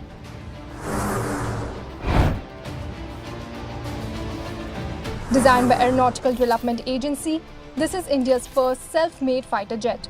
The 4th generation aircraft has critical operational capabilities. It has an active electronically scanned array, electronic warfare, and is capable of air-to-air refueling. The jet is capable of carrying a load of 8 to 9 tons. The biggest advantage of this aircraft is its speed. India has agreed to provide 18 of these fighter jets to Malaysia.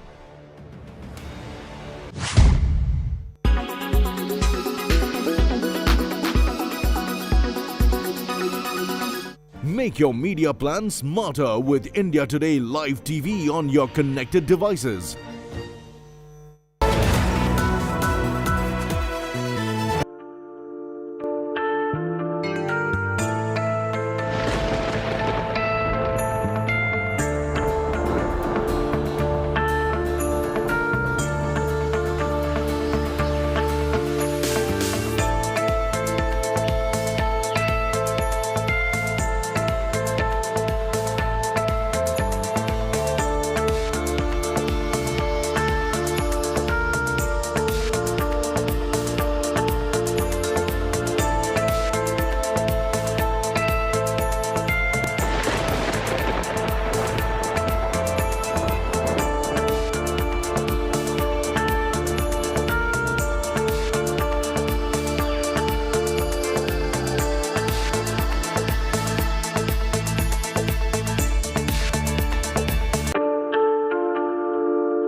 You are watching India Today.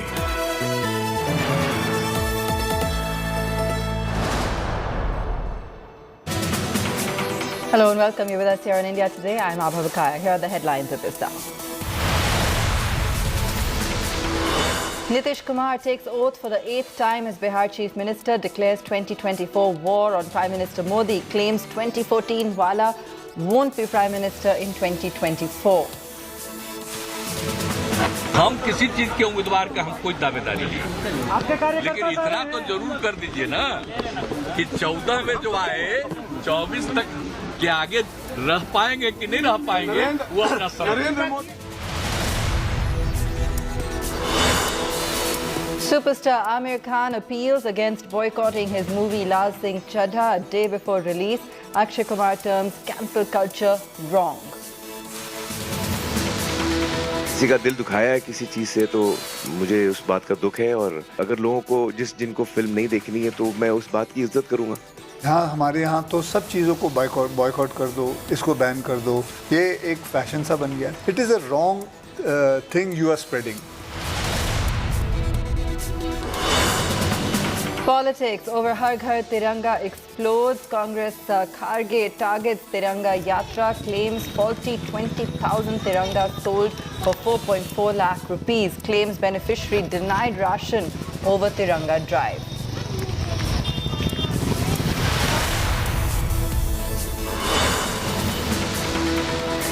Abusive goon Neta Tyagi sent to 14 days in jail. Big war erupts after cops say VVIP vehicle used to flee was provided by SP Neta Swami Prasad Maurya. India Today exclusively speaks to Tyagi's wife. She confirms Tyagi was in the BJP. के पति क्या BJP party में member थे? हाँ जी, बिल्कुल थे। तो BJP party ने तो पूरी तरीके से डिनाई कर दिया। यहाँ पर सांसद आए थे, उन्होंने कहा हमारी पार्टी से कोई लेना देना नहीं है। देखो, सांसद जी ने तो मेरा तो यही कहना है, ये सब कुछ करा हुआ ही महेश शर्मा जी का है।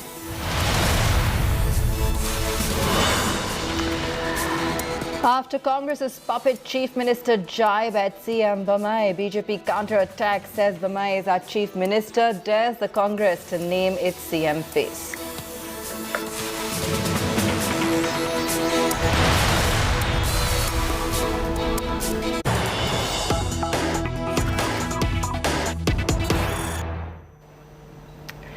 Breaking news on your screen, the Supreme Court begins its hearing on the Nupur Sharma case. Suspended BJP spokesperson Nupur Sharma approached Supreme Court seeking a stay arrest in the FIRs registered against her for the alleged hate statement against Prophet Muhammad. Sharma has sought clubbing of all the FIRs registered against her across the country. 9 FIRs registered against Sharma in 4 states. West Bengal government opposes Nupur Sharma's plea, seeking transfer of FIRs to Delhi. That's the news for you on your screen. We continue to track the latest on the Nupur Sharma case. Let's go across to Nalini Sharma, who's joining us from the newsroom. Nalini, that's the latest now. Take us through, we've got West Bengal saying they refuse to transfer those FIRs. The Supreme Court's oral observations were quite scathing last time. The court blamed Nupur for the Udaipur beheadings. What have been the arguments in court so far? Well, Abha, the Supreme Court today has begun hearing the petition that was filed by Nupur Sharma that's seeking for the clubbing of all of the FIRs that have been filed against her and for them to be transferred to Delhi. And today what her lawyers informed her is that after the last hearing, when protection was granted to Nupur Sharma till the 10th of August, there have been a few more FIRs that have come to their notice, which is also something they've put forth before the court. They've also said that multiple summons have been issued by the West Bengal police despite a specific order from the Supreme Court that says that no coercive action should be taken against Nupur Sharma, at least until today. And another interesting takeaway that's coming in from this hearing is that the West Bengal government has opposed this plea that has been filed by Nupur Sharma. Senior advocate Menika Guruswamy, who is arguing for the West Bengal government, has said that as an accused, Nupur Sharma should not have the right to choose the jurisdiction which will investigate the FIRs against her. And on that basis, they've said that the largest impact of Nupur Sharma's statements have been felt in Bengal. Delhi is not even on the list where an impact has been felt. And keeping that in mind, the FIRs, I beg your pardon, should not be transferred to Delhi. The Supreme Court, it seems, is inclined to club all these FIRs together and transfer them to Delhi, because Justice Surya Kant, who is heading the bench, who had also made those scathing observations against Nupur Sharma the last time around, has gone ahead and said that something similar was done even in the Mohammed Zubair case, in which he was also a part of the bench. So they have expressed their inclination to club all the FIRs together and transfer them to Delhi. So it seems like that there might be some sort of relief coming in for Nupur Sharma today. But right now the order is still being dictated by the Supreme Court. So we're not going to speculate too much on that. We're going to wait for the final order to see exactly what happens, whether or not the interim protection that has been granted to Nupur Sharma will be extended further, and whether this main thing that she's asking for, that all the investigations should be transferred to Delhi because there's a genuine threat to her life, is what she claimed before the Supreme Court, whether that will be granted or not. Right. Can you share more details of what exactly is Nupur Sharma's plea? Well, Abha, the first time around when Nupur Sharma had approached the court, if you remember, the first time when the bench had made extremely scathing observations where they said that Nupur Sharma was single-handedly responsible for the country being set on fire. At that time, Nupur Sharma had asked for specifically this. She had asked for the clubbing of all of the FIRs, she had asked for interim protection, and she had asked for all of the FIRs to be transferred to Delhi. And at that time, Nupur Sharma had stated that there was a genuine threat to her life, on the basis of which it was not possible for her to travel to different states.